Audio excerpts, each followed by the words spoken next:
My new book, Real Speculations Thought Foundations, Drive Myths, Social Analysis, is out now. The book offers you both the foundations of modern philosophy as taught at Philosophy Portal, as well as a dynamic and creative engagement with a living web of underground theorists. To pick up your copy today, see philosophyportal.online. Ladies and gentlemen, it is Cadell Last. It's completely a delight to have you here, Cadell. Great to be here. Great to have O.G. you, Rose. sir. Absolutely. So today, ladies and gentlemen, Cadell and I are hanging out at Deer Haven, and we're going to be talking about Real Speculations, a book that I greatly enjoyed. It was a lot. I got a ton out of it. I've got so many notes and so many thoughts, and it clearly is the development of thought over many years that is getting at the issues that we need to think today. And arguably, if we don't think them, we're not really thinking at all. We're not dealing with what needs to be thought that we need to wrestle with. The subtitle, Thought Foundations, Drive Myths, Social Analysis, I think all of those are extremely important. They build the trajectory, we can say, of the courses Cadell has taught at Philosophy Portal. Hegel Foundations, then we're looking at Nietzsche we can associate with drive myths, and I really think that's important. And then social analysis, bringing in Lacan, and all of the thing, and then ending with thoughts on, really pointing to Christian atheism, which is extremely important. We just had a conference on that, which I really enjoyed being a part of, and it helped. Well, I just think once you go through the conference, you see, yes, this is zero. This is what needs to be really taught, and the book, theopolitical. the theopolitical, and the book really builds into that case, and really lays the conditions that need to be thought. So, Cadell, if I were just to throw at you, I really love the introduction, Dialecticizing New Atheism. Yeah. I think this is really powerful. I feel free to say anything opening about the book. We can talk about the introduction. But again, it is completely amazing to have you here, Cadell. Great to be here. And thanks for that. That's a really great summary of the book and an overview of the book. What I've been thinking about is how Marx opens the critique of the philosophy of right by saying that the critique of religion is the beginning of the critique of the political, and the connection between that and kind of going into that, because I think that reflecting on Real Speculations as a whole, really with the introduction, I'm what I say dialecticizing New Atheism. It's interesting to think about how New Atheism at the beginning of the 21st century was that critique of religion. But internal to New Atheism itself, what they leave kind of as their blind spot is the critique of politics. So what I'm trying to get at there with the dialecticization of New Atheism is kind of affirming the critique of religion, but saying that if we just stay there, then we never actually reach the critique of the political. They're not able to lift themselves. So basically what I'm doing is kind of in the introduction is I'm framing in a certain narrative way why you would be interested in going into all the density of modern philosophy that Philosophy Portal covers. It's offering a kind of legitimization narrative of Philosophy Portal's work, in the sense that what I've been studying is like you could say the movement of the intellectual zeitgeist of the 21st century. And so I'm just in the opening chapter, I'm exploring that through New Atheism, Richard Dawkins, Sam Harris, and then ultimately into Jordan Peterson, which might seem like a strange move, but the interesting thing about studying and analyzing the conflicts between those figures is not only the connection to the foundational coursework at Philosophy Portal with Hegel's Phenomenology of Spirit, where he goes through reason, spirit, and religion.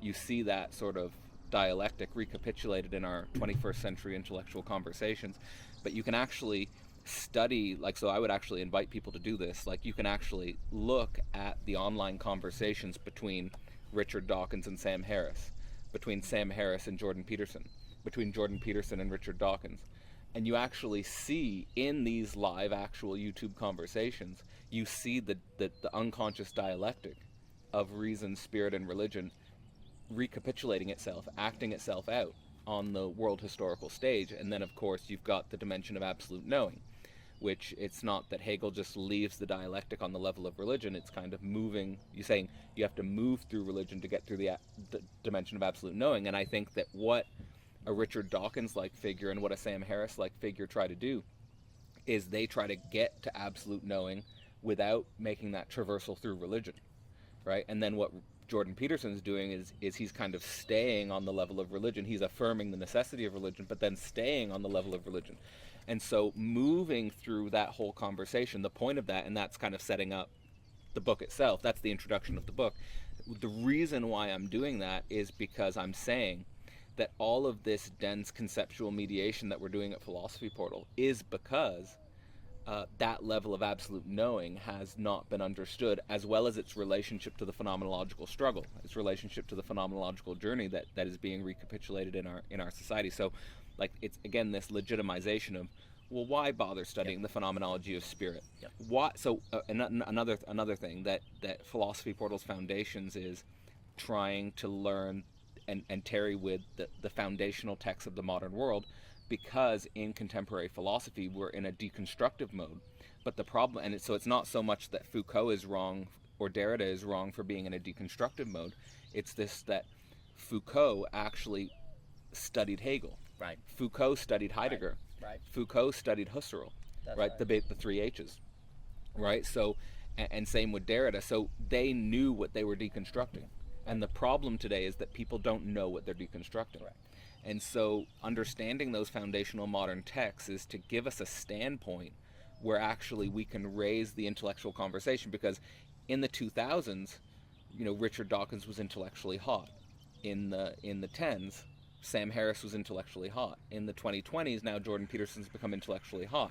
But I think that everyone knows, in the same way that everyone knows Richard Dawkins doesn't offer us the solutions to the current moment, in the same way that I think most people know that Sam Harris doesn't offer us the solutions to the intellectual moment, I think that more and more people who have been influenced by Jordan Peterson, myself included, realize that Jordan Peterson doesn't offer us the solutions to the contemporary moment. So that does beg the question of, what direction do we move forward? How do we move the intellectual conversation forward? And I think Real Speculations is trying to offer that. And it's not just, and I want to make this clear, Real Speculations is not just, and I say that in the preface, that Real Speculations is not a textbook on Hegel. Real Speculations is not a textbook on Nietzsche or Lacan. It is engaging with the foundations of their ideas, inspired by the courses, inspired by the conferences, inspired by the anthology work that we've been doing. But what it's also doing is engaging their work as it's relevant today, and also interfacing that with real living projects in what I'm increasingly calling the para-academic network. So it's a mixture of the foundations of modern thought with active para-academic work. And I think that's kind of the sweet spot that we occupy, is a recognition of the need to tarry with those deep texts, but it's also needing to interface those deep texts with living projects, living relations, things that are actually going on. And just so to give some concrete examples, there are some chapters in Real Speculations that are dealing with O.G. Rowe's work, conversations we've been having since the Game A, Game B thing. There's a lot of chapters on work that I've done with Theory Underground, related to politics, related to time energy as a first principle for thinking a politics, let's say, that either goes beyond left and right or articulates a different type of left and right, but a kind of first principle of politics, and sort of reflects some collaborations with them. There's also work in there inspired by work with Peter Rollins, with Church of Contradiction. What is the Church of Contradiction? How does that help us deal with the level of religion absolute knowing? Because I'm not saying, okay, we just go to absolute knowing, like, okay, in some sense, which I think is not only true to Hegel, but true to some reactions to Hegel, that it's actually religion, spirit, reason. These are necessary modes. I'm not saying that these are like outdated modes that we need to sort of like artificially work through. These are modes that are, let's say, recapitulated in every generation. They're recapitulated, and that's kind of like the problem ultimately that I think we're coming to is the social reproduction of the species. And ultimately that is kind of influenced by Zizek's idea that we have to think the tension between Marx and Hegel, and like in a Marxist idea, really the challenge is that in a capitalist society we socially reproduce ourselves through the logic of capital, but that's increasingly seen to be itself in antagonism with the social reproduction of the species. So kind of going back to Hegel is kind of trying to look at our moment through Hegel's eyes after kind of the failure of Marxism as a political project, and sort of saying, okay, there are really important resources in Marxist history, and some of those resources are scapegoated in the work of someone like Jordan Peterson or someone like Richard Dawkins, who they're kind of assuming a liberal background in their work. And I think that that's even starting to crack in Peterson, like where the liberal background itself is seen as recognized as insufficient. Whereas I think someone like Sam Harris and Richard Dawkins aren't even going there, right? Like they're just continuing to assume the liberal background. But I think that many people either scapegoat or strawman socialism, and at the same time socialism itself is not like a coherent, vibrant political movement or anything like that. So we're really in a political disorientation and an ambiguity, and it's not, and even if there is an emerging consensus within left and right wing spaces of various orientations that the logic of capital is an issue, there's still not a global political consensus on what we're to do in that situation. And so real speculations is not so much offering like the concrete solution, but it is a genuine tarrying with that question. And so if you do read it, if you do decide to pick it up, that is what I would invite you, that's the subjective disposition I would invite one to read real speculations from, which is the disposition of, we're in a genuine political question moment. We're in a genuine political ambiguity moment, and the direction of, even if we have a consensus on like a meta crisis, or if we have a consensus on a meaning crisis, we don't have a consensus on a positive disposition moving forward. And there are sort of attempts at that in something like Jordan Peterson's ARC project, where people will say, well, this is a positive option moving forward, but it's still kind of within a liberal capitalist horizon. And like I said, I think there are already signs in Jordan Peterson's work that we need to move beyond that. So it's not clear that just a new ideology or a new worldview is the answer, like, oh, we just need to think through a socialist worldview. It's actually that there's a new subjective disposition that we need to embody, and I think that's where, you know, we do have the resources in Peter Rollin's work, which I think help with that. I think there are resources in Dave McCarricker and Theory Underground's work that I think help us with that, and I think there are resources in O.G. Rowe's work that help us with that orientation. So that's why, I mean, it's not arbitrary why I collaborate with who I collaborate with, and so I think that why those collaborations have been centered is because there is that kind of recognition of not only the insufficiency of our current political moment, but a need of a new subjective disposition that can involve thought foundations, can work with the logic of contradiction, drive myths. We need to be able to own our own drive on the level of life. You know, for Nietzsche, the drive myth is will to power. Not necessarily identifying with that drive myth, but I am sort of recognizing that Nietzsche offers a way to think drive myth. And so that's the point of the second section. And then social analysis is, I think, where the Freudo-Lacanian tradition spills out into the social. And I think we see that in the Slovenian school. Yep. We see that in this, like, where the Slovenian school is not just, certainly the Slovenian school doesn't romanticize the clinic. They even are skeptical of the clinic. But at the same time, psychoanalytic work was done in the clinic, but then it spills out into the political. And I think that, so that's kind of, it's not just the third section is Lacan, but it's also Zupancic, and there's the work that we've done on what is sex, and that's fundamentally a libidinal economy, and it's a libidinal politics. So, and how does that interface? And that's been sort of a major tension point, of course, in 20th century thought, thinking about the Frankfurt School and stuff like that. But the Slovenian school does seem to bring it to another level because they kind of privilege alienation over, let's say, a full self-conscious realization. And so it's like staying with the alienation with that, and trying to see that as a positive thing. And then the conclusion, and then I'll stop, then the conclusion is kind of saying, okay, we dialecticize new atheism, and I think that Zizek's work in Christian atheism is a way for us to philosophically hold this tension between religion and absolute knowing, and in a way that's inviting a deeper engagement with the theopolitical. And again, that's a question. Magnificent, absolutely magnificent. Well, you know, first things that come to mind just on the tearing with a text and deconstruction, you know, I always think it's interesting. You know, Derrida was an extremely close reader.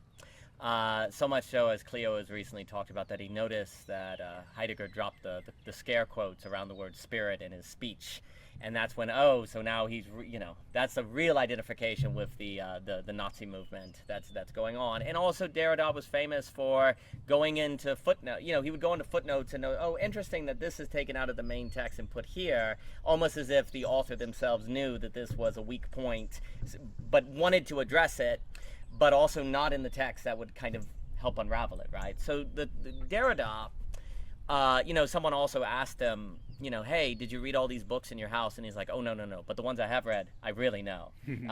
And so that tradition of deconstruction being tied to incredibly close reading has been lost. Derrida, in my opinion, he earned his deconstruction. Exactly. The problem is today, people are not earning their deconstruction. Exactly. And that's a very different matter. And also, critically, Derrida deconstructed to open up a conversation. Like, he's deconstructing the text to find, really, well, you could say the Heideggerian clearing, per se, in which we need, where thought is not being thought, where we've kind of assumed a thought, or thought it's been addressed when it is not. So it's a deconstruction for the sake of a conversation, not to close a conversation. So what you see today, because I always use the cheap, costly distinction that I got from Bonhoeffer, because I just find it so useful, where, in Cost of Discipleship, he's saying most Christians today ascribe to a kind of cheap grace, which is they can do whatever they want and then just say, well, God forgives me, so it doesn't matter. And he's like, well, actually, there's a costly grace, which is subjective destitution. Grace is on the other side of the cross. Cheap grace is when basically you're like, I don't have to go through the cross covers me. When in Bonhoeffer, costly grace is when you go through the cross. So you go through your own. Jesus does not replace your subjective destitution. He models it, right? And so similarly with Derrida, it's a certain sort of, as long as we're talking costly deconstruction, that's fine. But he was actually raising the ante on returning to the text and to the closed text, right? He was raising the ante. He was kind of suggesting we haven't been reading text close enough. That's why we deconstruct. That's what's so funny about, for me, the history of deconstruction and what it has become, is because he was saying if we were actually reading text close enough, we would see these points that need to be discussed. And really, you could say the thing that he wanted to deconstruct is our certainty that we know these books. Like, he wasn't deconstructing the book so much as he was deconstructing our certainty that we know these books. That's great. And I really like it. It's just, Derrida, for me, is a thinker that is extremely nuanced and very interesting. Now, look, Cleo has pointed this out. Toward the end of his life, he started to feel as if his thinking was starting to be used in this problematic destruction. He actually apparently was torn up about it because he saw it being used by the youth or on the youth to kind of leave them in a certain lost state, and it wasn't being used to plug up into a tradition. And a friend of mine, who he said this at Eunoia, which Cadell got to see Eunoia, which was amazing. Vincent Zimmerman once said to me, he said the problem is usually not Plato, it's the Platonists. It's usually not Aristotle, it's the Aristotelians. It's usually not Derrida, it's the deconstructionists. It's usually the original thinker. It's pretty nuanced and thoughtful. It's the followers afterwards who tend to take it in a different direction. And of course, the funny thing, if Derrida is like, hey, we need to be reading text closely, well, he's saying that to people who are reading his own texts that don't read them closely, and it kind of perpetuates the irony in that funny way. And so I think I think about that very often. I think also what you're saying on Dawkins, because I remember Dawkins, Harris, Jordan Peterson. I think this is very good to sit with because this conversation is alive. People, people have experienced it. A lot of people were alive during the New Age atheists. They were alive when this. And we didn't have YouTube conversations with the tensions of like whoever was thinking in the 19th century, but we do today, and that's a resource. That's a huge deal. And that creates a framing, because I think you put it like very well. I'll just read here where you say. On page 18 to 19. Thus, what Enlightenment rationalists never sufficiently grapple with is the fact that the Enlightenment project itself, as an actual process, led directly into a confrontation with the real of madness at the core of our own psyches, perhaps properly recognized by the Freudian Lacanian lineage of psychoanalysis. And so there's kind of this idea in which, and you also just kind of say that Jordan Peterson is basically like, hey, rationalists or people on the side of kind of the Enlightenment project, which of course no one is saying is bad. It's always historically contingent on the sublation. The issue is that rational proposition or rational deconstruction does not deal with the subconscious. It does not deal with the libidinal. And the issue is, of course, that the subconscious is incredibly difficult to deal with and to cope with. And if you make people face it, they tend to be overwhelmed. And so the problem is with, say, the rational proposition or wanting to bring everything into direct consciousness is you're bringing it into a sense full transparency. You're making it very vivid, right?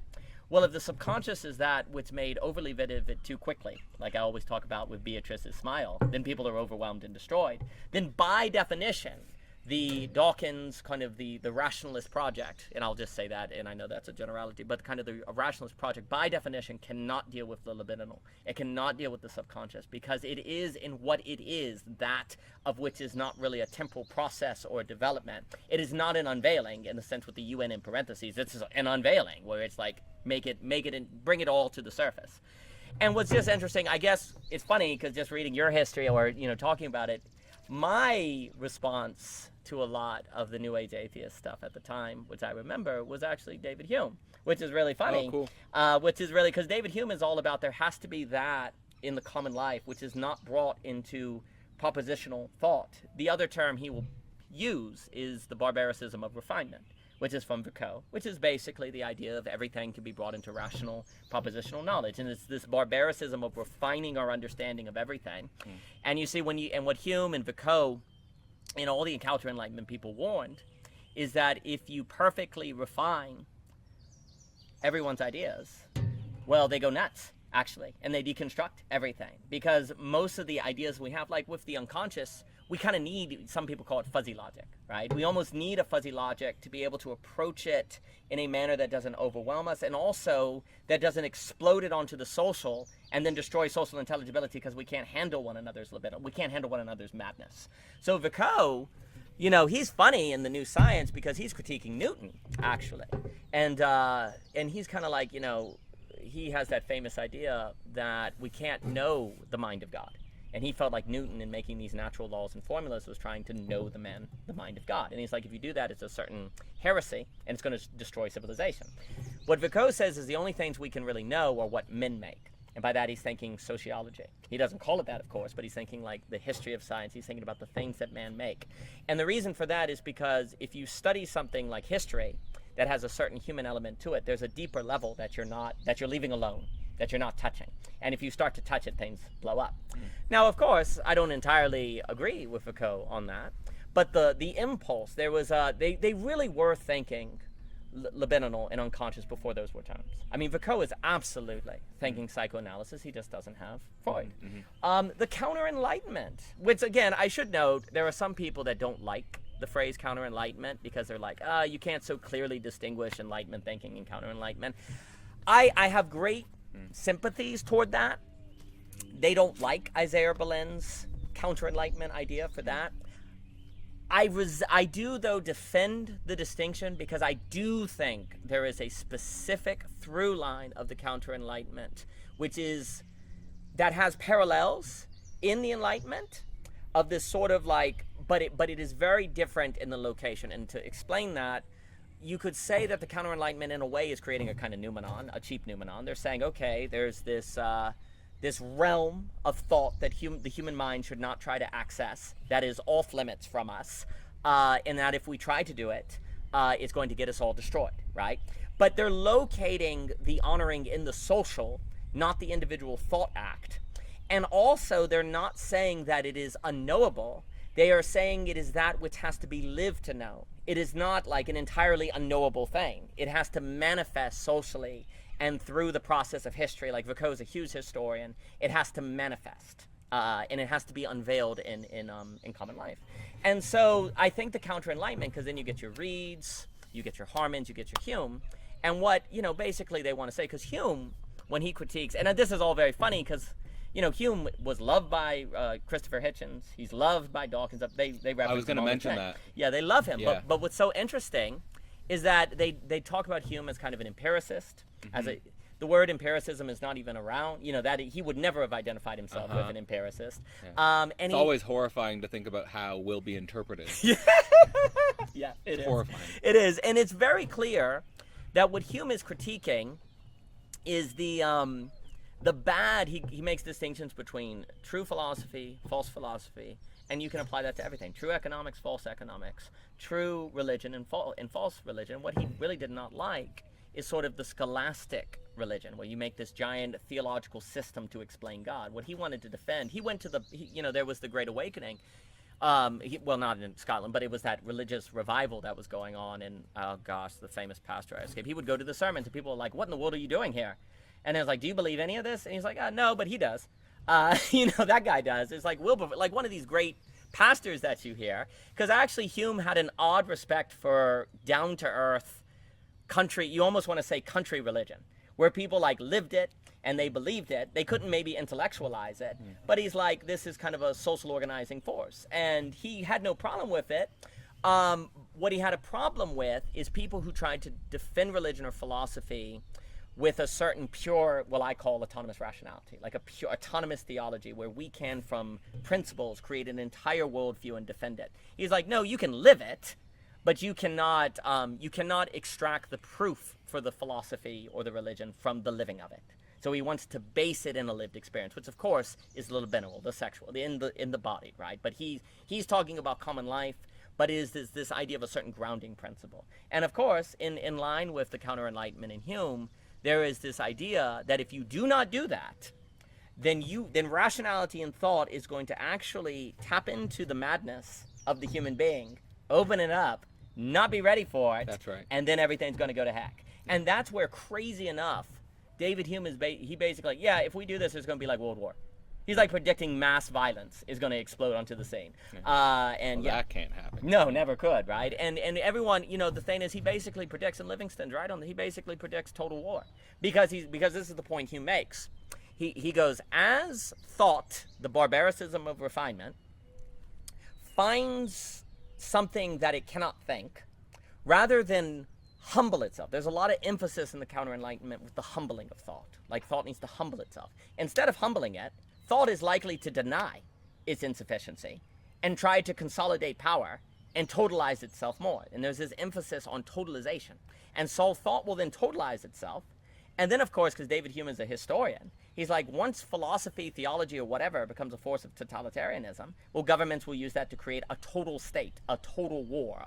And once you have that, it becomes possible to have war that isn't just these regional conflicts in Europe that, a lot of times when you go back in the history, there were wars, but they were small affairs, they were political affairs, they then withdrew. But this idea of a total war, where people were bound by a philosophical concept, like freedom, justice, divine right of kings. It used to be, and Bernard de Juvenel talks about this, for most of history, if you wanted to go to war, the king had to say, hey, we're going to go to war to get food. And it's a very clear, like tangible purpose, right? And also, I can't convince you to go to war unless I can convince you need that food, right? But if I come up to you and say, hey, we're going to fight for democracy, well, that's abstract, and I can get anyone. And how do you confirm when it's been done or when it's not been done, right? So I can totalize everyone under it. And so David Hume is like, my gosh, if we get away from the common life, then you can get the total war, right? And all of these counter-enlightenment thinkers had a sense of a certain madness that the barbaricism of refinement would unlock.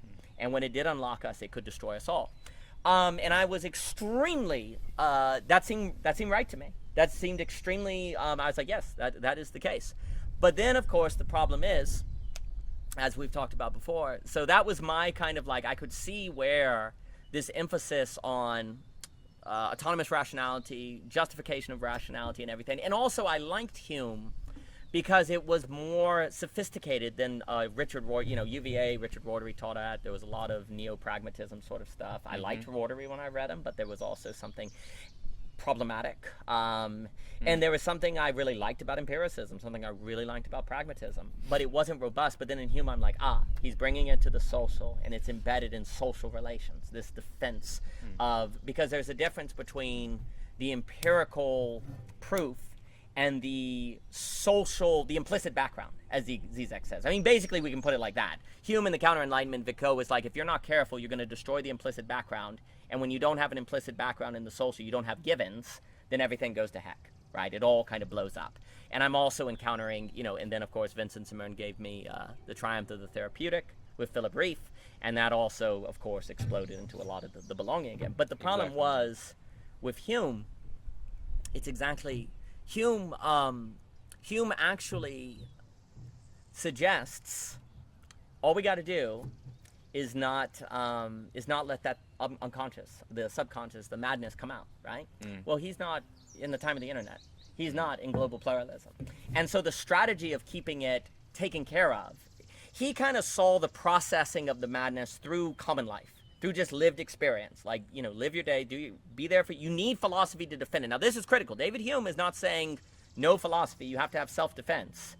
But let the madness gradually emerge through the stages of life that is defended by philosophy, and as it emerges, you'll have the philosophy to conceptually mediate it, per se, to work with it, and let it unfold. It's very Hegelian. It is odd how Hegelian Hume is. And one of the things that I hope that in the absolute choice is trying to really see Hume and Hegel really go together quite well. But Hume doesn't make it to absolute knowing because he doesn't have it's like Hume works until you have the internet. Hume works until you have global pluralism, because that is making you encounter madness. That is bringing the madness out, and now you have to think it, unless you're not going to be connected, right? And you simply cannot have a tarrying with common life do the processing of the madness when the people in your common life are getting sucked up into the national election, or they're hearing about stuff in Russia or the stock market. The common life is not the same common life. So it is inseparable now from a global connection, of which is necessarily experienced abstract. Then you bring in Paul Virilli and all those stuff. So the ability of common life to be the conceptual mediation itself with just philosophy that is embedded to it doesn't work. And then Jordan Peterson, and this is what's so important. Jordan Peterson comes in with the myth, right? With this emphasis on the myth. And I love what you were saying. So the critique that you wrote, it was just very, very elegant. Basically also I just have to give you credit, Cadell, because I think if you read this introduction, it's like, okay, yep, this is where thinking, this has to be foundational to thought. And we would not waste time. The conversation can move forward, but it just, we have to dialecticize the conversation that has been processed in the 21st century. So, 100%. yeah, that's kind of that's the point. Yeah, and so it's just completely invaluable. And I think, you write it, in other words, so taking a lot of what we're saying, and we're moving into thinking Peterson now, page 26. In other words, the entire logical game set up by the new atheists, that of debating the logical propositions of evolutionary science and theology, obfuscates the old word. I can't say obfuscates. I can't say it. I still haven't. The dimension of I'm gonna create the ideal sentence, as the metagelical negentropic obfuscation. Say that 5 times fast. Every word. Oh my god. Oh my gosh. It's so hilarious. Also, the dimension of unconscious action, where we may find out what a society actually believes without knowing it. And the idea that Peterson is basically saying, you can't move. People do not operate with logical propositions. Yeah. So much of their thinking is actually subconscious. And look, if we take Ebert's thinking on the idea that consciousness wants subconsciousness to move more into automatic thinking, then if you're moving into the realm of logical proposition, you're basically telling people to problematize, as Ebert says, thoughts that they've worked really hard to make unconscious, and they're not going to take that very nicely, and they're going to get really upset. Yeah. We don't like thinking. No, heck no. Yeah. No, it's a big misconception. Absolutely, no. We despise thinking. We like thinking that we think. Yeah. But that's it. That's the trap. That's the trap. And so Peterson is like, well, you don't understand, guys. The role of myths was a certain way to process and tarry with the madness, to make it vivid enough that people can work with it, but not so vivid, just like the Beatrice smiling, that it overwhelms people. But then also this is critically tied to what you're saying about tarrying with text, because a myth is something you return to, and you reread and you reread. It's like the Bible. People study the Bible every single day their entire lives. They go back to it and so on and so forth. It's this text that people forever tarry with. And people need a text that they forever tarry with. Right. And that tarrying is actually the unconscious. It's a processing of the unconscious. But you see, my critique, we'll talk about in the map as indestructible, is that the problem with Peterson is trying to have myth do what common life did for Hume. He is trying to have, let's take something that can't be brought into proposition, conceal it in darkness. Like there's an Isaiah Berlin. It is the noumena for him. Yes. Oh yes. So that's what I say about Peterson. Exactly. And you see, what's so funny is in this sense that means what's going on is trying to get before Kant, like not after Kant. Yeah, that came out kind of. I didn't know at the beginning of Philosophy Portal's work or writing the book that distinction would come out, but it kind of came out for me in the introduction that it's a big difference between ending with Kant and starting with Kant.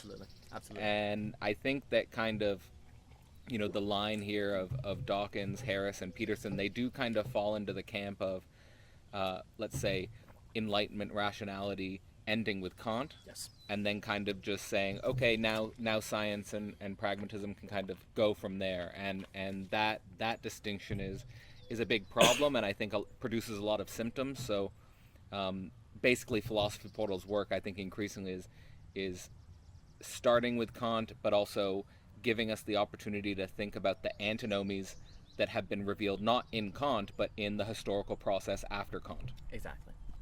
No, that's beautifully put. In a way, I guess, to put it very simply, what you see in the Counter-Enlightenment is the sort of idea that something like a noumenon seems to be needed, in the sense of, like, Isaiah Berlin, I think he's talking about Harman. There's this idea that there are some propositions, I suppose, truths, ideas, the society needs to work. Let's say the legitimization narratives. But those legitimization narratives must always be somewhere where they cannot be questioned, like in a kind of darkness, if you will. And whatever you do, don't reach down and try to pull them up, because then you'll lose them and the social order will collapse, right? So there's an idea, actually, funny enough, that in Isaiah Berlin, the Counter-Enlightenment is like society actually needs a social noumenon per se. There is that of which you cannot cross and you cannot think across, right? But what's interesting in the Counter-Enlightenment, they base it, the noumenon is a kind of product of social relations and something necessary for social relations to be maintained, per se. They, of course, did not call it the noumenon. And in fact, they're very critical of Kant because they think he's individualizing a social reality. And there's a way in which Kant is. It's like the noumenon is the thought itself. It's not a sociological reality. Where for the Counter-Enlightenment, but here's the problem. It's not like they intellectually prove a noumenon or something.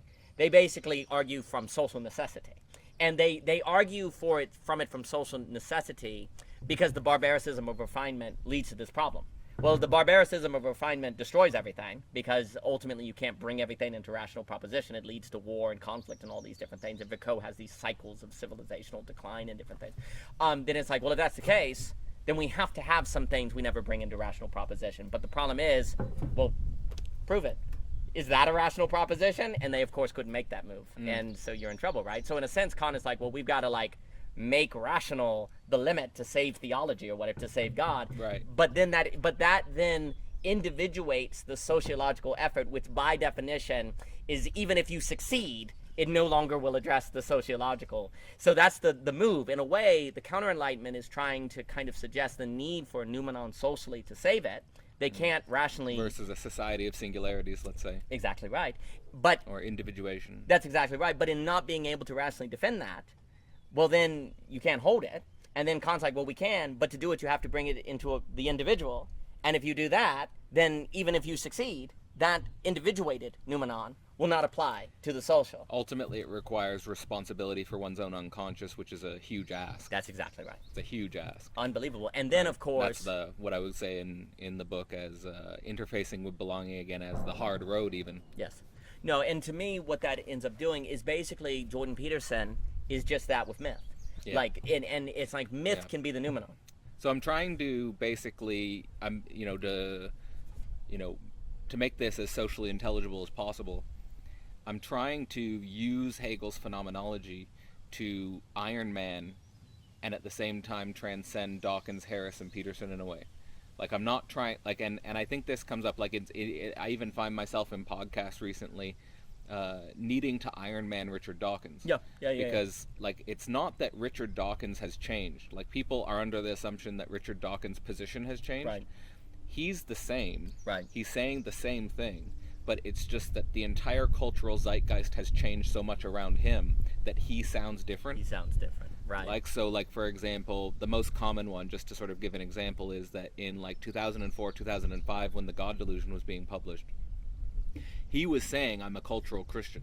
Mm. Like, there are interviews, I've got clips where he's Right. saying, I'm a cultural Christian. Right. And what he means by that is kind of the aesthetic sensibility of Christianity. He even kind of has a hierarchy where he would say, well, of course I would like us to go beyond Christianity, but if that means we're under threat from Islam, well, then I would prefer Christian aesthetics. Sure.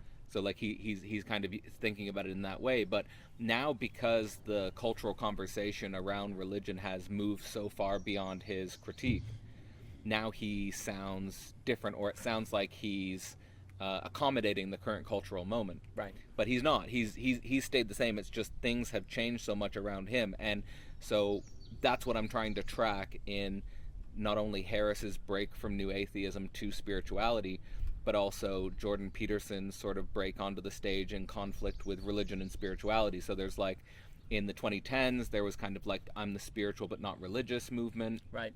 And there's a lot of thought around that. Like, there's kind of an acceptance of rationality is not enough, but we need spirituality. So Right. like, what that tends to mean is like kind of an exploration of more Eastern mysticisms or mysticisms in general. There's kind of a acceptance of daily meditation practices or rituals. There's an exploration of psychedelics. There's more like a bringing that online, and that's like a really practical thing, because like today we've got things like psychedelic departments. Yep. Like, Yep. there are university departments that are studying psychedelics, and there are university departments that are studying meditation practices and how that affects our brain. But back when I was an undergrad, like, that was unthinkable. Yeah. Like, Right. it was Right.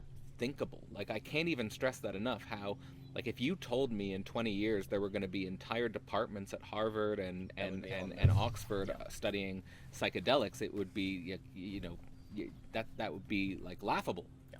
Right? So it's just like that wave is important to think and reflect that sort of happened. And and then now I think in the 2020s, where the edge is that there's the I'm religious but not spiritual, or there's this movement to the religious, and a recognition that, okay, we've explored our individual spirituality, we've explored our own consciousness in a certain sense, like higher consciousness. Yes. and these types of discourses, but there's a recognition of, actually, oh, maybe we need the church. Yeah. Maybe we need the collective. Maybe we need the social. Right. Maybe the individual spirituality doesn't handle the social. And That's then right. maybe myths aren't to be understood on rational terms. Maybe the myths have a psychological significance that's not just reduced to rationality. So, there is that, and there is that split there where, like, for example, someone like Peterson is exploring and is a gateway drug in many ways for the secular into the religious conversation. And that's kind of, I think, one of the reasons why he blew up, not just the tension with woke, which we all know, but there is that tension with woke, but there is also that gateway to the religious. Right. And there's that gateway to the mythological, and there is that way in which he's made evident that the woke is kind of an unconscious religiosity. Yes. And it does function in that way. So that's important to take on board as well. And the religious mythological dimension can go one of two directions. You can say, okay, it's psychologically significant, which means that I can kind of keep my liberal secular disposition while recognizing a kind of mythological foundation. Or there's the direction that someone like more Jonathan Pajot would take, which is that this mythological means like a more concrete return to the religious as such, like an ontological significance of the religious. Yes. That it's not just a psychological significance, that it's an ontological significance. Yep. So that's kind of a tension that's playing out actively right now. So Yep. that's a living tension. Like, Yes. that's something that people are thinking through right now, is like the ontological and the psychological dimensions of religion, and specifically Christianity. And it's kind of problematizing this, the spiritual but not religious, kind of trying to create this, let's say, egalitarianism of religion as a way to not engage with religion. Right. Right. Which is like, okay, like, it's kind of like maybe you could call it a perennialism, where it's Right. like, where like all the different religions are pointing to the same truth. Actually, like someone like Ray Kurzweil, who I also engage with in the book, and who's been part of my thinking path, is he was trained as a perennialist. Right. And so he was trained as like, okay, all these different religions are different, but they're all embodiments of the same truth. My new book, Real Speculations: Thought Foundations, Drive Myths, Social Analysis, is out now. The book offers you both the foundations of modern philosophy as taught at Philosophy Portal, as well as a dynamic and creative engagement with a living web of underground theorists. To pick up your copy today, see philosophyportal.online. Yeah, so basically, like, just talking about how in the contemporary zeitgeist, I think that question of religion on the psychological and the ontological is coming up. And then you can sort of ask yourself this question of, okay, well, why absolute knowing? Why philosophy? Because when we think about Dawkins and Harrison Peterson, they're not necessarily trained as philosophers, or even Pajot, he's not trained as a philosopher. They're, theology, psychology, neuroscience, biology, which are all, of course, incredibly important fields. But I think what philosophy is, at least in a Hegelian sense, is one's time comprehended in thought.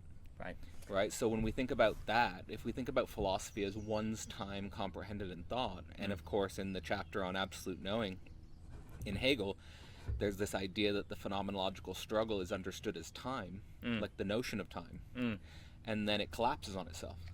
And this is the position of absolute knowing, where one can actually think the coincidence between history and eternity. And, I think that's kind of like what, ultimately, that's why I always say is that we're indebted to Hegel for that, thinking that dimension of things. And so, again, I'm not teaching that as a textbook example. I'm teaching that as, like, I'm trying to do that.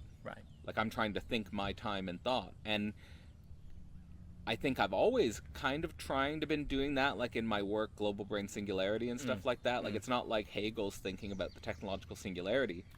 So, like, my thesis is trying to take technological singularity, which is kind of my time comprehended in thought. But what Hegel gave me was the sort of more reflective capacity to do that. So it gave me that, I might have been unconsciously trying to be philosophical, but then I didn't have the philosophical resources to kind of embody that on the level that it needs to be embodied today. And that was kind of my intuition when I studied the technological singularity literature, was kind of, I want to even propose that we kind of find ourselves in the same space, you and I, but we've come to the same place from two different directions, where you were, I think, from what you were saying earlier, I feel like you were coming from the Humean angle and the common life angle, and like saying, okay, like, thinking philosophically about common life is necessary but insufficient. And then I was like less on the common life side. I was more on thinking the technological singularity side.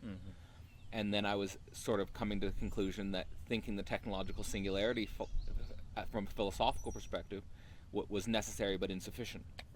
And so, like, I think that sort of brings us into kind of these tensions that we explore actively in the networks between, let's say, the local and the global, the tensions between the virtual and the physical, as kind of these living contradictions, which neither Hume nor Hegel are really thinking about, because that wasn't their life. Like Hume is not dealing with their kids and smartphones, right? Or not thinking about the fact that the institutional scaffolding of the local society is now being parasitized by a global virtuality.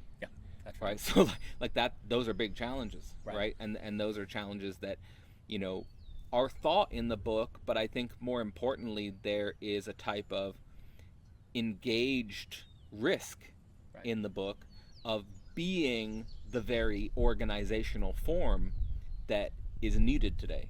Like with the examples of collaborate, like, so Philosophy Portal, how does it collaborate with a Peter Rollins or a Theory Underground or an O.G. Rose, like, and there's sort of like a active exploration in the book of kind of, this is something you might consider getting involved with or engaged with, and if you do, this might be a helpful way to do that. Not just there's like a unity between, let's say, studying the philosophical texts themselves deeply, but also interfacing that with kind of your open-ended, incomplete living mystery.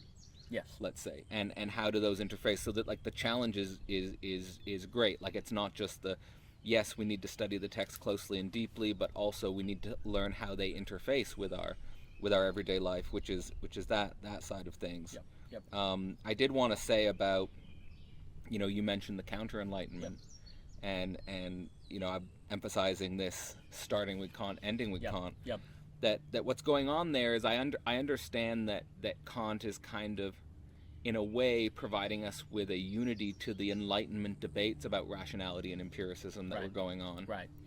But the crucial thing here, and this is like the Hegelian language, if like we take the unity between rationality and empiricism, I think that the challenge of understanding the German idealist motion itself as like this relationship between immediacy and mediation is that it's kind of like what a lot of scientific cognition and like what a lot of modern Enlightenment cognition does, is it takes that unity of rationality and empiricism as an immediacy. Yeah.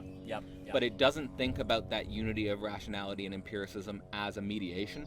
Correct. Yeah. And so when we think about that as a mediation, what we necessarily have to think about is the way in which the liberal, modern, enlightened subject, so to speak, was constantly dealing with issues of madness and war concretely throughout the last 2 centuries.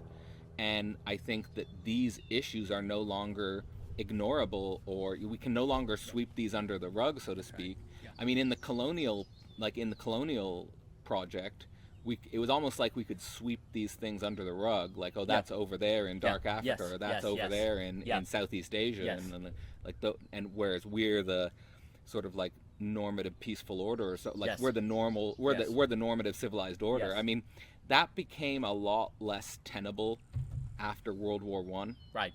Like, and I think that break, like the combination of that's another angle, and like that's something actually that, while I do get into it in little bits and real speculations, I feel like my future work is going to need to tarry with that more, is like the break of both World War One and the Russian Revolution. That there's something that happens there where really I would say that concretely in its mediation the rational Enlightenment ends. Yeah.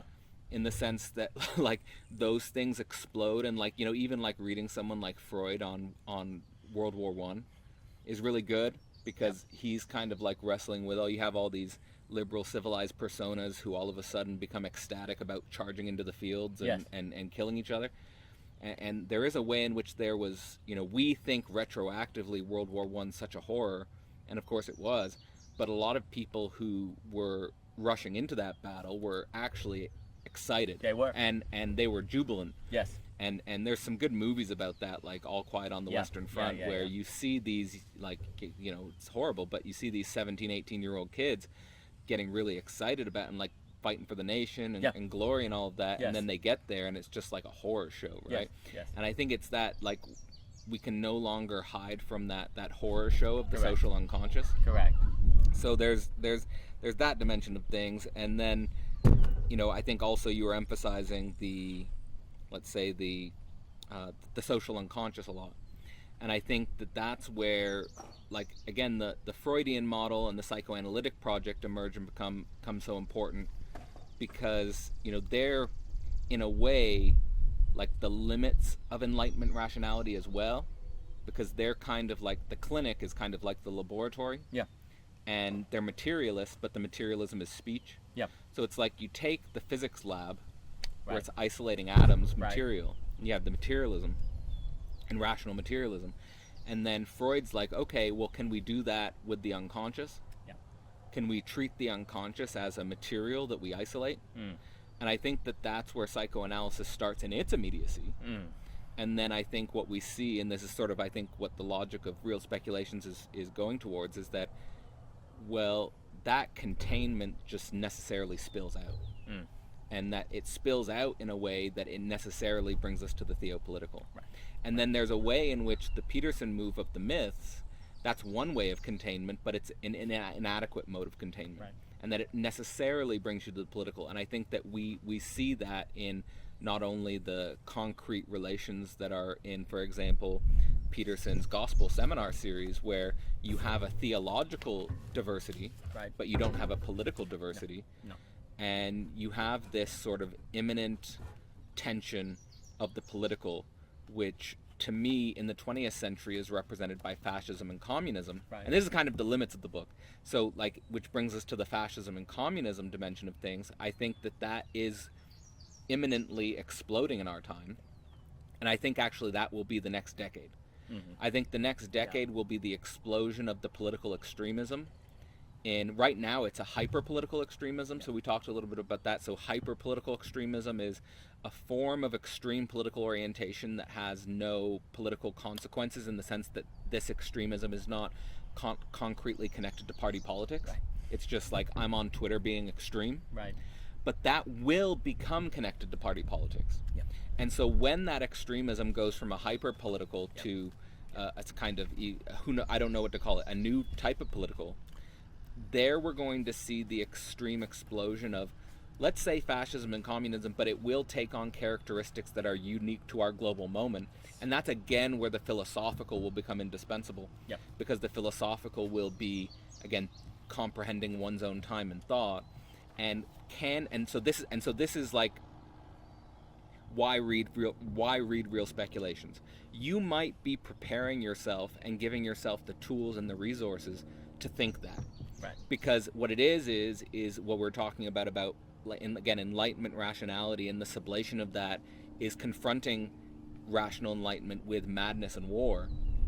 Can we rationally, philosophically think, discuss, build containers for the most obscene, the most horrific, the most indigestible aspects of the human political situation, the impossibilities of the human political situation, things that make you want to punch someone, things that make you want to segregate someone, Right. things that make you want to kill someone, right? Those are the things that make you terrified that this might be coming, that there's a tidal wave coming of extremism.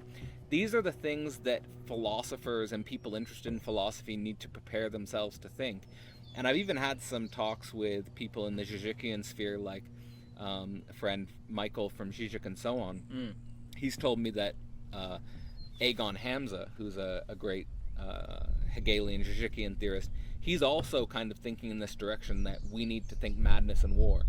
So that's kind of like the canary in the coal mine, and that's the moment we live in now. It's getting closer. We've got Ukraine on the doorsteps, we've got Israel-Palestine on the doorsteps, and it's getting closer. And then in America and Europe, we are seeing the return of people who are fundamentally disenfranchised from any sort of liberal institutional dream, which I think is connected to the meaning crisis, and a form of populism, which is based around new forms of scapegoating, which are recapitulations of things that I think most liberal subjects thought we had moved beyond. And there is this idea that liberal modern subjectivity thinks we've moved beyond a lot of things that were actually kept in the unconscious or have been kept in closed circles. And those are going to explode into mainstream discourse. And I just want to say that this explosion there's things happening now in mainstream, in social media land, which are seeping into mainstream discourse, which I think are going to surprise a lot of people.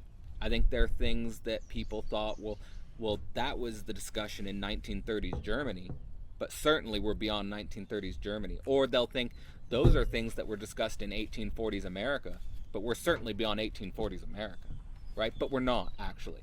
And I think that's also something that I've taken from Chris Catrone on Marxism, is that it's not that, so the common critique of Catrone's work, is that he's trying to bring us back to the 19th century. But no, and my book's trying to do something similar, actually. I think Zizek's work's trying to do something similar as well, is that it's not we're trying to bring you back to the 19th century, it's that the problems and questions that we encountered in the 19th century are actually things that are still with us. We actually haven't moved beyond them as much as we thought we've moved beyond them. So there's actually a lot of utility, and so like for people who want to investigate, do research on this in their own way, there might be a lot at stake in, for example, learning about the tensions of the French Revolution, or the tensions of the American Civil War, or like we did in the Portal this year, the tensions of the Russian Revolution. We can actually learn a lot if we're willing to study and look at those tensions, because those tensions are coming back, and those tensions are going to obviously appear in a new way in the 21st century. It's not like we're in the 19th century anymore, but there's a lot of thought, there's a lot of valuable thought in, let's say, the post-Enlightenment thinkers that we're actually wrestling with these things. Magnificent, absolutely magnificent. Well, so there's a few things. when you look at the World War, I'm always taken by books like Guns of August. I'm always fascinated by the Cuban Missile Crisis. I just could study that all day long. It is nuts. And there really is a very important sense in which the entire 20th century is a product of World War I. Because World War II wouldn't have happened without it. Eric Hobsbawm. Yeah. And so it's all just, we're basically, everything that follows for 100 years follows from World War I. I really like that short 20th century idea. Yes. That's a part of a book chapter. That's a part of a chapter in a book where basically the short 20th century is like between World War I and the end of the Cold War can be understood as a single sequence. Yes, absolutely. And we've never actually thought that's it. Like we've turned what calls World War I, we've made it rational. We want it to be rational, but when you really look at what calls World War I, it's the madness that rationality could not address. And also, it was that another way to put this is, because, I always like to talk about game theory stuff, and I'm critical of how game theory is taught. What ends up happening is rationality kind of gets a life of its own, where you're responding to other nations, you get multipolar trap, you get all these different things that are going, and you find governments are doing things they don't want to do that are causing buildups that lead to these unintended consequences, right? Same with the Cold War. Like literally the Cuban Missile Crisis is complete madness because no one wants this, but no one knows how to stop it.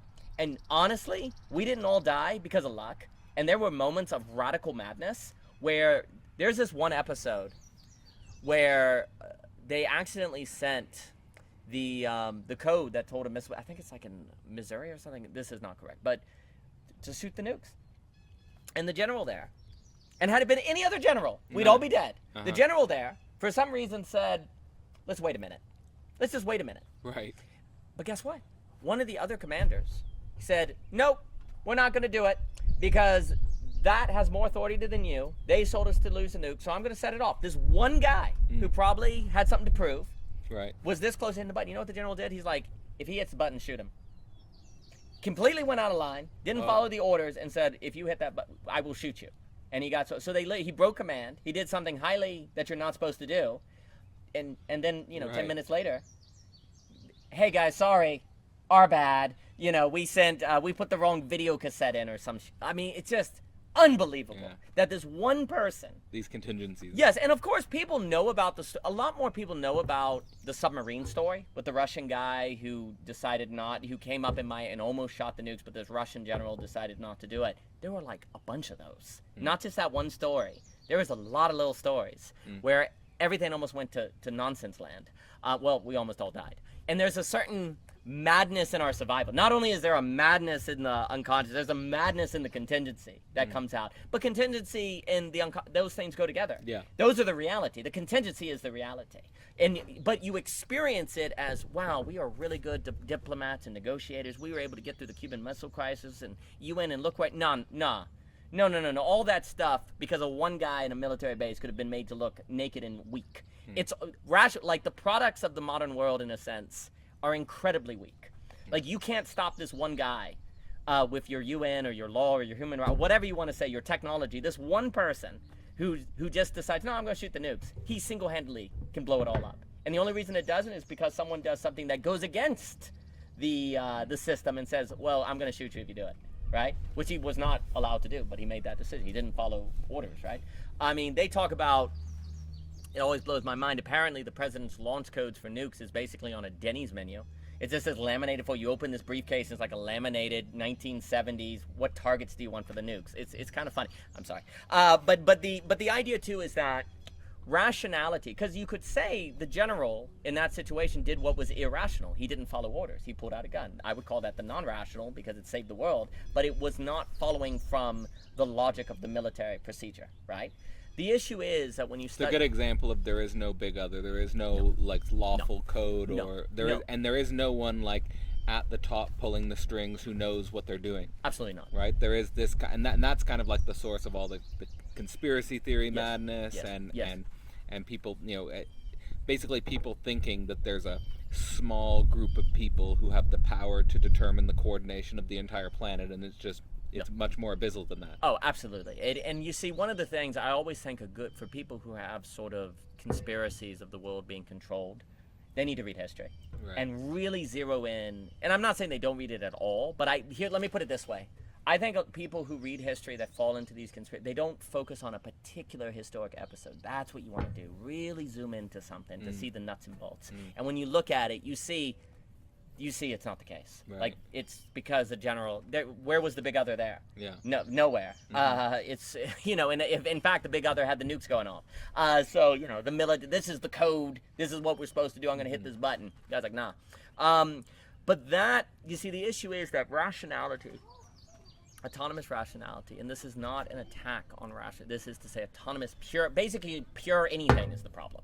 It always has to be dialectical. Pure God, pure negativity, pure rationality, pure, whatever follows is the problem, right? And so it's always got to be dialectical. Like David Hume with philosophy, he has no problem with abstract philosophy. It's when it's undialectically abstract. Same with theology. It's when you're talking... So let me just say very quickly that what you're saying about purity and dialectics and the conspiracy is that another key point, and this is kind of the point of the preface of the book, is that, and this is something I learned retroactively in a way, but so the purity of the dialectics is what makes real speculative cognition possible. Yes. And that's what we need. Yes. So if you don't go from the purity to the dialectics, it's not to just stay and reify the dialectics. Correct. It's to avoid the conspiratorial thinking. That's right. And to open up the speculative thinking that we need to actually make a forward progress, a forward momentum, 100%. And not a forward progress and a forward momentum to a utopia, but a forward progress and a forward momentum to deeper contradictions. And I think that's what, for me, reclaims the notion of progress. That progress is, and why now people are saying, a lot of people in the religious sphere are saying modern Enlightenment progress is a myth. Yes. And the problem with that is that they're thinking modern Enlightenment progress is a myth because it's brought us to all these new contradictions. Correct. But that's the progress. Yes. That's correct. Well, I love how you said with Todd McGowan, you're like, the dialectic here is that following Todd McGowan's emancipation after Hegel, there is no emancipation without encountering new contradictions. Yes, exactly. But people associate contradiction with mistake. Yeah. But contradiction is the reality. Like, that is the case. And it's the tearing with that from which, quote unquote, progress comes, right? But people also associate progress with feeling better, having less complexity, things making sense. Peace and all that. When progress is actually more of the happiness. When progress for me is more handled with, well, I just talk about planning versus preparedness. Like, the more you're prepared for the real or the surprise or the encounter or complexity, and you can have it without it destroying you, that actually is progress. Not this sort of avoiding a problem, but the ability to handle and be prepared for the surprise of the encounter, of what comes up and what you get. But then you need the flexibility of thought that philosophy affords in different things like that. And if you don't have that, you can be in trouble. And I think also, well, what also too is, like you're saying, when you say like the pure dialectic speculative per se, to me that's strongly Humean, because it's like you can't stay in common life, because then it's banality of evil, closed-minded, and someone will come in and manipulate you. But then also, if you leave common life and you stay far away, that's like staying in the dialectic. And he would almost talk about that. You stay in this kind of ascent of philosophy, and then you look down at everyone who's not dialectic. You look back and like, haha, I know that you're backwater, that you think things are simple, but actually I know it's more dialectical. And you actually end up kind of using the dialectic as a kind of power move, or a certain kind of, I'm better than you because I'm able to think dialectically and you are not.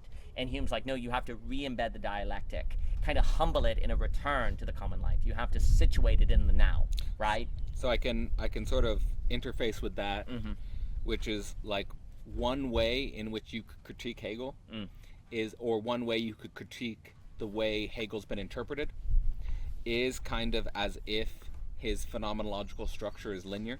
Right. So it's like going like you could say, let's go from the common life of ordinary consciousness to absolute knowing. Right. But one of the mistakes of that is not only that, this whole process is recapitulated in every individual, but that actually society needs, let's say, absolute knowers to come back to the common life. Yes. So it goes both ways. Exactly. It's actually, so this is why, like, I've often said, this is like, I think about this like a Klein bottle as a non-orientable surface. Yeah. And so that's active in the book in my use of the first part and the second part with Hegel and Nietzsche, because it's and Nietzsche's myths. Yep. So what I'm trying to get at there is that you can use Hegel. One way to use Hegel, perhaps incorrectly, is to use Hegel as, let's say, the height of liberal bourgeois institutions.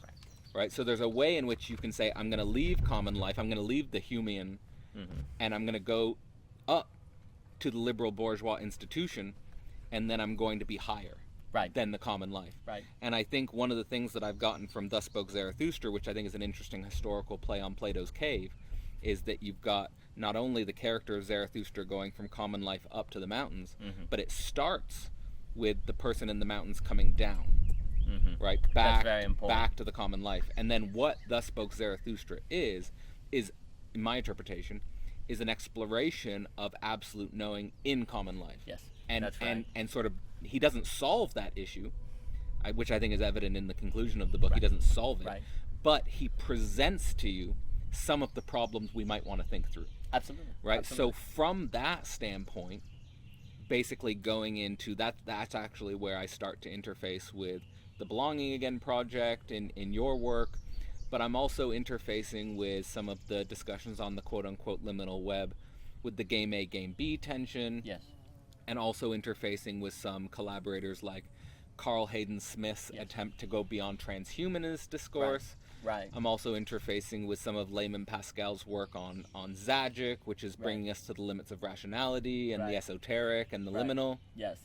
And then also at the end, thinking about what would be an education as transition, interfacing with some of Bruce Alderman's work, also interfacing a little bit with Theory Underground, and also the idea of the school of thinking, and how do we think lifelong education, which would involve, and then I'll bring it to a close, which would involve not just going from common life to the liberal bourgeois institution, but going from the liberal bourgeois institution to common life is basically accepting this being in the mess of life. That's it. Being in the craziness of life. And so I just want to say on a meta level, what's going on in the second part of Real Speculations is, again, not a Nietzschean textbook, or even not an identification with Nietzsche, but being inspired by Nietzsche, being inspired by the problems that Nietzsche is bringing to us, and then looking at the problems, tensions, antagonisms that are alive in, let's say, the quote-unquote liminal web, or various para-academic thinkers that are that have come across our work. Absolutely. Well, to me, it's so critical with Zarathustra that he starts enlightened. It's not a book of enlightenment. It's about going down. Exactly. It's about that going down. And that going down, I strongly connect with Hume, because it's this idea of this certain return that then it has to be all. It's not the absolute gets beyond. It's in and with. And actually, the absolute knower can't even be the absolute knower unless it's in, because they're actually not. The very active movement to absolute knowing is in the return, right? It's in that encounter. Yeah, and Hegel says that, where, for example, in the chapter on absolute knowing, it can be confusing when you read it for the first time, because you're like, wait, we're going back to consciousness and self-consciousness? Right. Because actually we don't transcend consciousness and self-consciousness. We start with consciousness and self-consciousness, and we kind of end with a new perspective on consciousness and self-consciousness. That's it. No, and it makes me think, it's funny because I know Zizek talks about Kierkegaard, and he's like, you're actually really Hegelian, you know that? And Kierkegaard's like, no. But he has the knight of faith idea, right? That Kierkegaard's like the supreme, there's this kind of way of which if you're doing the faith correctly, you're invisible. You know, there's a kind of invisibility. You're just the knight of faith, who you could be anyone on the street, you really can't tell the difference. But it comes out in the surprise, in the encounter, in the real. Like the break, the difference emerges, but then it goes away again, right? And then, of course, it comes out, the knight of faith shows their shine, if you will, precisely in these breakdowns, of which nobody wants, and then it goes away, and there's this way in which it can never exalt itself, because its use comes out in a situation in which exaltation is not, you can't even think it, because things are the categories are even breaking down for status in different things, right? So what's very interesting is that the absolute knower in that sense comes out precisely where recognition of the supremacy of absolute knowing is not possible, because the social is breaking, but the absolute knower is in this role of helping to maintain the social, and then they're invisible again. So there's always this concealment that occurs, that then so therefore the quote-unquote betterness of the knight of faith is always is concealed. It's unintelligible, right? So then to say, oh, it's better to be an absolute knower or a knight of faith, well, that word better will not apply when that comes out, right? And if it's like Hegel, we've talked about before. It's like in Hegel, the future is better than the past, but there's no guarantee that there's a future, right? That's contingent, right? And so in a funny way, what does it mean to talk about, what does the word progress mean at that point? It's not exactly clear, because if that guy would have shot the nuke off, would we really say that it was progress? In the Right. past, they couldn't destroy the entire world in 2 minutes, right? So likewise, the word of what it means better to be an absolute, the category doesn't really fit, right? And that... Progress brings you to an impossibility in which you might lose progress itself. Exactly. That's exactly right. And so that, thinking that, is where you can start to see that it is not this just linear getting better than everyone else. Exactly. And that's also where I really like the essay. That's so important, because a lot of people, I think, do think of Hegel as a theory of everything, but it's not a theory of everything. Right. And that's really important because of the contingency and the re-embeddedness that is sort of part of it. Yeah. I mean, I think that the phenomenological struggle shows a necessity through working with certain lacks and negativities in each phase, but then the absolute knowing itself is not an eradication of contingency, it's a becoming other in the contingency itself. That's exactly right? And it's not a static identity, it's a becoming other that, again, is maybe itself produced through the capacity to think with those contingencies.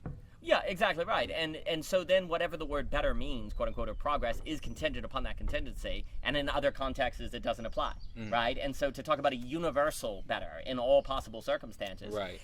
And I guess... And I think postmodernity kind of is a expression of that itself. Yes. Like, there is no universal better, and it's kind of like this leveling of the whole modern Enlightenment rationalist telos.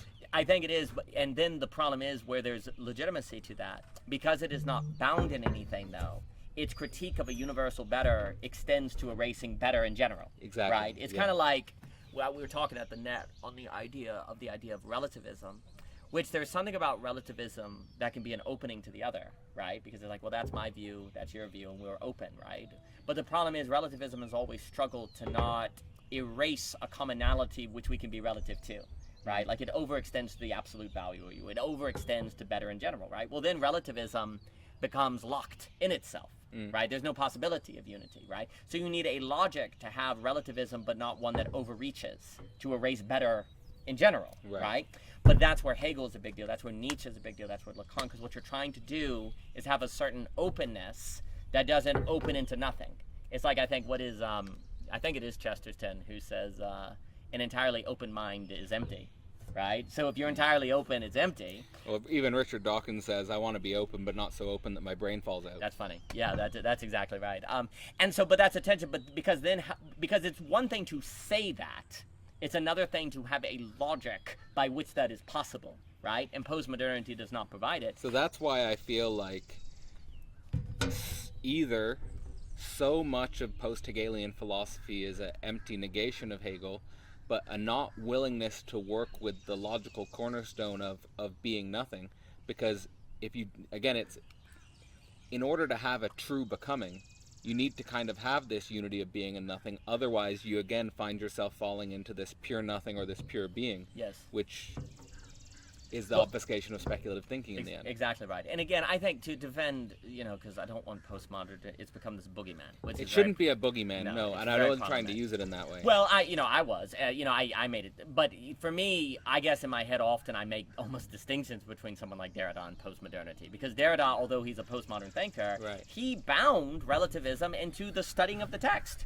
Like, that's what's so funny is people that, like, it's like, well, yes, there's a relativism, but if we're all unified in this deep reading, then that goes a long way. The weird thing is, in the same way that, like, in many ways Peterson was making a boogeyman of postmodern neo-Marxism and stuff like that, I think that now the funny thing is, downstream of Peterson, we are seeing that the new boogeyman is the Enlightenment itself. Yes. Where rational enlightenment, and that's the funny thing, is like rational enlightenment is kind of this new scapegoat. And so we got to be careful about that, and the distinction between the founders and the followers, the distinction between immediacy and mediation, the importance of thinking that just because something that was immediately good in its mediation ran into problems was wrong to begin with. Yes. That's not the right way to think about it. It's that there's something good that we chose to mediate, and then that brings us to new problems, which then require a whole new foundation of thought to approach those new problems, and that's why every new generation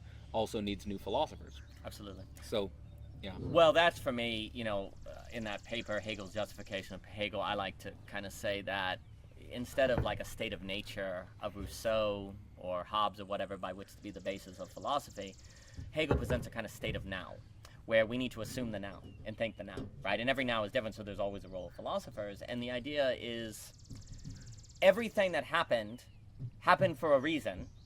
There's reason to think that everything that happened is for a reason, because the mind must think what it thinks is right.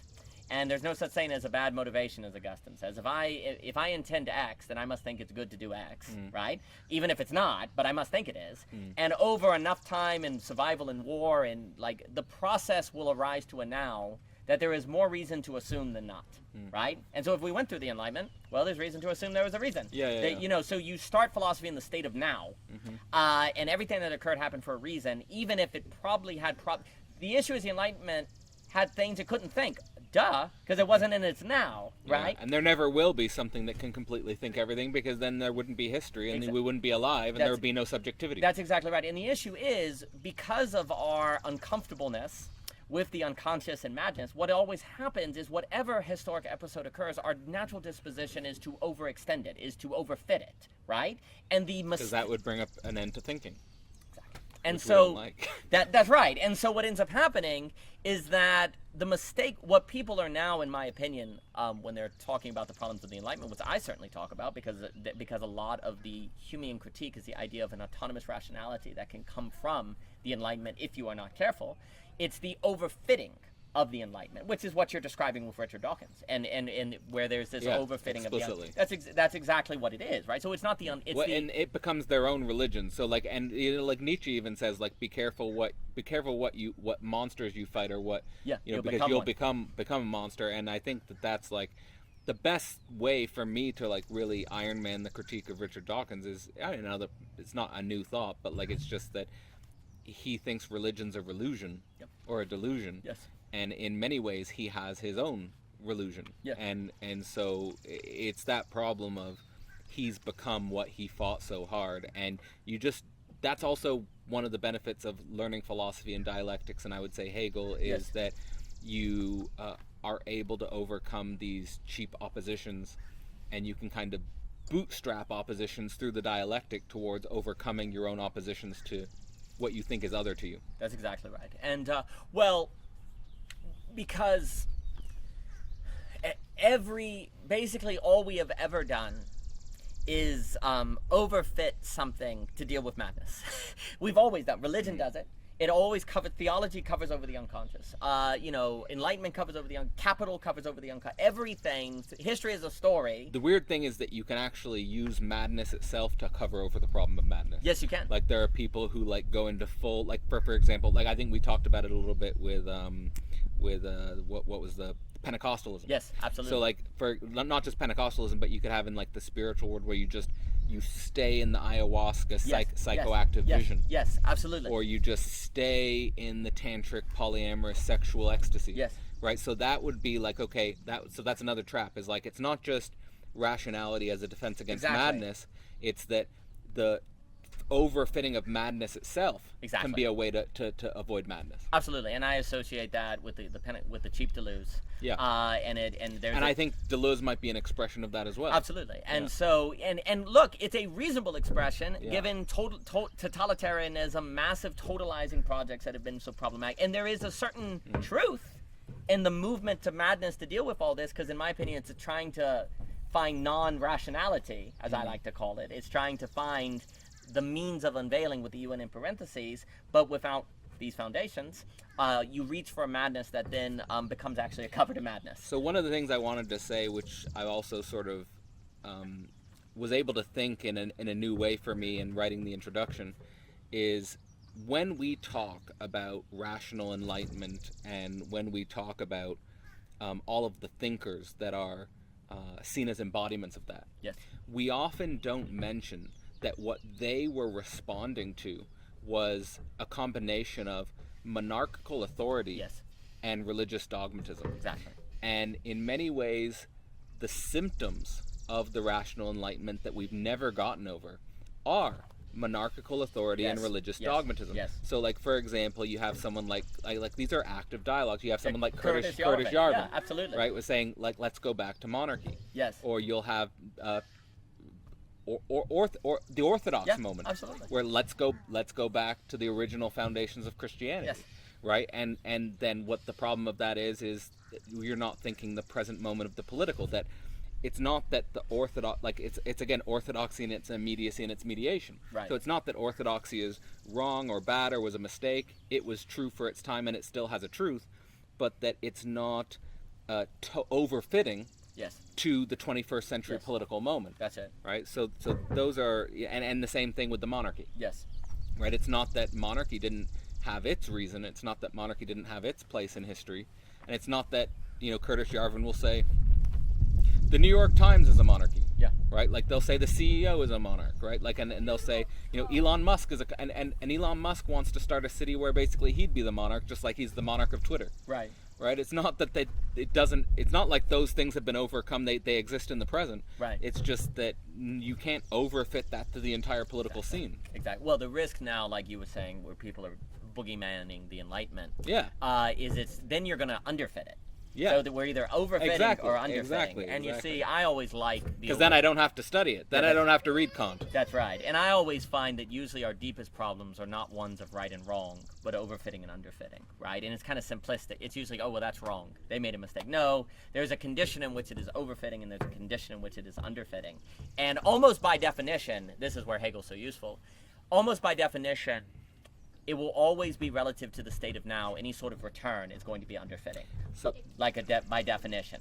So I just want to say with that language, I mean, of course, in evolutionary biology and someone like Richard Dawkins is thinking, you have like you could say the master signifier of evolution is fitness. Yeah. So and like literally like in the evolutionary like studies and like in like let's say if you read like a journal in Science or Nature, like you'll see them using data represented on a fitness landscape. Yes. Right? So when we say overfitting or underfitting, what you're really trying to do in like a historical existentialist phenomenological sense is you're trying to find the perfect form. Yes, right? You are. And that's like a meta historical tension like that actually Dawkins will say, like he's asked the question, if natural selection and if Darwinian evolution is actually not that complex of an idea, if it's a simple idea, then why did it take so long to be discovered? Right. And Dawkins will actually say it's because of Platonism. And he'll say that it's the perfect forms, that the perfect fit is actually the reason why we can't think in terms of a fitness landscape. Right. Right? And when we're thinking in terms of a fitness landscape, you've got to kind of find that middle ground where it's not too overfit or it's not too underfit. If you're too underfit, then you're not going to be able to survive in the niche, and if you're too overfit, you're going to exhaust the niche. That's right. No, that's perfect. And if you take seriously, you need fittedness, but fittedness is by definition determined by the now, then you need to assume the state of now. You need to assume the now. Assuming anything, and you see the problem is what I like about, just as that wordplay, the state of now versus the state of nature, is that what you're doing is trying to say, instead of saying, oh, so Daniel, are you saying that the now is better than the past? No, we're saying that it's new contradictions. It's new. It is another fitness landscape. And you have to assume the now because assuming is the now is going to be the basis for the contradictions you think.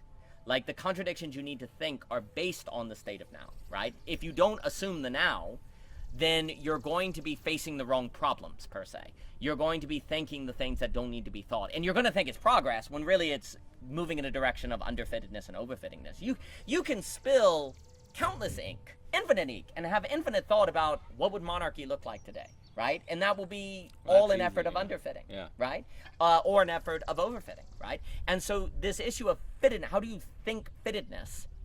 For me, thinking fittedness is always thinking contradiction of the now. Yeah, dialectic speculative cognition, but the thing is you can't package that as a simple ideology that you can sell on a New York Times interview. Yeah, exactly. In the same way that evolution cannot be in its... Or a New York Times bestseller book where you have a specific formula and whatever. 250 pages, case study, middle.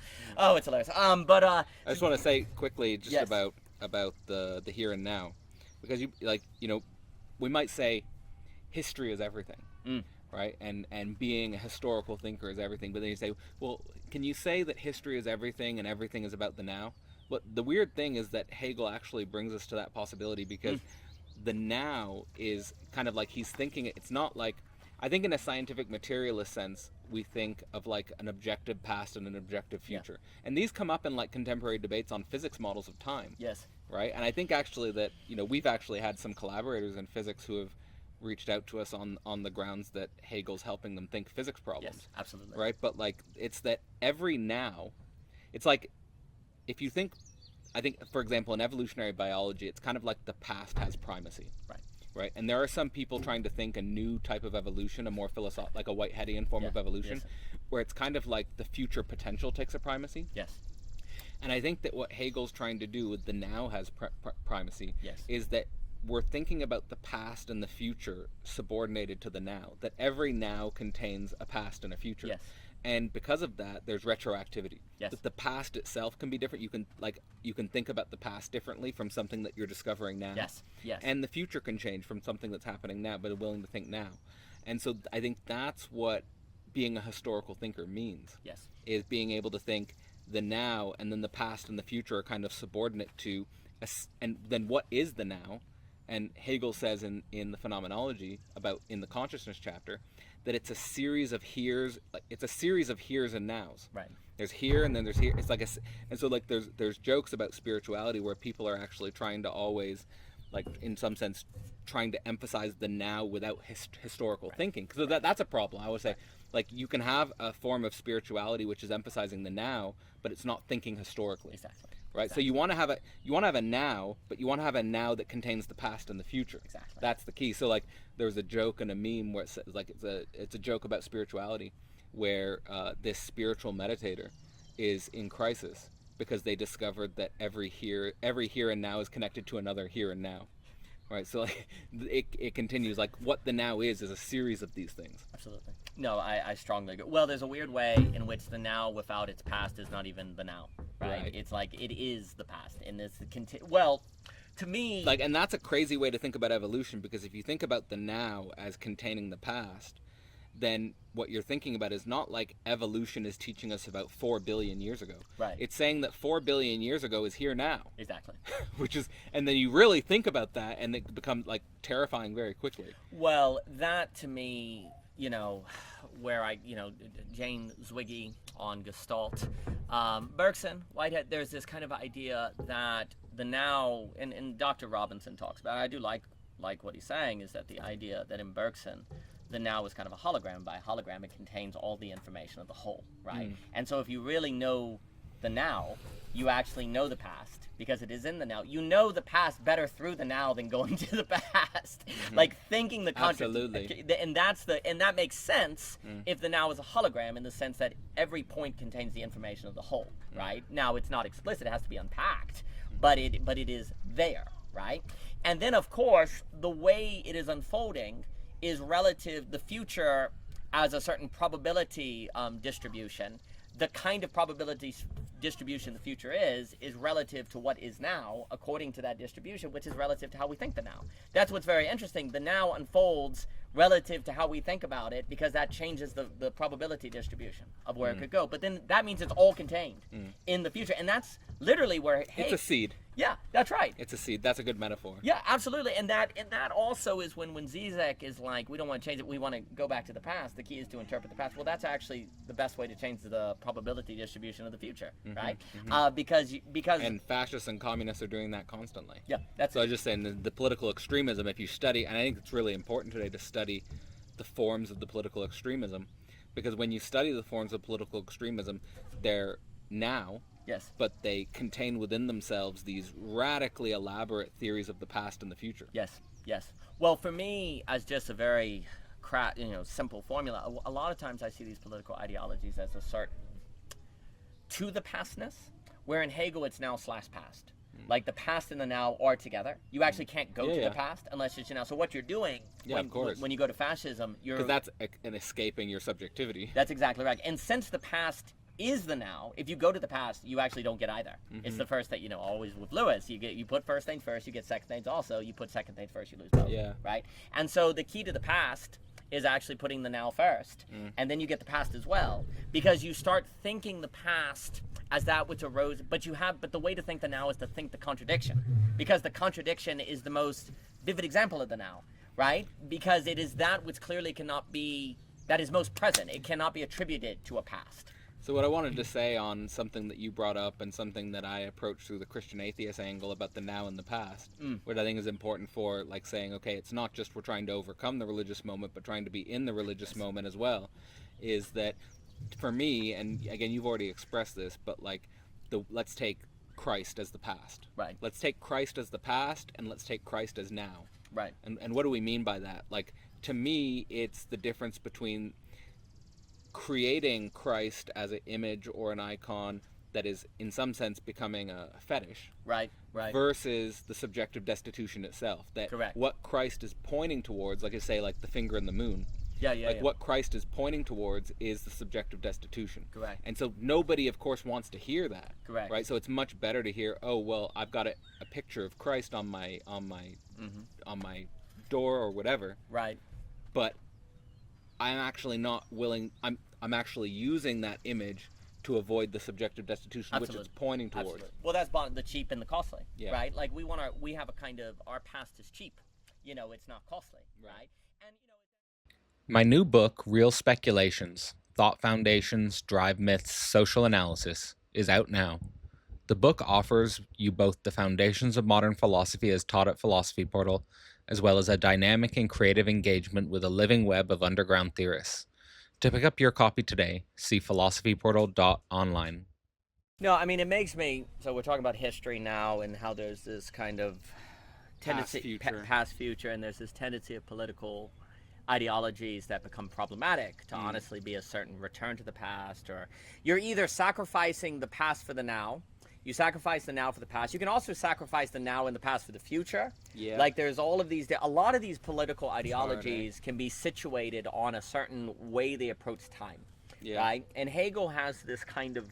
And I wanted to say quickly, usually when we think about time, we think about physics. Mm-hmm. But actually, I think what we're coming to is the importance about thinking about time is politics. Absolutely. And absolutely. how often do we think about those things, right? Oh my goodness. Well, before I forget, something very important of why all of this leads to the theopolitical. I would argue that basically everyone is still operating subconsciously between a religious political divide. They think you should keep your religion out of your politics, right? And even America has this separation of church and state. Mm-hmm. And I think many people go, okay, yeah, so what we do in religion has no political consequence, and we can neatly separate them. Yeah. And I think we definitely see that in Peterson. There's almost a neat separation of the mythological from the political. Right. Yep. Well, I say that because on this phenomenological structure of Hegel, with the way Marx uses that phenomenological structure, is that the level of religion, I think, in Marx is connected to the level of socialism, and then in Peterson we have the mythological layer of the Christian psychological significance of the biblical stories, but at the same time we have this political obfuscation of the tensions between capitalism and socialism. So there's something there where if you're not really working through the phenomenological struggle, then that's going to have a deep influence on your political limitations. 100%. And also, like, what else do you bring to politics but your religion? Like, it's your world. Like, what else? You see, people think that the separation of church and state is the same as the separation of faith and state. You literally cannot separate those things. And also, the state sets the material condition in which you can exercise your faith. And also it habituates your subconscious associations of your faith. And so you can't separate these things. To say that church and state should be separate in sense of political, like, power, like legislation, creates this impression that you should not vote with your faith. That's literally impossible. Even if you wanted to, it's impossible. So the problem is, in some respects, I associate the theopolitical with an acknowledgement of the impossibility to separate faith and politics, which automatically poses a lot of problems, right? Because also faith is always going to be tied to libidinal questions. It's always going to be tied to family, sex, marriage, all of these things. And of course, faith is always, when people talk about faith, it also is going to be tied to how they've come to manage or approach the problem of madness, the libidinal, the unconscious. Faith is always somehow tied to the structures people have come up with, good or bad, functional or not, overfitting, underfitting, by which you deal with the darkness, the dark, the things that are in the dark. And so the theopolitical is accepting the impossibility of the separation of faith and politics. And so often, like you talked about Peterson having this kind of neat he falls into one-sidedness when you emphasize the mythological, the simple communism versus capitalism, the simple binary thinking. Well, that's exactly so. Religion versus politics. And then you have Christian mythology versus woke. Exactly. Right, and you just stay there. And the thing is that that's what happens is you become stuck there. Yes, exactly right. And the more you become stuck there, the more angry you become, and the more in the more unreflective you become, because you're spinning around in circles, and on some level you're stuck. That's exactly right, and that's where the anger of Peterson just comes out so much, and because you feel that stuckness. Absolutely. Well, the other thing. So what's also the reason why I bring that up is because politics is inseparable from the question of where are we going, and religion always brings a where are we going with it, like out of Egypt, like where we get New Jerusalem. There's always a certain end time. It's very, very difficult to have a religion without a vision of the end times, or a vision of where you're going. Maybe not the apocalypse, but some sort of where are we going, and you can't help but design your politics around the question of where are we going, and where should we go, and where ought we go. Like another key to Hume separates the is ought in order to bind the ought to suchness. And what I mean by that is he thought people were trying to arrive at what we ought to do from abstract categories separated from lived experience, where they say, okay, we know what a cat is, therefore we know what every cat ought to do. And he's like, there is no cat. There is the cat at the barn that's missing a leg. So what we ought to do is give it some equipment to help it walk, right? But you wouldn't do that to every cat. So Hume is deconstruct. Like, I should clarify. Hume goes through all of these case studies of where you can't get from is to ought, you can't get, laws of nature or whatever. Not to say those things don't exist, but to say you can't abstract them from the lived. And he's very, very concerned about reasoning that wants to arrive at conclusions that are not bound to isness. To suchness, because you can kind of make a distinction between an is definition of what a cat is from what they ought to do, right? So he wants to bind it to suchness, which is then a check on tyrannical power. So likewise, suchness is now. You want to bind, and so what ends up happening is ought. When you separate ought from the now, you're still going to have an ought. And this is also Hume's point. You're always going to have an ought. Of course you are. Like, when he's like, you can't arrive at ought, he's not saying that the problem is you do have an ought, and you're arriving at it from a problematic basis. You arrive at it from an is versus suchness. So likewise, the problem is many religions or politics are arriving at an ought separated from the suchness of the now, right? So the end times, the book of Revelation, whatever, it's separated from the question of now. And in a sense, whatever happens now really doesn't matter, in a sense, because we already know the end, right? We already have an image of the end. We already have a sense of how everything is eventually going to end up, right? So we don't need to tarry with the now because we know where it's going, right? That is where you end up in so much trouble. And, this is where I can get into things like N.T. Wright and other theologians point out that there are actually, just in, say, Christianity, there are many end times stories. You presuppose you know what you want instead of recognizing that your desire itself is a mystery. That's exactly right. And so, Lewis, like many of these thinkers, like they'll emphasize that you'll have stories of Jesus that give glimmers of possible apocalypses. And that then the question is, they're all in the same way that the mixed metaphors kind of destabilize God as a clear signifier. Likewise, the mixed apocalypses, whether it be in Luke or it be in Isaiah or a book in the Revelation, these mixed apocalypses are supposed to actually destabilize your take on the future, which is actually to help work against the temptation of knowing the future. But unfortunately, that does not work so well. But the point is that the political is always tied to an ought. The religious is always tied to an ought. And David Hume wants that ought to be bound to suchness, and the suchness is now, right? And so you can't separate the theopolitical, because you can't separate the political from oughtness and notions of the future no more than you can have the theo. And if you don't, let's put it this way, if you don't think the theopolitical, then you'll have the ought of theo going that way, the ought of politics going that way. They'll be in conflict, and they'll also both be in bad faith because they're going to act like they can operate without the other when they cannot. This will lead to all sorts of pathologies that will then be repressed because people don't have the conceptual tools by which to do it, and you have this, Peterson, frustration, anger when these oughts are split. Yeah, and you also have the woke hysteria. Exactly. Right, so I mean, it gets expressed in many different emotional valences, but I just want to sort of think through here, the connecting the faith to the state. Usually we think faith is connected to the family. That's a very common thing to think. And also with, I want to say, Hegel provides us with so many structures, and of course, then on the one side, people can say, well, these structures are too totalizing. And then on the other hand, you can sort of maybe just identify with the historicity of the structure. Mm-hmm. But I think to think through these structures in their nowness is what we like. What I'm trying to offer as a methodology with the phenomenology. But I also want to say that I think we can also do this with the logic, and we can also do this with the philosophy of right. So the structure is the family, community, and the state. And what I want to say is that this structure of the family, the community, and the state, it's again not linear. It's non-orientable surface. But the family, community, and the state related to the theopolitical is that the theo usually can get more connected to, say, the link between the family and the community, and the political is usually connected to the community and the state. So thinking the theopolitical together requires thinking the family, the community, and the state as a non-orientable surface, Right. and that usually more conservative politics is going to be focusing and zeroing in on the family and the community, Right. and more progressive politics is going to be thinking about the community and the state. Exactly. So you get all sorts of contradictions there where on the more conservative end, focusing on the family and the community, they're going to kind of ignore kind of the global political dimension and pretend, oh, I can just enclose myself and not really think that. Correct. But then the progressive politics can have its own type of enclosure, Yes. where they're not willing to think the family and the community link. Correct. And then you can have them trying to create community without family, but then because they haven't learned the skills of family, then they can't do community well. Yes. Right? And so basically the antagonism between these orientations need each other. And that's the importance of the impossible bridge. And so increasingly I've been talking about how do we build impossible bridges. Exactly. Which is not a bridge to annihilate the other side. It's a bridge to bring together there's some political thinkers that are increasingly, and I think probably inspired by Zizek, even if they won't admit it.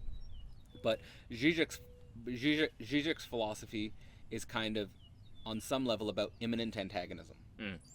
And like increasingly thinking a politics, an agonistic politics. Like that we can't think of politics that gets out of antagonism. We have to think of politics where antagonism is fundamental, constitutive to the system itself. Right. And some of those antagonisms are family and community. Some of those antagonisms are community and state. And this left-right orientation sometimes gets split along these dimensions. So the capacity to think antagonism between these dimensions, oftentimes people's differences or disagreements can be helped by thinking about where the antagonism is located. Exactly. And what antagonism you don't want to think. Right? So all of that. Well, that so much of politics and theology and all of that have actually just been avoidance of the antagonism you don't want to think. Right. Like reasons I appreciate someone, like a Cortani, for example, is where he's like, hey, Marx, the state is not superstructure, it's base, right? Mm-hmm. In a sense, we were talking on the way here on kind of, there was a mistake in Marx of suggesting that the state is epiphenomenal per se. It's not really there, it's a certain illusion, right? Well, no, it's real. Because there's the temptation of, I want to almost say the temptation of epiphenomenalism or something is present in everything. Like, in religion it can be, well, this world is an illusion, it's epiphenomenal to God, and, at the end, that allows you to kind of not take seriously the antagonism, right? Because it will kind of melt away, right? And so likewise in Marx, another dimension of, in my opinion, his end times thinking. He's very influenced by Christian end times thinking.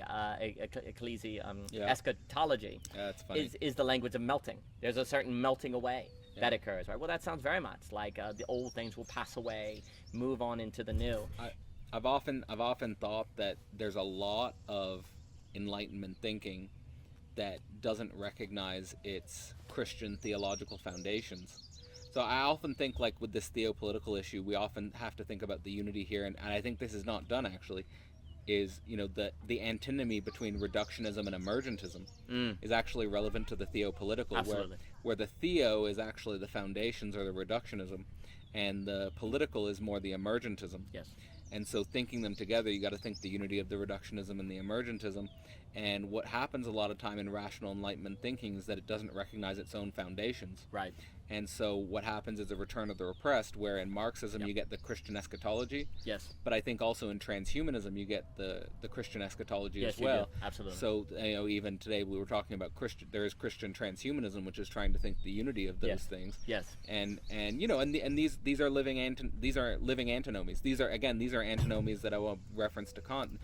Kant isn't thinking that antinomy, but they're kind of the result Absolutely. of starting with Kant, and that antinomy appears. Absolutely. Well, Lorenzo does work in Christian atheism, and I always appreciate trying to think that tension, versus, because for him, he's always been like, well, we know gene editing is coming. We know that AI is coming. We know these things. So rather than Christianity ignore them, what would it mean to think them? Yeah. And it's very, very hard. But Yeah. it has to. The hard road's the only road left. But no, well, there's a way in which, again, we could say the mistake of the Enlightenment per se, or overfitted Enlightenment, is almost treating irrationality or as epiphenomenal, that it will melt away. Maybe I'll say melt away. That if we do this long enough, the bad will melt away, right, per se. Likewise, if we do capitalism long enough, poverty will melt away. The bad will melt away. If we do democracy enough, the bad will melt away. And it's a simple formula, but it's like, do X long enough, then bad melts away, kind of thing. Let me give an example of what thought is possible. Let's say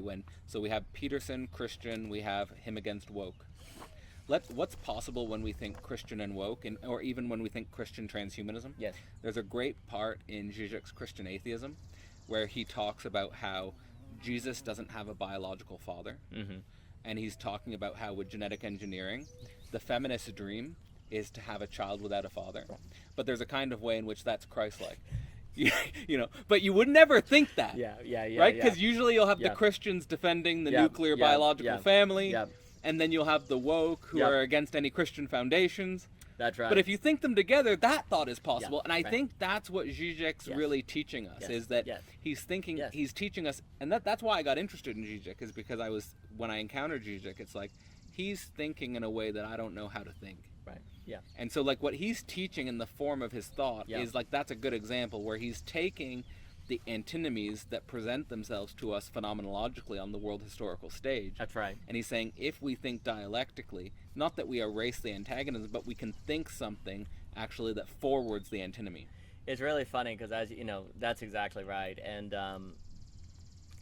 maybe 2010 or something, I don't know, 2009 or something, I ran across that quote from Zeno where he says basically something like, everything must be one because otherwise it'd be separated by nothing. Nothing doesn't exist, therefore everything is one.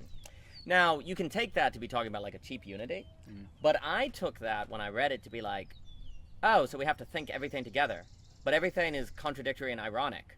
Oh, so I took it to be like, it was like everything is one. That means everything has to be thought. Like the one didn't, for me, come across as a melting, right? It came across as Zeno. in Zeno. Now, I think many people Maybe it does in Parmenides, I don't know. Yeah, and I'm not saying I'm a Zeno scholar or anything, but yeah. when I read that quote back then, it came across as a certain, oh, we have to bring everything into proximity. Like, and of course, how do you do that without them destroying one another? And but it was some sort of like, they have to somehow come together. And of course they don't, but they create tension as they come together. So then so much of the short stories in the literature emerged out of the unfolding of the tension that came when you brought these things together. And it felt like the only way to bring things together with the equipment I had at the time was literature, was art and story. And so it's just funny because as you were talking about, I was having that memory of like, that really struck me. Everything is one because otherwise it'd be separated by nothing. Nothing doesn't exist, therefore everything is one. And for me, again, that then also did change nothing because I'm like, well, but this something nothing thing. Like, it's funny to play around with these things, right? Like, one of the things that motivated me in my sort of introduction to philosophy was you have the Leibniz, why is there nothing why is there something rather than nothing? Yeah. And Zizek actually turns that around and say, why is there nothing rather than something? So, That's right. But if you play with these things, like, I mean, a lot of philosophy is playing with these things and right. putting them together in weird ways and thinking them in weird ways.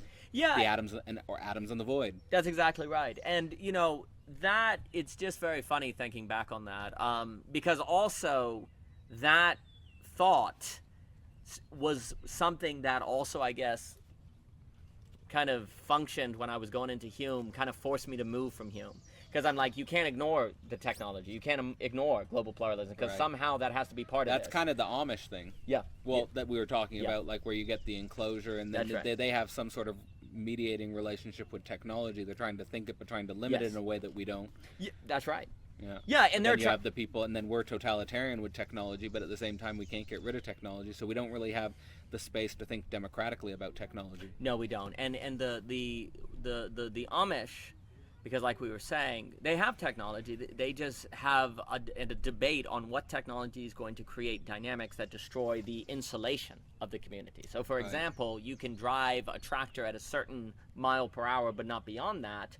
Therefore, you can't get certain engines because that would make it easier to travel. They're really kind of against travel, almost like running into too newness. much interconnectivity. That's correct. Sloterdijk opens his Spheres trilogy very sympathetic to this problem, in the sense that he's kind of asking that, he's kind of saying science has broken and modernity has broken the spheres. Yes. And has brought us into this multiplurality and maybe say the foams, but that we haven't thought about the logic of that breaking of the spheres. No, and I think also it's interesting with Sloterdijk because there's almost a way in which he is locating evidence of something that needs to be thought in architecture, right? Look at the emergence of the globe with the spear, and you're seeing it in all of these buildings and different designs. It's like that architecture and design becomes it's evidence of a certain subconscious, right? Yeah. That is suggesting that it needs to be addressed. But then of course the issue is once you get to foams, I don't think Sloterdijk gives you an address. I think he's very interesting in the sense that he is making a case for things similar to what we are discussing, or with Hume or different things, using architecture in the way that people are designing, because design can sort of reflect certain subconscious associations, and also the kind of the idea of the circle, the spear. He associates Atlas as a philosopher because he has a beard and different things, as this sort of effort for a certain unity, and that if we don't have spears, that desire for a certain unity is still there, and it's going to break off politically into foams and different things. I think obviously we have the spherical thinking and we have the circle thinking. Probably we could connect that to the womb. Yes. In a psychoanalytic sense. Yes. But then the thing that appears in psychoanalysis, I think in my doctorate, basically I was able to freely research what I wanted to research, which was a great privilege. Yes. And one of the things I did was a comparative analysis of Zizek's Less Than Nothing with Sloterdijk's Spheres trilogy. That was like and I kind of saw them as like conservative, progressive ends of metaphysics. I think that's fair. Yeah. And like what Zizek emphasizes, so like say Sloterdijk emphasizes the problem of the orb, or the circle, or the one. And I think Zizek's emphasizing the division or the gap or the rupture. That's correct. And I think that like we can think about that with a psychoanalytic metaphor of pregnancy in the womb, because we can think about the gap as the birth itself. And like we've talked about before, the difference between return to the womb thinking versus self-birthing. Yes. Right. So like, and think that's at stake. I mean, and the thing is, we need both. Yes. Right. Like you do need it's not like enclosures are useless or enclosures are just bad. There is a way in which enclosures are dialectically necessary, and we can think about them as I often think about them now in religious terms as like a necessary transcendental illusion. Yes. And it's an illusion in a sense, but it's a necessary transcendental one. And the historical horizon needs such spheres. It needs such orbs. Yes. But it also needs that self-birthing, and it also needs that division and that gap, and the recognition and the acceptance of that division and gap, and probably in good time and like the right timing. Yes. Like and I think Matthew Stanley's brought this up about the right timing. Yeah. Right? Like is it you just lack? You just throw lack at people. You can't just throw lack at people. What you got to do is, if you understand lack, you kind of have to be patient and wait for people who are themselves recognizing that they need to think lack. Yes. And then you sort of have that more, instead of maybe the evangelical proselytizing, you have more of the patient waiting. Oh, 100%. But very well put. For me, Sloterdijk, there is something about Sloterdijk that actually is kind of like Peterson with myth. That there's a certain almost myth in the spear. There's a certain myth that is the unconscious, that's in operation. And rather than locating it in, say, mythological story, it is much more on the side of the design, much more on the side of the architecture and what we're actually seeing. And that's all well and good. And that actually our relation to geometry, in many respects, suggests some of the unconscious things that are in operation in the same way that are in myths, and we can get at that unconscious. And forgive me for using unconscious, subconscious more interchangeably in this discussion, because I know some people make distinctions. But the point is that as Peterson is pointing to getting at that with myth, I think Sloterdijk points at it with in art history, basically. I mean, architectural history and different things, and there's some incredible value at that. But in the same way that actually, for me, Sloterdijk gets tied into conversations with the new address of Christopher Alexander and questions of design, sociology, and different stuff like that. Because you see, I would say that Sloterdijk ultimately is not thinking the economic, the supply chain, the pricing mechanism, the same as Jordan Peterson ultimately. And that's you could say one of the differentiating factors with Zizek is that he is thinking about capitalism. Yep. He is thinking about economy. He, doesn't necessarily offer us a plan. I don't think he necessarily wants to offer us a plan. I think what he wants to do is say, I think he wants to destabilize people into thinking. Absolutely. Because ultimately, that destabilization into thinking is at the heart of the theopolitical. There is something in which the sphere is kind of the theo, but it That's is, right. It's the theo, Yeah. but it lacks The gap is the political. Yeah, that's and Zupančić says that, like, the origin of the political is in the gap, and right. we always come up with a master signifier for the gap. That's correct. As a response, and every, so like the connection to what we talked, like every master signifier can potentially be totalizing, underfit or overfit. Yes, that's right. And to me, what's interesting about the foam, I almost, instead of foam, because I think he opens that talking, obviously ocean foam and different things. And he uses these images, but when you have the bubbles you can pop, you notice how there's little spaces between those bubbles? Yeah. Everything is about that, like the way they're connected, right? Because you're really not the in-between spaces. That's everything. And then the issue is, because you have a timing problem in the relation of the the between space, then there is the faithful presence. Like there is something true about foam in this sense, or bubble wrap. And I know he talks about globes and bubbles and foam and different things, but I kind of feel like the sublation is bubble wrap. That there's the bubble wrap, which is a foam that is also a bubble.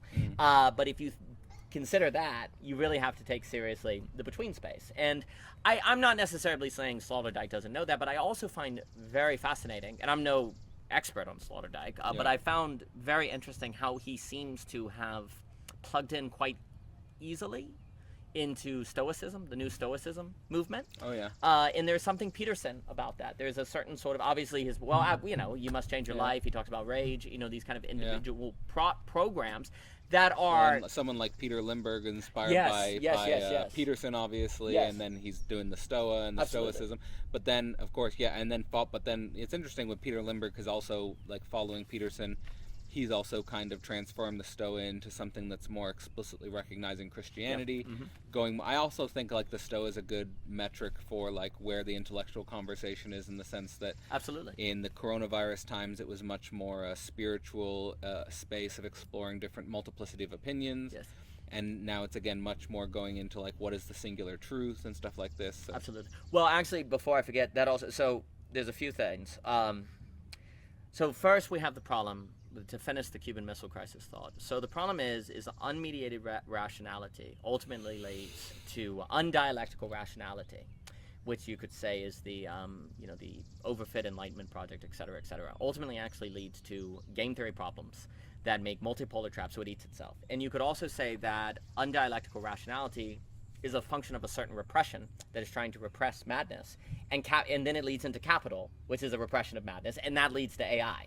I think Mikey is correct with that movement. And all you need to see is, like, the culture of the stock market and the day traders and stuff. Like, that's pure speculative madness. Absolutely. It's just madness. Absolutely. And these people go insane. And what's interesting is that's a madness repressing the madness of the unconscious, absolutely. Right? And they're doing coke. They're doing lines in the bathroom. That's exactly right. They don't sleep. They go with the strippers and doing ecstasy and stuff like that. That's correct. And so all of that is a repression mechanism that also, as what we try to argue is in Belonging Again, is basically, this is why the pure rationalist project, for all of its necessity, is now overfitting. Because if you look at game theory, if you look at capital, if you look at all of these things, it eventually leads to more Cuban Missile Crisis. Basically, it's going to lead to and the likelihood of an unpredictable black swan is very high, right? But you see, the problem is saying that doesn't tell us anything, though, right? We can't just say that and then, like, then we'll make sure the military general in that base in Omaha is Enlightenment and he has a developed personality and therefore won't do it. It's like, nah, you have, that's not going to, the contingency, you never, ever, ever, ever, ever escape the contingency. And you have to take that very seriously. But then, and I'll give it to you, but then, if you say, well, we've got to then move beyond pure rationality, which then I would say is non-rational. Well, guess what? The non-rational is the madness. The non-rational is the subconscious. That's where you're then having to deal with the madness. And oh my gosh, how do we do that? So you don't avoid these very severe game theory problems unless you go into the society has covered up. So I think like the overfitting of reason was certainly again the truth when I started in the university. Yes. There was the overfitting of reason. I think now we again have moved into the space where it's an overfit of non-rationality. Not to interrupt. They're I want to build up to that. Like, yeah. So like, and we talked about this a little bit, but like you have then like the people who are overfitting reason, recognizing the limits of reason. Then you go into the spirit. Now we're in the religion, and I think that now here's the weird thing is like, you know, not only will there always be new problems, but there's a way in which, you know, you should expect progress to present you with the worst. Yes. And when this is ideas where we're, like, in my mind, I'm very much interested in where this progress of the discussion of religion progresses beyond itself in a way that actually I shouldn't be anticipating this too much because we're going to get the problem of the worst. Yeah. And so the problem of the worst, I'd like to outline what I think the problem of the worst might involve, and we've all been pointing towards this throughout the discussion, but you know, you have the overfitting of religion, and then the overfitting of religion is really defending itself against the potential overfitting of the madness. Yes. And so I think I do think we see the threat of this, like I think the threat of this is very actual in our immediate networks. Yes. Where I think what you could expect, what would you expect to see if you have the problem emerging of the overfitting of the madness itself? I think you would see the utopianization of the Dionysian. You would think you'd have the utopianization of the psychedelic vision. Yeah. You have like the the DMT pods, right? Like so the DMT pods, like Carl Hayden Smith's been doing research on the DMT pods. It's a great case study of the overfitting of madness. Yes. And it's an enclosure. Yes. So it's literally an enclosure.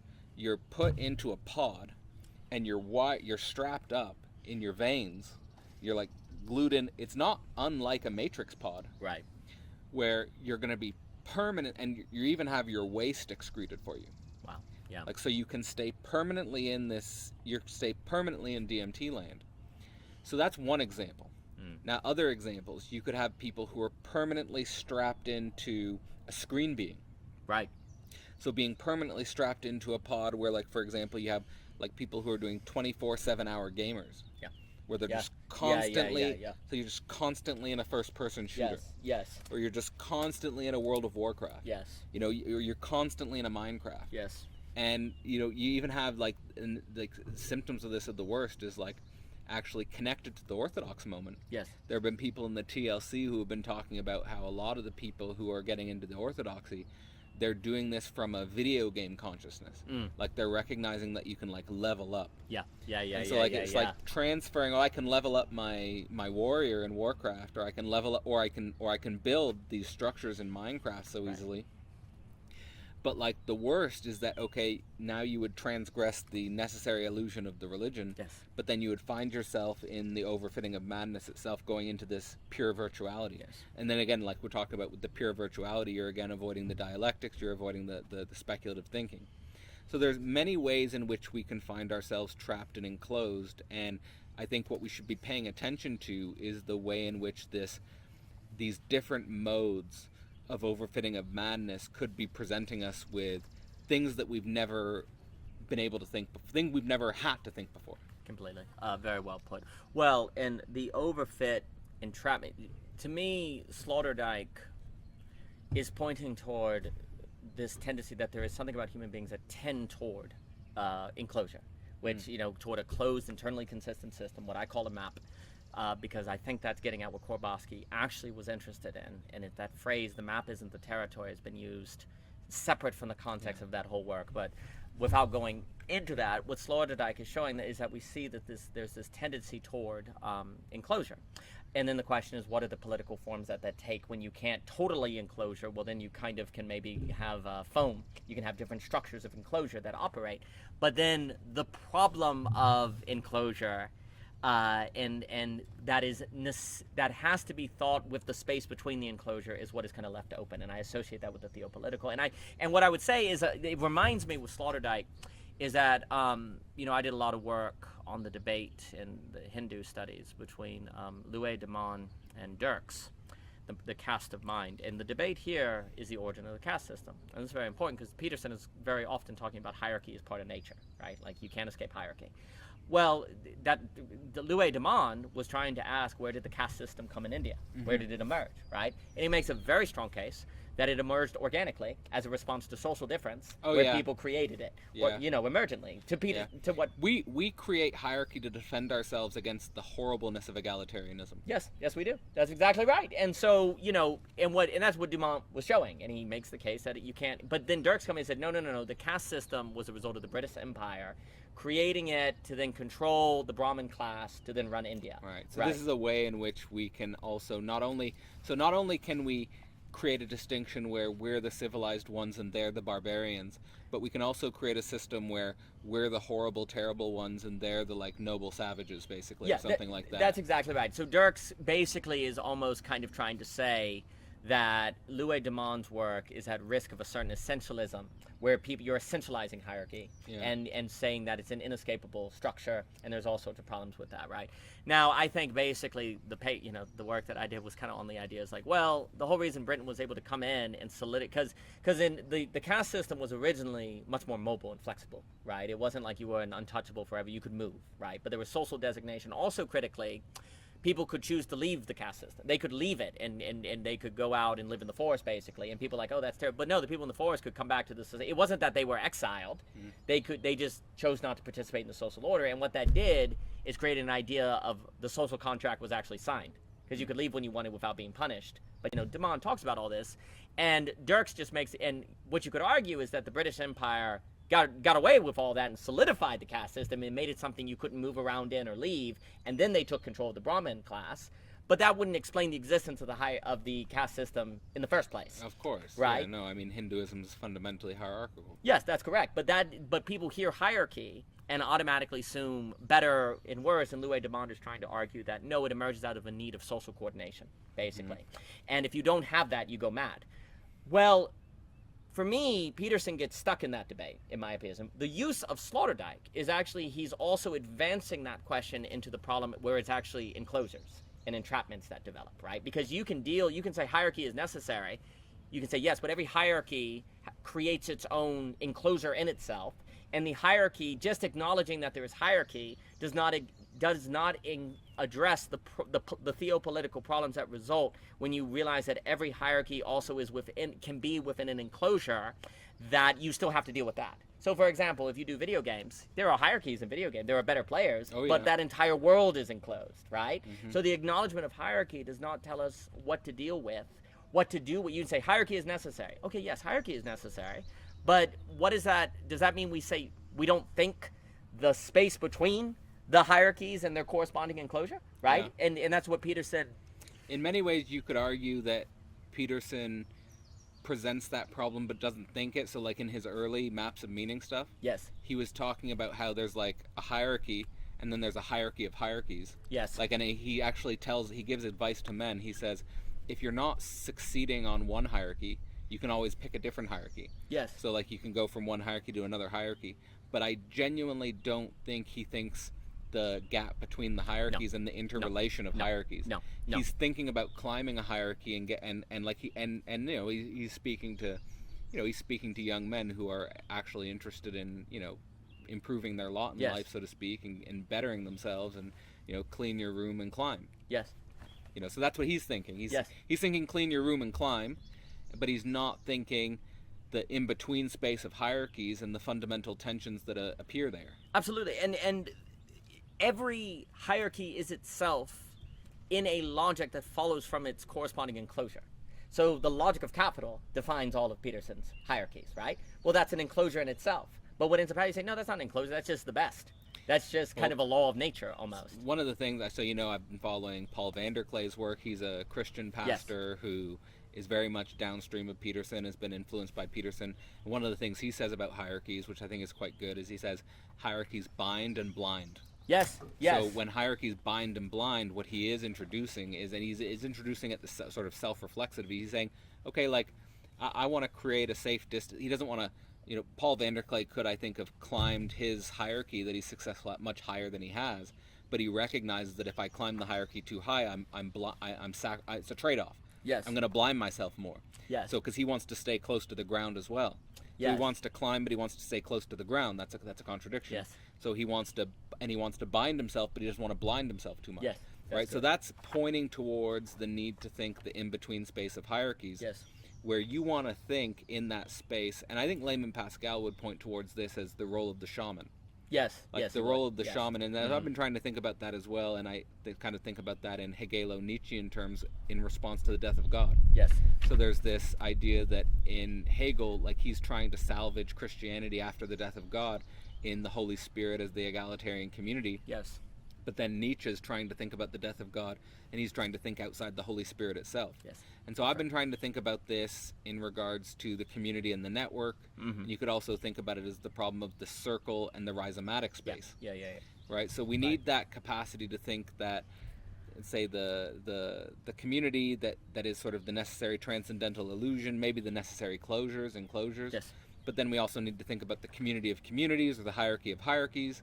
And we need to think the in-between space of the communities and the hierarchies, and that's more of like a rhizomatic network. Yes, right. And then, you kind of have to be in what for most people is the blind spot. Yes. Yes. Right? So whereas people within a certain hermeneutic horizon, within a certain sphere, within a certain circle, they bound themselves, there's something good about that, and there's something can be rooting about that, but there can also be something blind about that. There can be something like, and sometimes it can produce a painful ignorance. Absolutely. Where if you're not in that hierarchy and you're listening to it from the outside point of view, you can be like, how can you be so blind? Yes.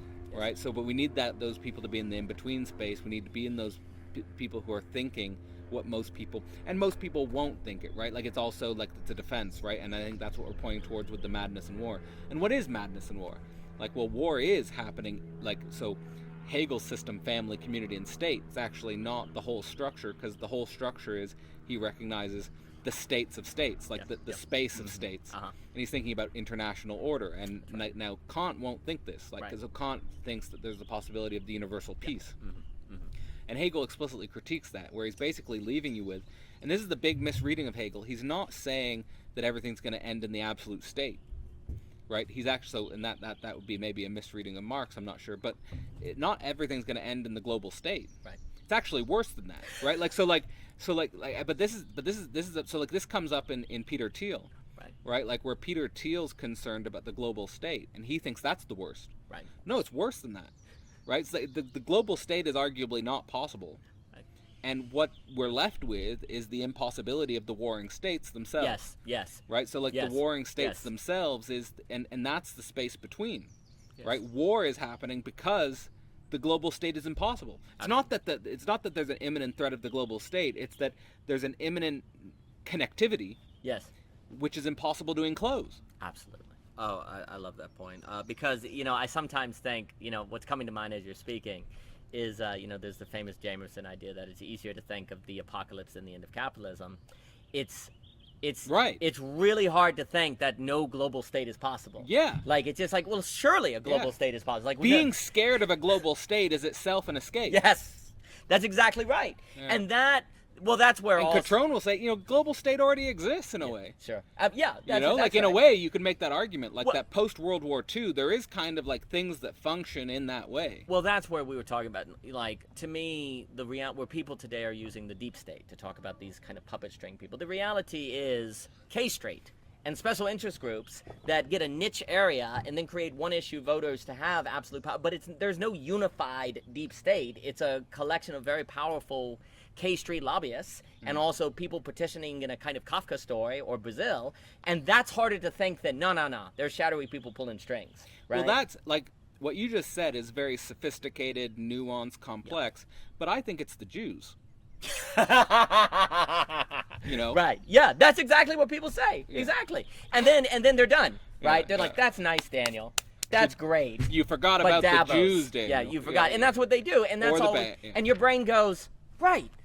I did. And so you're done, right? And when you start talking about, well, actually, no, the NRA really creates a vote. They really come down on gun rights. Then they create single issue voters who, for gun rights, will vote for everything else. So practically, it seems as if the RNA runs the show because they can get a lot of people just to vote on that one issue for one party. You know, all of these different groups that have these single issues that then they create a culture of a single issue that then practically makes that lobby seem like they're running the whole government. But that's actually just an effect of what you get when you create a culture of a single voter and then you make that single issue voter the majority, right? But that gets into K Street. That gets into lobbyists, special interest groups. Now we're talking Marcise Olson. And actually there's way more of a comfort in believing there's puppetry. Because if there's a single group that runs everything, then theoretically it should be possible to become that group and fix everything, right? Like theoretically it should be possible. It leads to that type of political thinking. That's exactly right. Savior mentality. And that's the other problem, is if you don't have the Christian atheism, you don't have the death of God, you don't have it, then there's going to be a Christ figure. And it's going to be in the political. And I just want to say also on like the Christian atheism angle, like what I've found is like, there's like this, there's someone who told me, like it's really weird that someone who's not a Christian, someone who is not raised Christian, someone who has not dedicated a significant amount of time to studying the theological dimension of things, that somehow I've come into a philosophical capacity to think in a Trinitarian logic. Right. And there is something interesting about that, but you know, it's something I've thought about in other contexts, that it is sometimes the case that someone who's studied very deeply in neuroscience, for example, can go into the field of biology and make an innovation. Right. Or there's someone who's in the field of there's someone in a different field who studied very deeply in a different field, but then they go to another field and then they can see it in a different way, which is actually very helpful. Yes. And I think in some sense that's, in studying German idealism and in studying philosophy very deeply, there's a way in which I do think I've come into being able to think in a Trinitarian logic in a way that's very decoupled from traditional Christian concepts. Yes. So like just an example of that is like in the Christian atheism course I was thinking with the big other, subjective destitution, and then the network and the rhizome. Right. And that there's something very interesting, and that the Trinitarian logic lends itself to thinking in that way. But just in our recent, the Portal event, we were thinking about the big other maybe is the death of the internet theory, and then you have the real creativity is an antagonism with the algorithm. So that's like the subjective destitution angle. And then you have like the people want to get off the screen being, and they want to get to the real life events, but they meet really interesting people on the screen being, and how do we link the kind of the cemetery of the screen being with the new forms of real life events? And that's again, so like there's again this like very interesting way in which like the Trinitarian logic can actually extend itself beyond traditional Christian categories, but in a very helpful way that's alive today. And I think there's something super interesting, important, powerful there. And then there's also this angle of like where the Christian atheism concept is actually, it's not an identity, it's not something like I'm not like Christian atheist. It's that Christian atheism is this really interesting dialectical tension. Right. And it's kind of like reflecting the being nothing, you could say. Yes. For the true becoming. And then like in studying Christian atheism, what I see is like there's this, and in my real relations, like so for example, like collaborating with Peter Rollins, like Peter Rollins is kind of like, you could say, an ex-evangelical. Right. And he's more on the atheist end of things. Right. But then I've also been studying the like downstream of Jordan Peterson, you find Paul Vanderklay, and then he's doing the metagelical thing. Yes. And I think that then there's this conversation between the metagelical and the ex-evangelical that I'm really interested in, which is kind of like, you could say that's a Christian atheist tension. Yes. Right? So I'm saying like these are like some of the tools that I'm exploring in the book Real Speculations are like not necessarily identities, but they're like modes of thinking. Yes. That can actually help you think the unreal complexity of our moment. And I think like the movement here, and like for me, is I started my PhD in a complexity science department. Right. And it's kind of like moving from complexity to contradiction. Right. Like where we have the complexity science, right? And we have a lot of people in science today who are thinking about how complex the world is. And that's a response to the reductionism. Yes. Right? So like reductionism can't handle is the complexity because it's too simplifying. And it's simplifying in a way that blinds itself too much. Right? So they bind and blind themselves. They bind and blind themselves in a certain way with the reductionism. Right. But then the complexity and the interdisciplinary can also bind and blind themselves to the way in which complexity has to be brought to contradiction. Because you can't move complexity further without moving from complexity to contradiction. And then that contradiction can't just be, you know what I mean? Like Yeah, that contradiction can't just be sort of abstract logical. It has to be real social. Absolutely. No, that's very. I really like that. That's very well put. Well, the thing that I think, so a few things. First, what we're pointing at is this wonderful question, the way you put it with what we're doing online, social coordination, dead internet, that, all of these real and bringing these things together and thinking the theopolitical. How do we become key contributors to a network that does not re-solidify or re-cohere into a completed one, right? That's attention. Right. And what's odd is complexity can become a cohered thought, right? And so not reify into a completed one, but also not drift into an indifferent multiplicity. Exactly. So it's like the indifferent multiplicity and the completed one. And there's always the temptation to the completed one as the self-enclosure, and there's always the risk of drifting into the indifferent multiplicity. That's correct. And so and that's the agonistic politics. That's correct. Agonistic politics is where we find the impossible bridges. Exactly. And I guess for me, I want just riffing off Sloterdijk, I want to think the bubble wrap. I think he does reference bubble wrap in his book, but I want to really taking seriously bubble wrap, where it has the space between and it wraps together and it's bubble wrap, not just bubbles, not just foam, not just globes, not just it's bubble wrap. Dang. And if you're careless with it, you're just going to pop the bubbles. Yeah, you're just going to pop the bubbles. Yeah, but if you're careful with it, it actually encloses you in a safe way, which allows for potentially a nice surprise without destroying the bubbles. Yeah, exactly a nice right. And usually something very delicate and precious is gifted in bubble wrap. Exactly, and one of the reasons I like that image is because kids love bubble wrap. They love bubble wrap, and it's like Nietzschean children. There's something playful about, kids can come up with a million ideas to do with bubble wrap. And it's funny how creative bubble wrap is. And that points to what you were saying about the outside of Christianity coming in a new way. So a strong argument, hopefully, we make in Belonging Again is that wealth creation it comes out of the between spaces. The between spaces is the strength of capitalism. The problem is capitalism tends toward enclosure that gets rid of those between spaces. We talk about, obviously, the dialectic between energy and creativity. We talk about the mystery of creating demand versus stimulating demand. We talk about the solo residual, other things, Dietrich Miklowski and different things. So the irony is that the modern world, in a sense, everything moves toward enclosure when history shows a story that hopefully we can show and argue, that the more between space, and I know Desmond Luber has been talking with William Desmond. I know he, even Vervaeke was mentioning him, has this emphasis on the metaxis. Yeah. The He's metaxis. doing a course, I think. I think so, with Johannes. And so there's a metaxis emphasis, right? Well, I love the between. I think the between space is very valuable. But the issue is that the between space has to be the between of contradiction, not the between of a transition of emergence, not a, it has to have that negativity. That's part of it, because that negativity,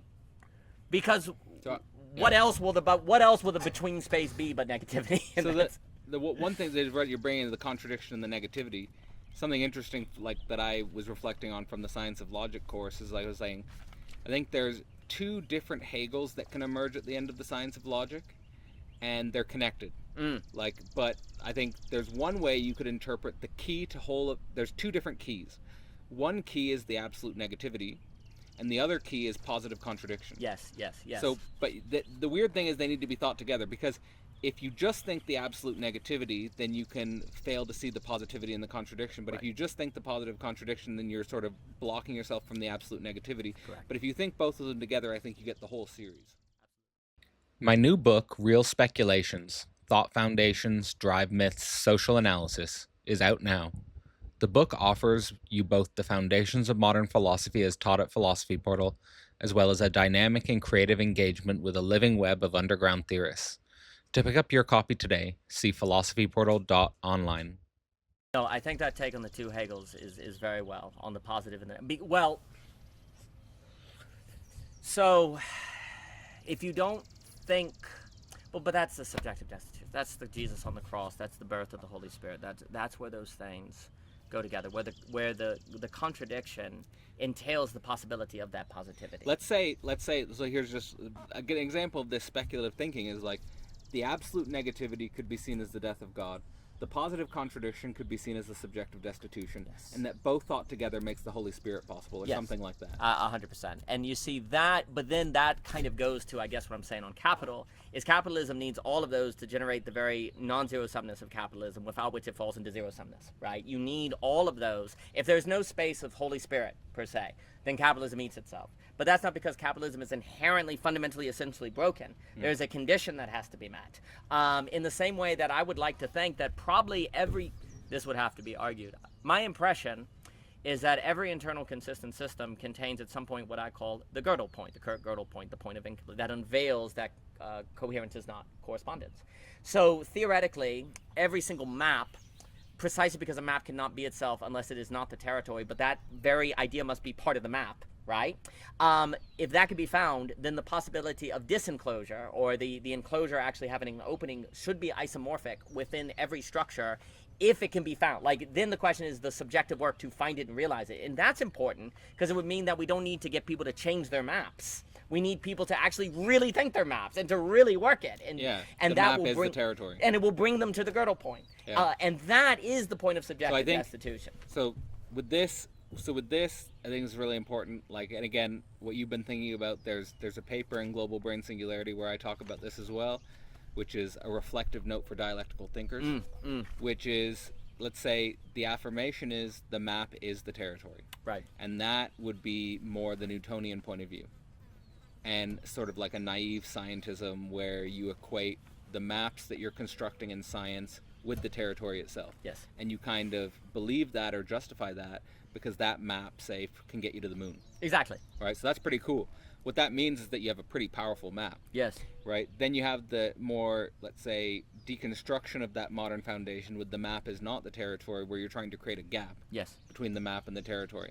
And then I think the negation of the negation, and I think which is already implicit in Hegel, is that the map is the territory. And then the question is, when you think the map is the territory, then what you're doing is that all of a sudden, and this is how I think, is that all of a sudden the conceptual jungle becomes primary. Yes. Because because it's not just one map. Yes. It's that there's a bunch of indestructible maps. Yes. And so all these indestructible maps need to be thought. But the reason why we don't do that is because, one, we're either trying to build our own map. Yes.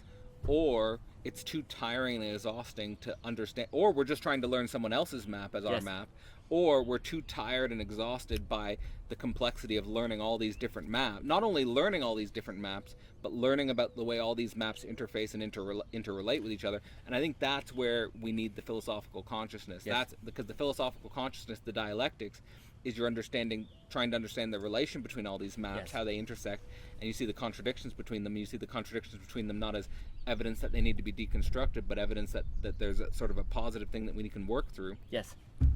But that the also, like that this jungle is kind of like a space of our unsublated violence.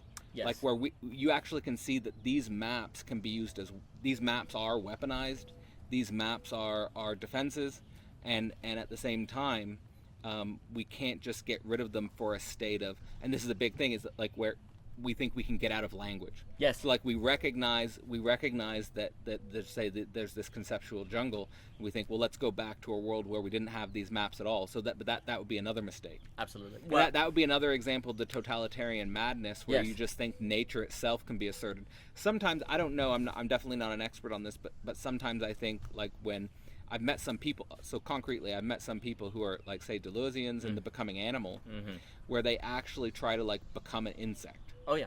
Or they actually try to become, like, something animal-like. Like bumblebee or whatever. And this can actually, like, end up in, like, furry communities or something like that. And I think that's another example of the totalitarian madness. Absolutely. There's all sorts of ways in which the totalitarian madness can come. And that's why the future is going to be super weird. Yes, absolutely. Super weird. Yeah. No, well, the thing is, like, also too, like, whenever I hear, like, reading Quinn Ismail or some parts of Diamond, The Guns, Germs, and Steel. That's right. There's this idea that agriculture was a giant mistake. Right. That we should have never settled, that this was the worst thing human civilization ever did. It's usually seen as the fall. Yeah, it's seen as the kind of the fall. And with that, that's a certain return to nature. If we become more, nomadic, then that's kind of the way in different things. But what you're doing is basically not thinking the now, right? You're like, well, consciousness is the problem. If we didn't have consciousness, we'd be more like bumblebees. So there's a chapter in the book where, inspired by a conversation with Dave McCarricker in the critical media theory, I talk about McLuhan. Yes. And I see, like, this structure in McLuhan, like, there's the way in which this fall structure reappears. It happens so many places. Yes. but like, so like this fall from the primitive communitarianism, and then there's a way in which McLuhan, with the media technologies, starts to think about the global village as like a return to that, but on a higher level. Yes. Which also appears in Marx. Yes. Where like you get this idea of returning to the primitive communism, but on a higher level with Yes. the world communism. Yes. So like in McLuhan, this happens with the global village. Yeah. And again, like there could be, I'm not an expert on McLuhan, but there could be this way in which that's yet another way to not think the antagonism, the agonistic politics. No, well, that's where for me McLuhan has to be thought with like Virilio, Speed. It has to be thought with Baudrillard. Like McLuhan, also too, I'm always very interested. There's a whole lot of talk on McLuhan, but not as much as William Ong. And I think William Ong, and you know, probably maybe perhaps because I guess he was a Catholic thinker in different things, but William Ong really wants to just emphasize how mediums change our subjectivity, and obviously that is in McLuhan.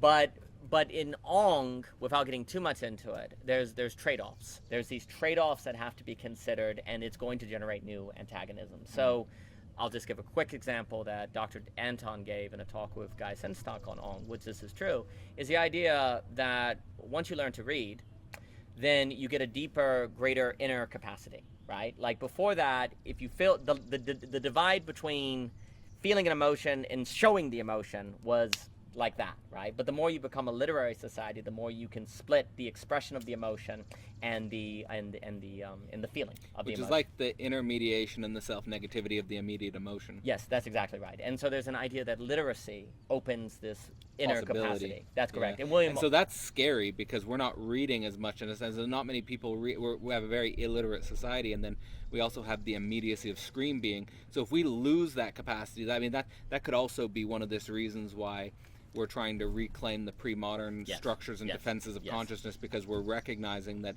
this screen being's eroding all of the things we've been building up over history. Yes, and I really like to see William Ong at kind of the center of this tension, because basically it's exactly what you just said.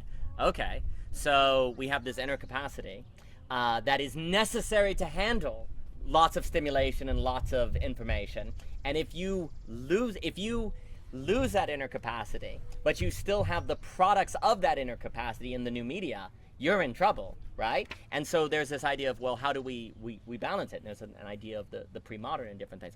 And actually, that makes me, one of the things, and then to Nietzsche, one of the things I wanted to say is, like I was saying earlier on this difference between this kind of social noumenon, in a sense, that the counter-enlightenment is saying we need, or we're in big trouble, and the idea of kind of the Kantian noumenon of putting in the individual to save religion, and you could have all of these problems, right? What's very interesting is I would argue a lot of the effort of the pre-modern, or say going to religion, or why a lot of people are ending up in Christianity or going back to it, is actually a reestablishment of a social noumenon. Because what you're doing is trying to say, well, there's this thing outside that becomes the foundation of our personal life that then you don't think, you just believe, right? And in some respects, that's okay, but this is where thinking Hegel is like, no, the noumenon is in the phenomenon. Like, the limit is in it, right? Yeah. This is where the people critiquing social constructionism... I think this is in Sloterdijk and Zizek as well, this tension. Yes, absolutely. And so for me, what ended up happening, I read the Counter-Enlightenment people, and then is that, and it was like, okay, they're exactly right. But then I read a lot on Charles W. Mills' Blackness Visible, who's my favorite kind of thinker in that, and he passed recently, a Jamaican philosopher. I was reading your Foucault's, I was reading all these different people, and it was like, well, they have a very good point, right? That the very social noumenon, which another term word is basically givens, the given, the norm, is oppressing people. And it creates normative action that then genuinely creates social injustices and different things, right? So wait a minute. In order to do what the counter-enlightenment is arguing we have to do, or we eat ourselves, there has to be a mechanism of oppression. And that tends to hurt minorities and create normative action that destroys creativity and all the other stuff, right? Oh, dang.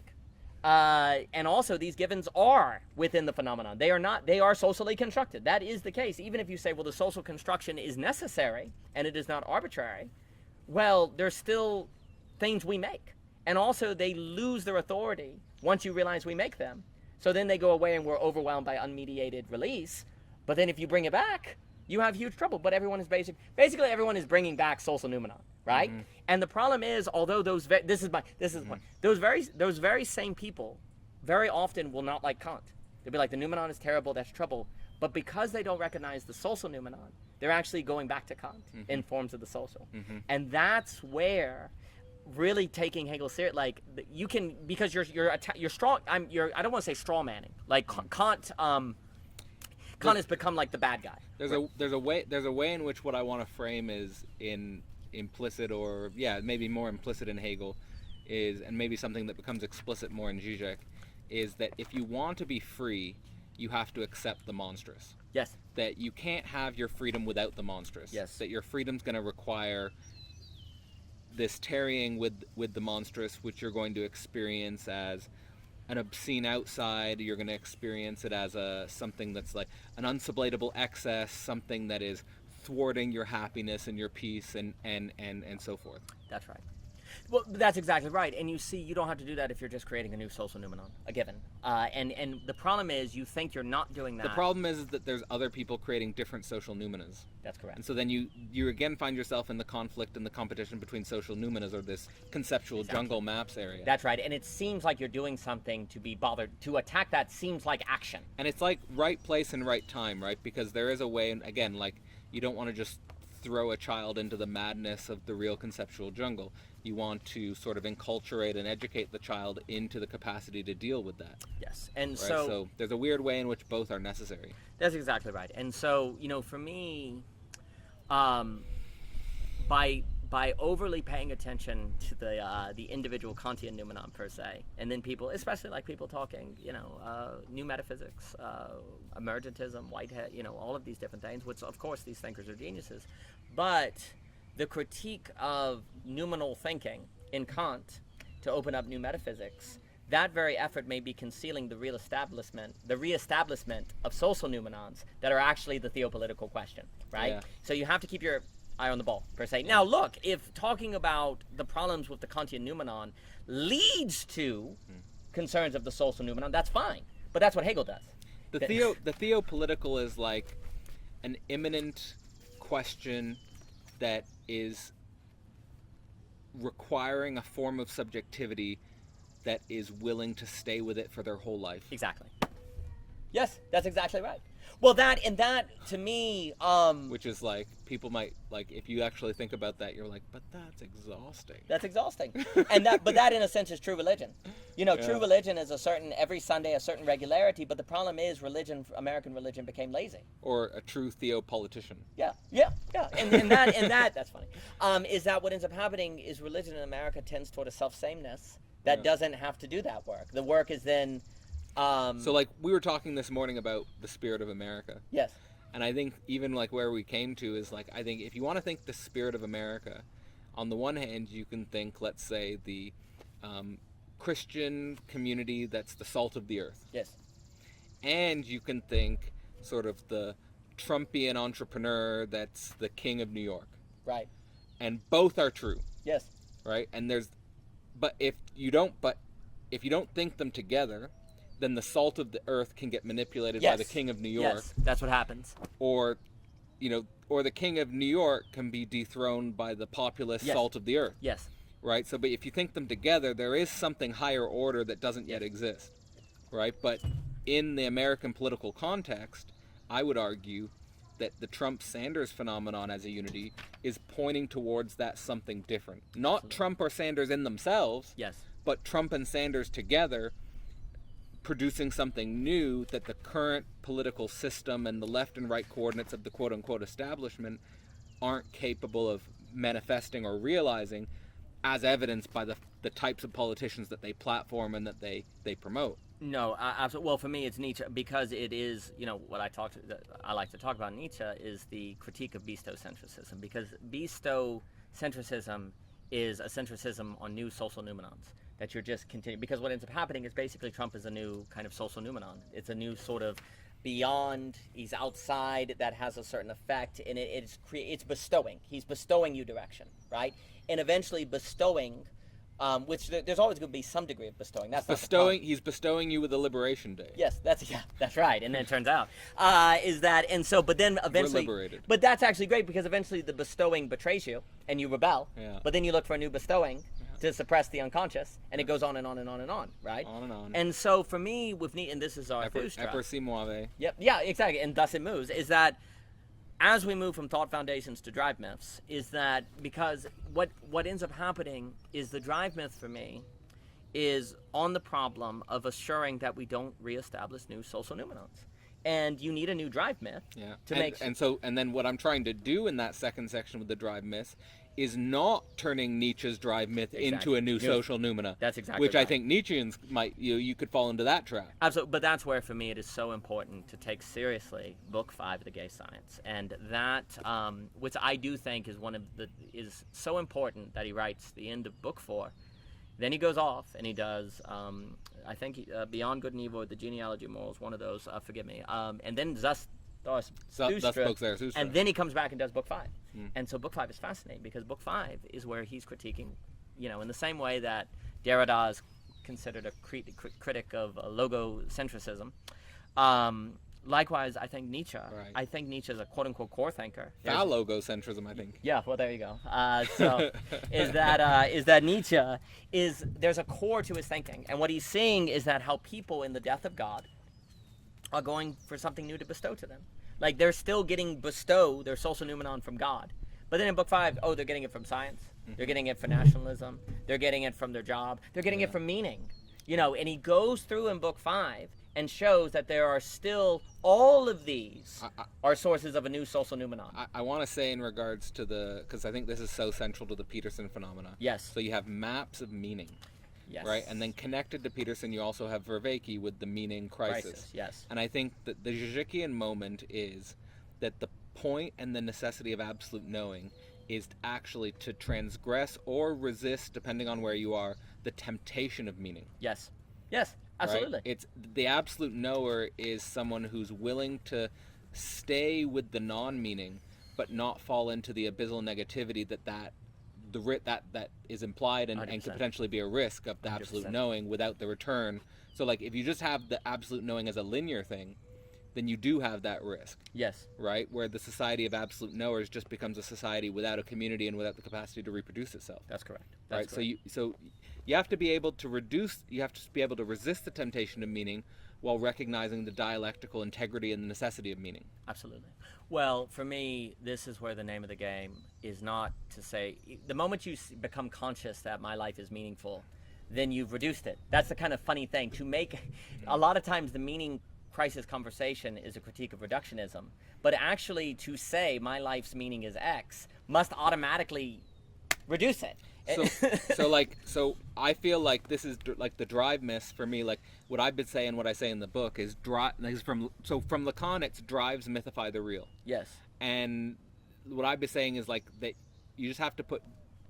It's like you say the first things. Like I'm saying, first thing is drive, and if you put first things first, then you get the second things, which is the meaning. Yes. Yes. So that's right. Like practically, that's how I've done Philosophy Portal. So like with Philosophy Portal, is like I just focus on the drive.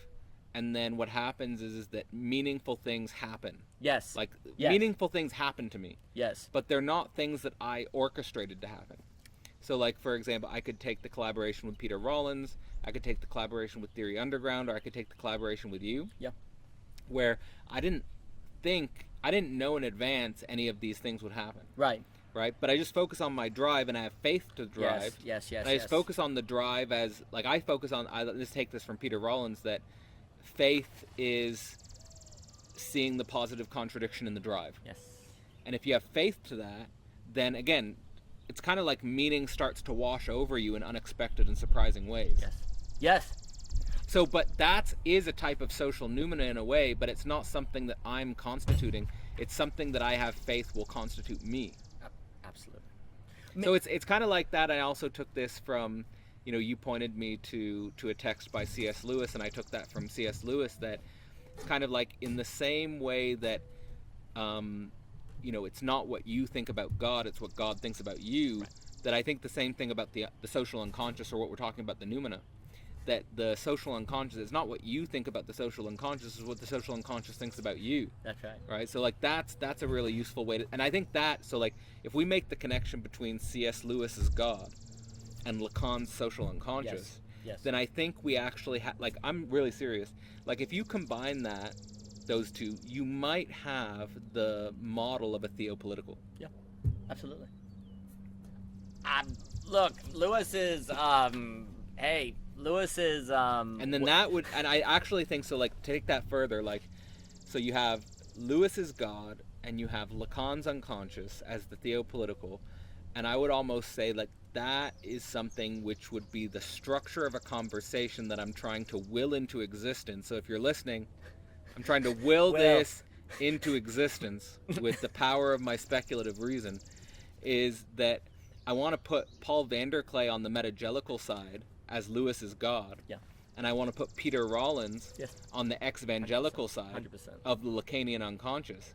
And that's literally two active projects that I think need each other, where you have the metagelical and the ex-evangelical, and both could create an enclosure, where the ex-evangelical could create an enclosure around the abyss, and that would be the non-dialectical negativity. Yes. And then the metagelical could create an enclosure with a traditional Christianity, which isn't taking into consideration the theopolitical. Yes. Right? And so then you put them together, and I think that you have the foundation for something that could be a really interesting theopolitical project. I cannot agree more. So a few things. First, meaning has to be a glimmer, a surprise, not something you plan. It has to be something you're prepared for. The key is also that meaning can destroy you. Oh, meaning will destroy you. So it has to be something you're prepared for. Now, to Vervaeke's defense, I think he would perhaps say, and rightly, this is why he emphasizes the Kyoto school, the Nishishanti, the apathatic nothing as the source of meaning, where meaning has to come from this orbiting, like Schindler will talk about in different things. However, that's where I think it is important to follow Vervaeke to where he is now, I think, in his thinking. But then I would say to Vervaeke is that although I strongly concur with the emphasis on meaning having more of an apathetic culture, so it has to have an apathatic quality, or you make it capathetic and you destroy it and it actually becomes problematic, in the same way that theologians debated forever the tension between the capathetic and the apathetic, and my favorite on it is Austin Farah, where he's trying to bring together Aquinas and Karl Barth. But anyway, there's this tension, but the issue is you can talk about the apathetic all day, but if you're, not that Vervaeke doesn't know this, but if you talk about it, but the logic of capital is still in the institutions and the politics and et cetera and so forth, you're going to be someone like Luke Thompson in the TLC. He said, "My past was apophatic, but my future is cataphatic." And I think that's interesting for someone who's gone the orthodox way. It's instructive, like we think about but also like on the meta tension between, let's say, Vervaeke and Pajot. Yes. Where like Vervaeke's probably going more the apophatic, and then Pajot's maybe more the cataphatic with the orthodox symbolism and stuff like that. It's very interesting because the tension is, so actually, because I can't help it, is Austin Farah, his entire kind of question of this tension, and he thought this tension was going to destroy, almost destroy Christianity between the capathetic and the apophatic, and I would say it's actually, that is the theopolitical problem, ultimately, that is tearing everything apart. And so Austin Farah was very interested in the role of sacrament and symbol, and the question is the following: is a sacrament apophatic or capathetic? And of course, it is in this between space. If I say that God is a lamb, well, you know what a lamb is. So I'm making it capathetic, but also, do you really think that God is a lamb? Of course not. A lamb has nothing to do with God, and yet does at the same time. So there's a being and nothing logic, of course. There's a becoming logic, and he's locating it in the theology of the analogy. And he's like, and also what Austin Farah points out, basically kind of like Saul Kipsky, as Joel has talked about, and this is true, is that all thinking is analogous. And Hofstadter and Surfaces and Essences, you can't escape analogy, because when I say to you, hey, there's a cow over there, you don't remember the definition of cow, you summon a memory that you associate with that sentence, right? It's not a linear thought, it's more of an analogous thought that is an operation. So the first thing that Farah wants... Like a rhizome? Yeah, like a rhizome, absolutely. And so like a web of associations. It's a web of association. So the first thing that Austin Farah wants to point out, as the great William Wilson, my beloved, the professor who I took as many classes as I could with, and I adore, and he talks about in his work, is that Austin Farah is like, the apophatic-capathetic distinction is in one way false, because you are always making things present by what they are not, right? They are always becoming, they are always being as a nothing. Yeah. Right? That's identity depends on that. Exactly. And so all of identity... Even if your identity doesn't necessarily... That's the thing, is that doesn't reflect on that. Like, it thinks the identity is the overfit. That's the overfitting. Yes, that's exactly right. Yeah. And so Austin Farah is trying to say that the apophatic and capathetic... This is the kind of funny thing, is that Austin Farrer might be another of those thinkers who's basically pointing to the science of logic and not knowing about So this. I think people need, I think people need to know about this is like, so Hegel's making a distinction between a scientific philosophy and a philosophy of science. His science of logic is neither. It's the philosophical sciences. Yes. So a scientific philosophy would be kind of like Marx's scientific socialism. A philosophy of science might be like Thomas Kuhn's paradigms thing. What Hegel's trying to do with the philosophical sciences is he's trying to outline a literal project in which philosophy itself could make progress. Yes. And the fact that that has been ignored by continental tradition is a tragedy, a potential tragedy. Hey. And again, it's this problem of reinventing the wheel or stumbling upon to something that already exists, or actually because you didn't study it, you're recreating it but a worse wheel. Yes.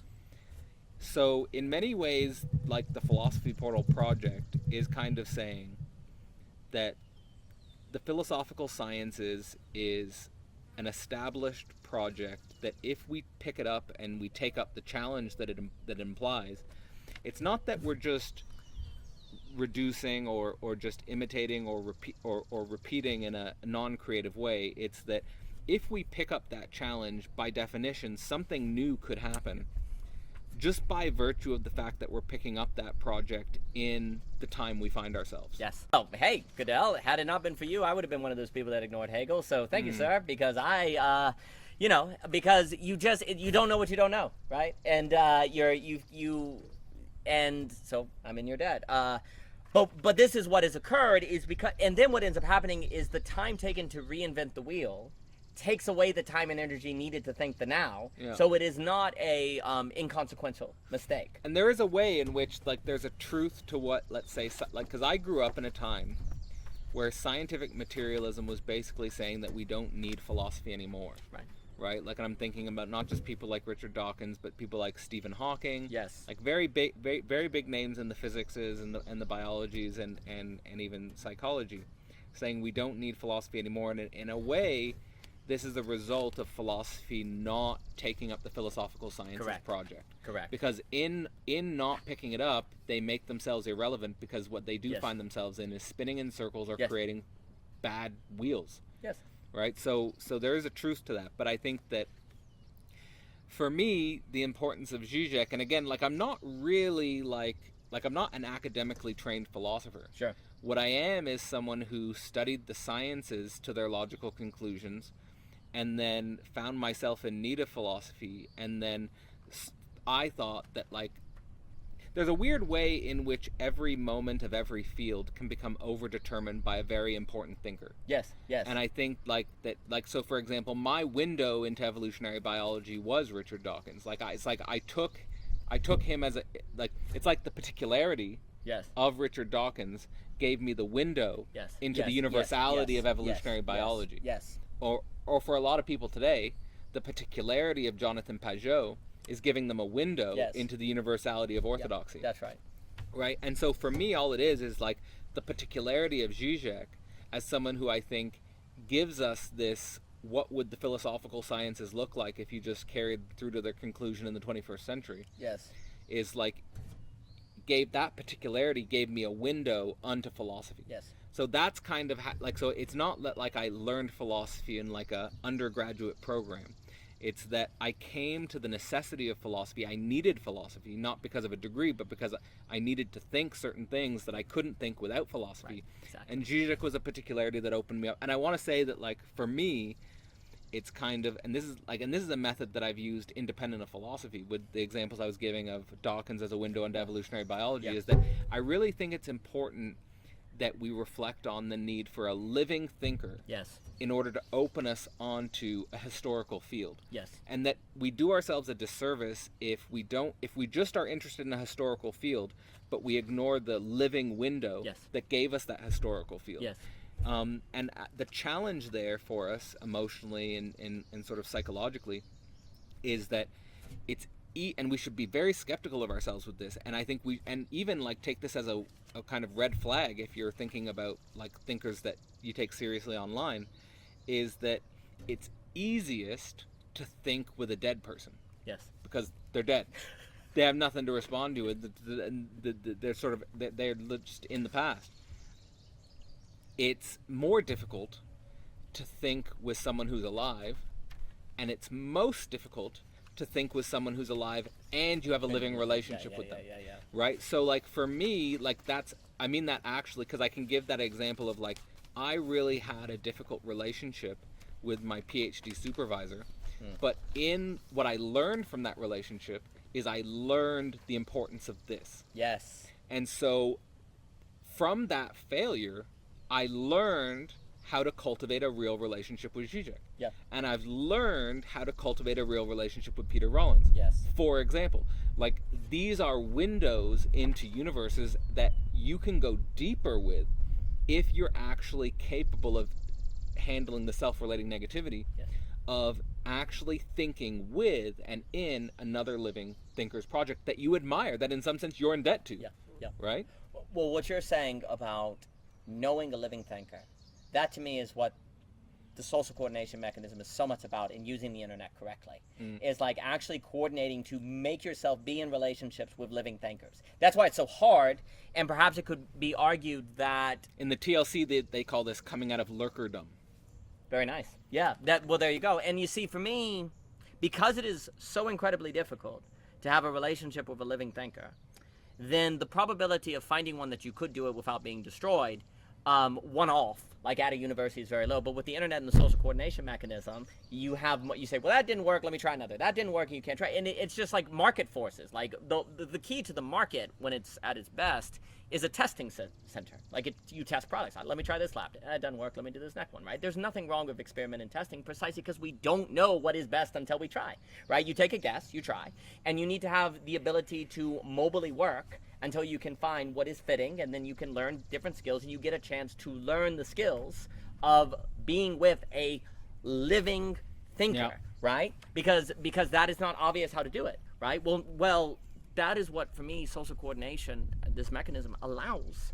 That is the most difficult thing, but it is the necessary thing for the theopolitical. So I said this before, is that I studied Bostrom's superintelligence. Then he released a new book called Deep Utopia. Yeah. Where he's trying to think about like more the positive, like, and he gets stereotyped in superintelligence as a apocalyptic thinker, or negative thinker, and then in Deep Utopia is trying to explore the positive side. But he does say in an interview with Alex O'Connor that he doesn't, even in a Deep Utopia with AGI handling everything, it wouldn't solve the coordination problem. Correct. That coordination stays apart. And even my PhD supervisor, a great cybernetician, I think a world-class cybernetician, he himself is just wrestling with the coordination problem in many ways. Yes.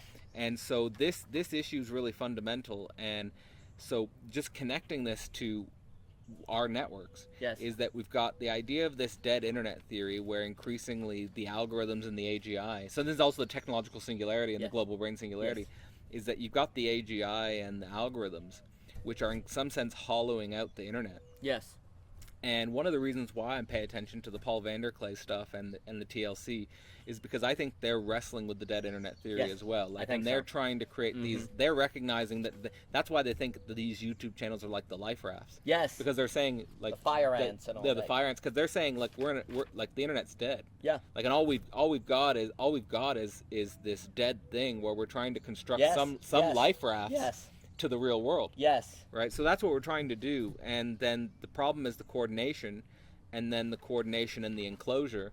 And then you can have the enclosure and the nothing, or you can have the enclosure and a certain social noumena. Yes. Right? And then we're trying to deal with all of that. And like that's what philosophy is for. Yes. 100%. So that's why the philosophy is necessary. Well, and 100%, and philosophy, if our situation is bubble wrap, you can't address bubble wrap without philosophy. And but then it's coordinating the bubble wrap, because if you don't have coordination, then you may have a bubble wrap, but practically it's bubbles, because there's no coordination of them, or they're going to pop each other, right? So if you're dealing with bubble wrap, you have to be careful not to pop them, right? So that's a coordination issue. And if you don't have any coordination, then it's practically just bubbles, right? So there has to be coordination to have it be actual bubble wrap, which is the condition of, voicecraft, rhetoric, non-zero sumness, etc., so forth. But we've never been able. But the coordination problem in this context is the theopolitical, and ergo the problem of how to keep the bubble wrap from popping. Yeah. You know, how to do that, right? Yeah. And that's the fragile absolute. the fragile absolute. That's exactly right. And the death of the internet then is a kind of forcing function to force the consideration of it. So a few things also is that when this idea of meaning, glimmers, etc., so forth. To me, that's why I get into things like self-forgetfulness. Meaning has to be a product of a certain self-forgetfulness. You can't think about meaning. It has to be just something surprises you when you come upon it, right?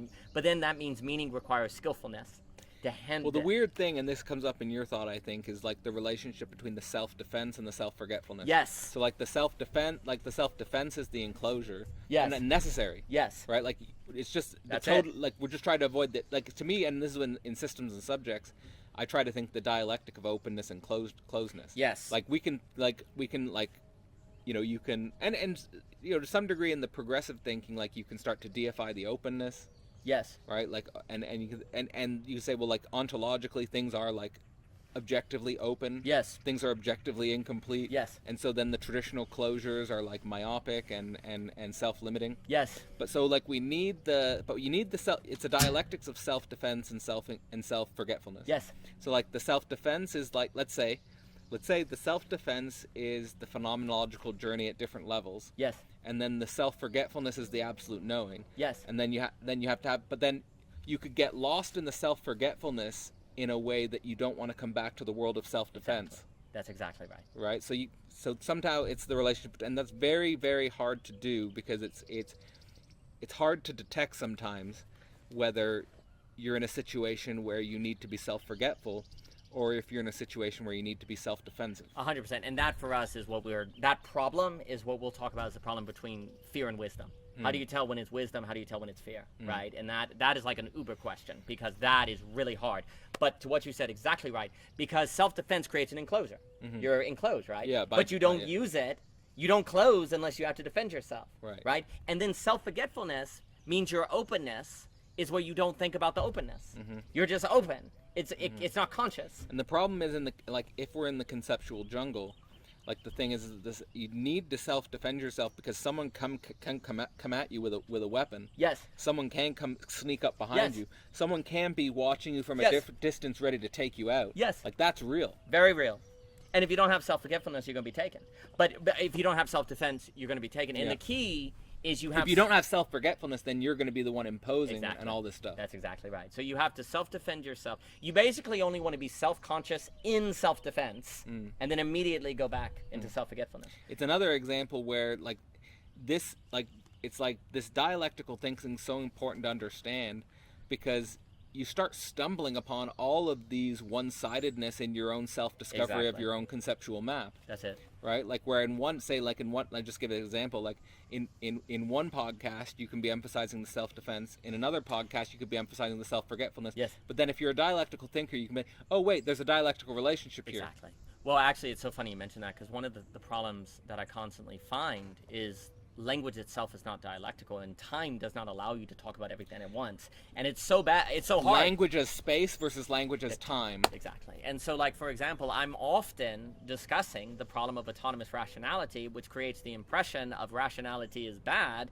but really it's to point to the dialectical, but then you have to get there, and most people just hear the term, and we're always trying to save rationality. Yeah. We don't want to be like 100%. That's like the whole this point. whole conversation. This whole conversation is made possible by rationality. 100%. But this whole conversation is also made it's nested, right? Like say consciousness, self-consciousness, reason, spirit, religion, absolute knowing. In many ways, this conversation is made possible by the entire series. Yes, exactly. Right? It's just understanding the right place and the right the context and the nesting of all of these relations, which is incredibly difficult. It's a gestalt, and the issue is its scope. You're just zooming in of the same structure. You're looking at things, zooming in, zooming out, and very often what creates the impression of exclusivity is actually a scope movement, a movement of the lens that you're talking about in order to see the whole, because you only see the whole by going in and out, in and out, in and out. And you see, honestly, I sometimes think the language between parts and wholes, reductionism and emergentism, sometimes I wonder if a language of scope might be useful, a language of lens, because otherwise, because that is what you're doing. You're moving the lens around, and if you're not careful, then, because the reason I also like the language of scope is because scope entails subject. It entails the movement of the subject. Somehow scope and scale. Yeah, that's exactly right. Also, because There's a friend that a good friend I made in my doctorate. His name's Clement Vidal, and yes, he's. Oh, I think you met him, or he was in the Portal. Yes, he was. Yeah, I mean, he was at a Theory talk, Underground yes, event, yes, and we've done talks on the Noosphere and stuff like that. Yes. But like, he's really interested in. He thinks there's this French and he is a guy named Notal, and he's like, and I've looked him up. Like, he's a very well cited and respected physicist for the last few decades, but he's kind of like in actually a sort of French milieu. So many people in the English world don't know about him, but he's well cited in the French world, which I mean happened in philosophy, right? Where you have these French theorists and stuff like that. But like, he's less enclosed in the French world, probably because he's in mathematics and physics, so there's more of a universality there, or at least a communication pathway there. But he's trying to build on Einstein's general relativity with this idea of scale relativity. So and of course general relativity has this idea of the observer as well, and quantum mechanics also has this idea of the observer. But there's this relationship between scope and scale, which is coming up in physics as well. That's fascinating, because for me, one of the ways you deal with the problem of scale is simply to say that there is a certain whole. It's a question of scope of the scale, and then you have to have the spread to have the foundation to be able to handle different scopes. Because if you don't have enough spread, you don't have a wide enough, like we were saying, the difference between scale and spread. And all of this is a model for like the central contradictions we're struggling with the local and the global, the virtual and the physical, right? You need to have the scope and the scale. Because without the foundation, you can't handle seeing the different scopes. Like, if you look at the global, you lose the local, or if you look at the local, you use the global. It's all about what is the kind of subject that can handle scale. Like, it can handle scope, which reflects different scales, right? Because Hegel is giving us a kind of gestalt, right? And that's a magic word, but it does have meaning. But gestalt is like, it's nested. It's this nested structure. And the key is the ability to look at the nest from different scopes and be able to then not get overly wedded to a part, but also not so loose that you're not tearing with it, but then to go back in different forms. And this, you could connect this, and I do like when Vervaeke talks about the optimal grip. I was just got the idea of the grip. Yeah, it's the optimal grip kind of thing, which to me I've always kind of associated with conditionalism, a certain condition that has to be met in order to be able to handle the scope. Now you could think about that in a biblical and an evolutionary way with the apple. Yes. And the fruit in the garden, and like the immediacy and the mediation of that fruit, yes, as well as our evolutionary history where we're picking fruit in the jungle, yes, and like we're looking for the right fruit, we're looking for, yes, or we're looking for yes, the, all of this is connected in an interesting way. Yes, and today that fitted, the problem is when you have abstraction and complexity, part of fittedness is the ability of optimal grip regarding scope on scale, right? Where if you're in the garden, you can see the fruit, you can experience it. Now we're having to have optimal grip regarding quote unquote abstraction, right? And to not get lost in the abstraction as we're finding the grip, and we don't even have the, like, where do we learn those tools, right? So you have a problem of optimal grip regarding that which you can't hold. And so what do you do, right? And that requires a certain foundation and work of the subject to be able to handle and not be lost in. And that also, because there's a certain skillfulness here, another term like this self-defense and self-forgetfulness, I also associate this with the difference between auto-cannibalism and auto-mastery. Like, auto-mastery is where you're so skilled at something you can do it without thinking about it, right?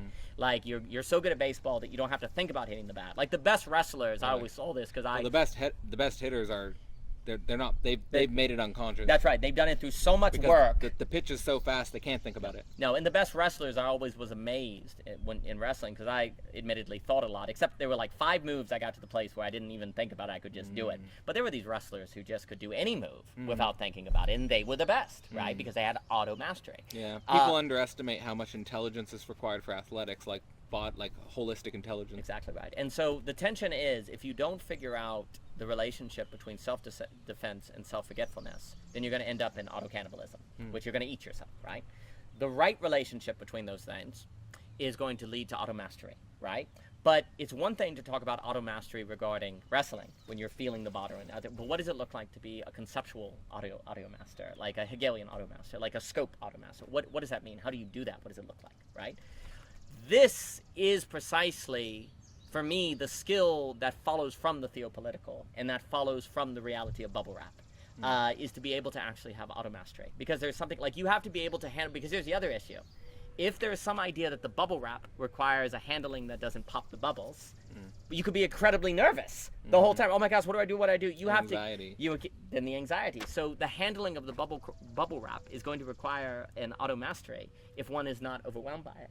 But where does the skill of the auto mastery come from? Right, in the metaxas, in the between, in the coordination, in different things. But there has to be, and for me, what we're talking about here is an auto cannibalism, an auto mastery of the mediation between the unconscious and the conscious, the madness and the rational, the non-rational. My new book, Real Speculations, Thought Foundations, Drive Myths, Social Analysis, is out now. The book offers you both the foundations of modern philosophy as taught at Philosophy Portal, as well as a dynamic and creative engagement with a living web of underground theorists. To pick up your copy today, see philosophyportal.online. 100%. And that auto mastery, like that, but you see, this is the issue. You gain auto mastery through practice. You get it into the body, right? And to me, there's a lot of talk about getting back to the body, embodiment and different things, in contrast to thinking. But actually, the funny thing is, there is some truth. To me, auto mastery is the proper way to think about embodiment in the way that I think people are pointing to, but maybe not, it's like, embodiment is actually weirdly, and Ebert points to this, embodiment is actually unconsciousness in a way. There's a certain unconsciousness to embodiedness, right? That's right, yeah. Yeah, but it's an auto mastery. But that auto mastery is earned through thought, not against thought. And that's the problem, because many people are like, when are we going to get to the body? When are we going to do things, and not have the patience of the concept? Well, that's precisely when you don't get to the body, because you're never going to get to the auto mastery. And today's world requires an auto mastery of the concept of thinking that you have to go through thinking to get, or else the embodiment is an escape. It's another social noumenon. You're just creating a new noumenon. You can escape through the body, and you can escape through the bodily noumena, and you can escape through the social noumena. Yes, absolutely. Right? And it's really important, and sometimes it's not made clear by psychoanalytic theorists, but the body is the unconscious, but the social is the unconscious. Yes. So you have to think the bodily unconscious and the social unconscious, the way which they're interconnected. Of course, like you could say, the social usually gets represented as the superego, or the body usually gets represented as the id. But the weird thing is that all these things are interconnected as a triad, just like the Holy Spirit, like with the ego, the id, and the superego, where the id can get expressed in the superego, and the superego can get lodged in the id. Yes. So you can have this case where it's not, the superego isn't just like the moralistic, do what's right, do what's right, not what's wrong. Exactly. The superego can also get charged with pathological self-destructive violence of the id. Yes. Right? And then the id, which is usually seen as like this wild reservoir of drives and instincts, which is not entirely correct. But like the id can also get coupled with the superego, where the id can actually be hyper-moralistic. Yes. Right? So it's really difficult, but it's really interesting. Chitan actually does a really good job of thinking this in the Abyssal Arrows anthology, his contribution with the Nietzschean negentropy thing, where he points out all these examples of where the superego becomes pathologized by the id, and then Zizek also does a good job of pointing out points where the superego gets wrapped up into the id. So all of this is all interconnected, which makes it so difficult to think. 100%. And you see, the issue is, if you realize that thought is always in the business of getting out of thought, then thought is always looking for some noumenon.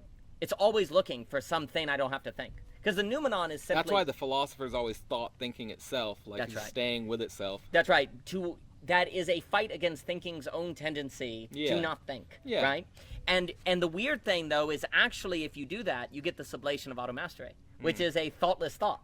Right, it is where you can get a certain state of just automatically being able to do the work of thought, right? Which then, of course, for me, I associate every kind of, the phenomenological journey for me marks states of automastery, because you get to the place where you get sense, or you become a master at sense certainty. You become a master at, in history there are different things that become kind of given, but that's why it's not a hierarchy. Everything is nested in the automastery of everything that came before.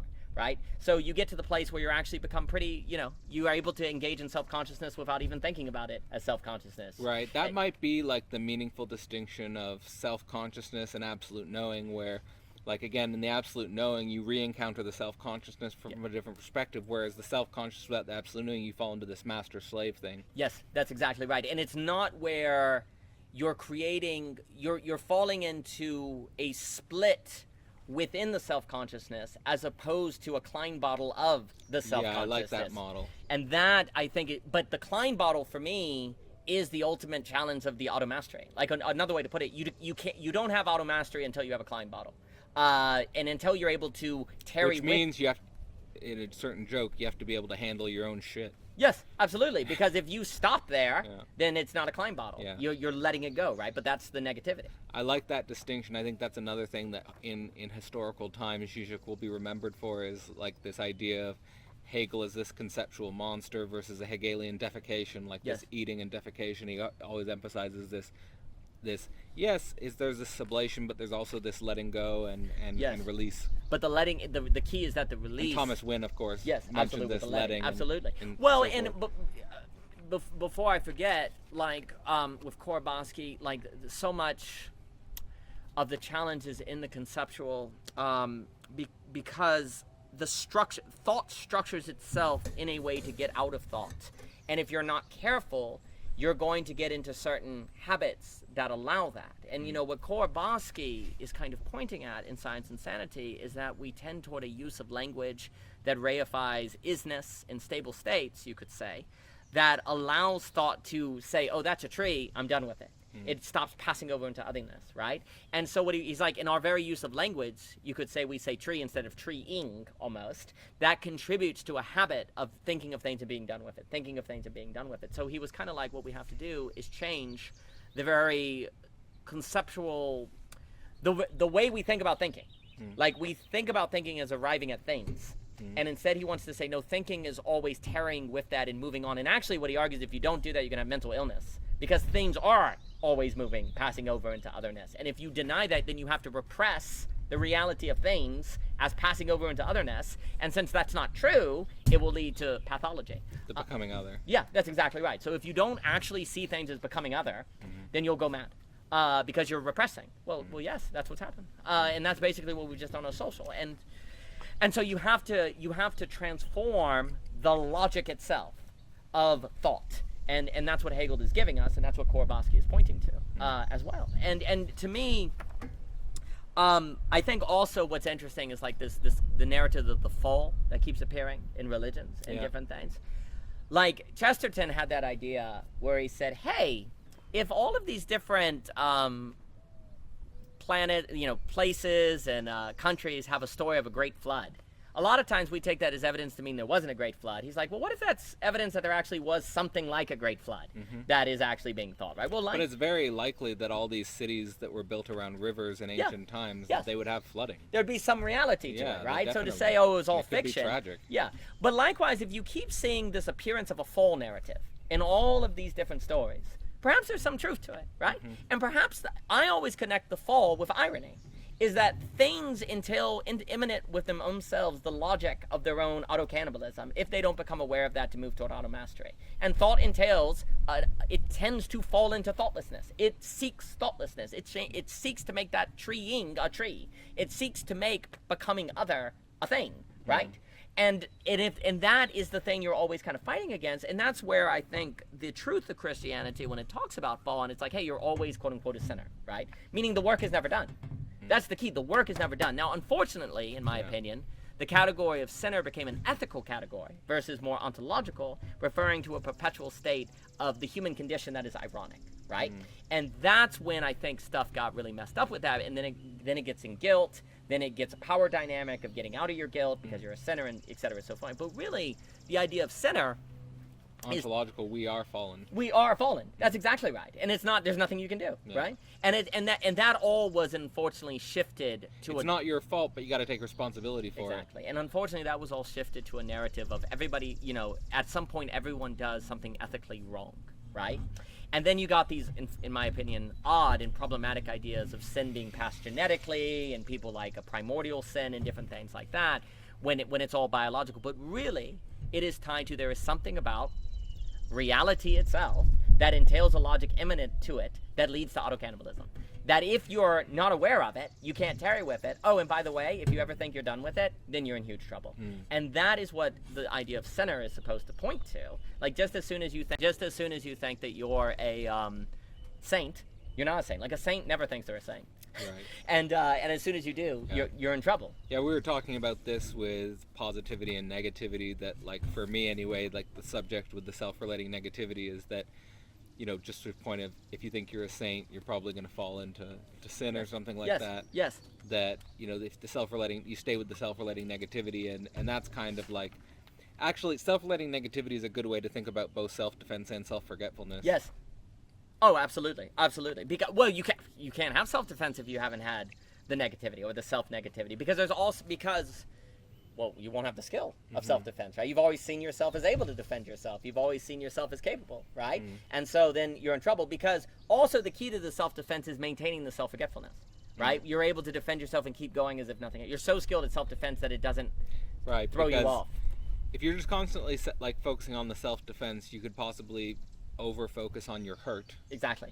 Right, like in your pain and resentment and stuff like that, and then maybe Nietzsche's talking about Christianity that's fallen too much into self-defense and not enough into self-forgetfulness. Yes. And maybe the going into self-forgetfulness is more what he's talking about with the self-overcoming. Absolutely. And the overman. I think so. I strongly think so.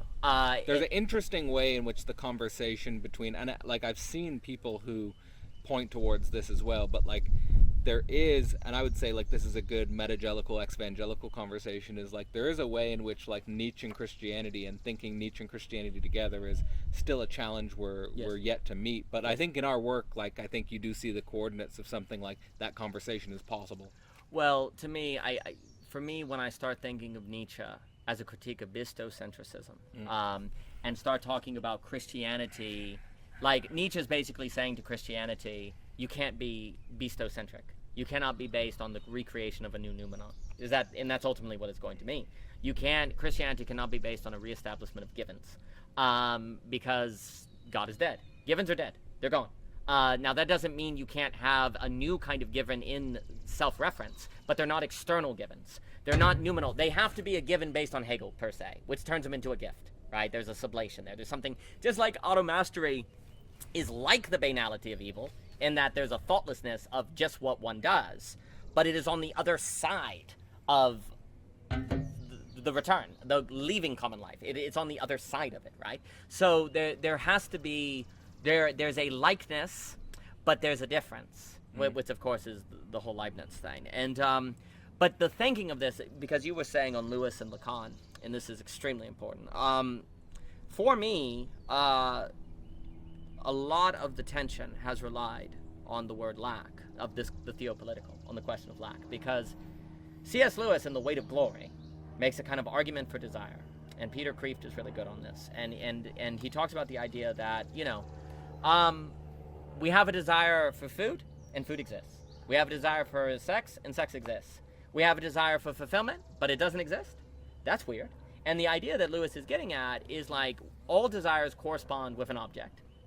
So it would be really odd if we desired a god or desired completeness, and there was no such thing as completeness, right? So that kind of points toward, surely, the lacking, the lacking object corresponds with an object. Well, of course, in a sense, Lacan's entire, like, so much of Lacan's entire project is actually, we can explain that, right? The object patia is the lacking object. That's exactly right. Yeah, that's the paradox. That's exactly right. And so Lewis is making an argument for God on the lacking object, right?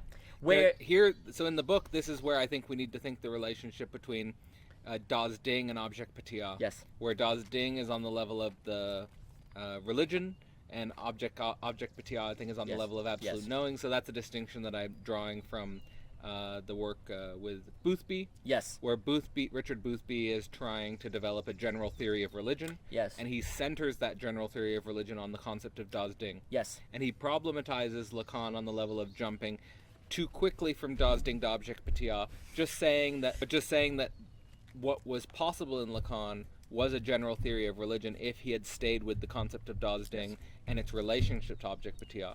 Yes. So the reason why that's important from a psychoanalytic perspective is because we're thinking about both those concepts in the context of the impotent body and the other in a primal sense, like the mother and the father and all of the Oedipal relations and dynamics. Yes. That I think the point of psychoanalysis is that if we're not thinking about religion in those terms, then it can very quickly become like just an abstract theological system. Yes. What it means is like Yes. you have to think about your relationship as a child with your parents and all of those active familial relationships and the way those have conditioned your psyche and the way in which they're going to be conditioning your children's psyche and so forth and so on.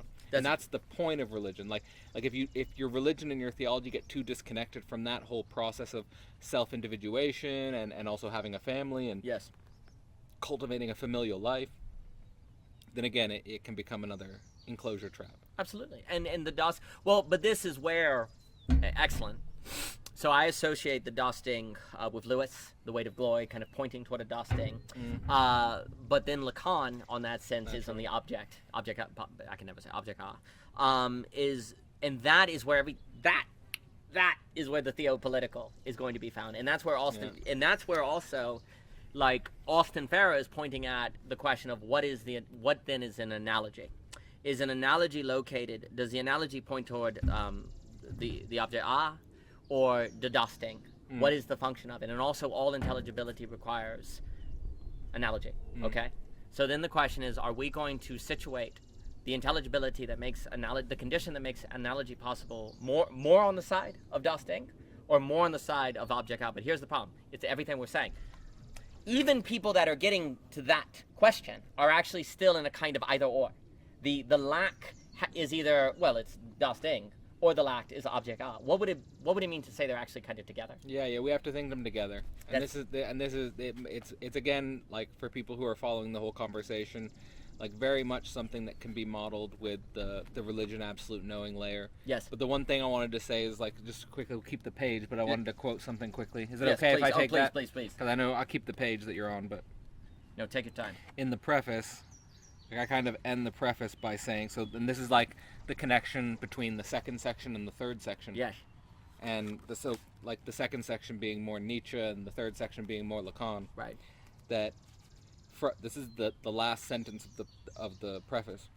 From the existentialist excess itself, we must reprocess theopolitical lack in order to build something that can withstand a world in the midst of a social apocalypse. Yes. So there's a way in which, like, this existentialist excess of the Nietzschean challenge and the drive myth need to basically be bringing us to this new theopolitical challenge, which modernity has kind of failed to confront. 100%. The relationship between the two.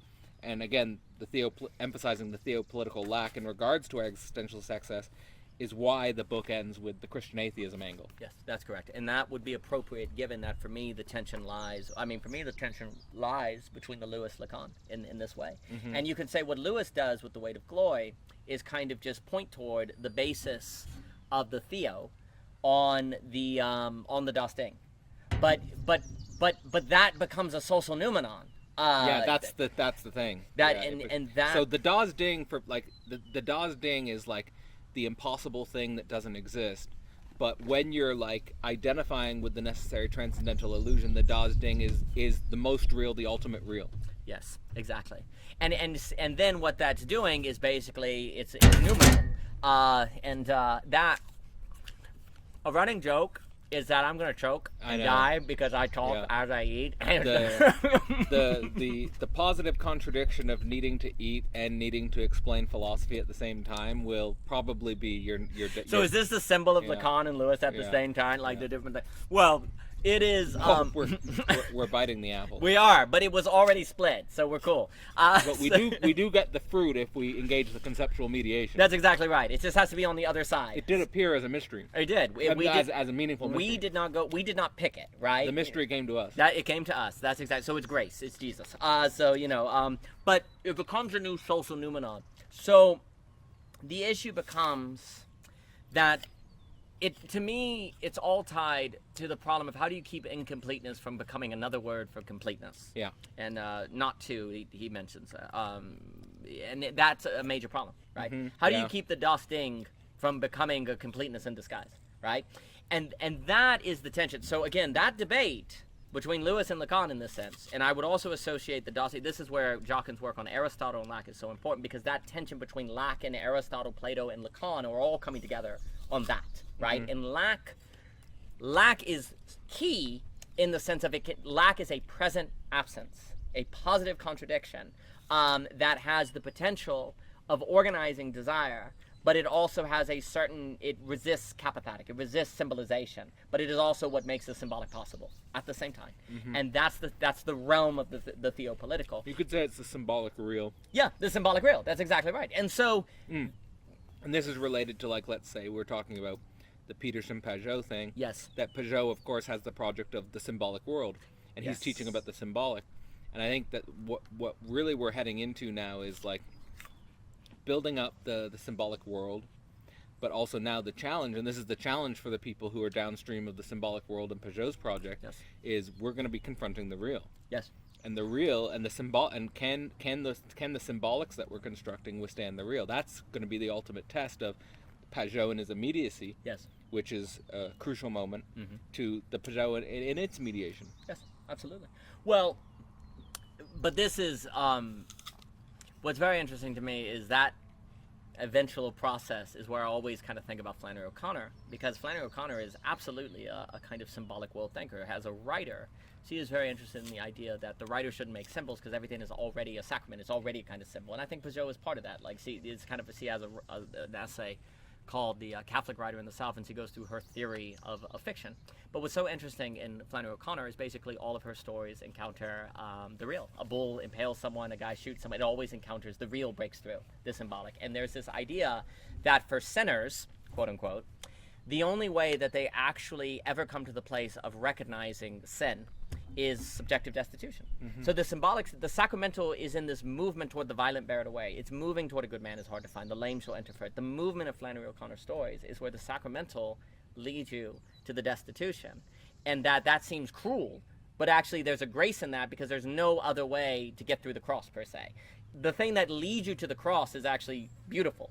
Well, that doesn't make sense. Well, yes, if on the other side of the cross is necessary, or else because all of her characters are entrapped, they're enclosed, right?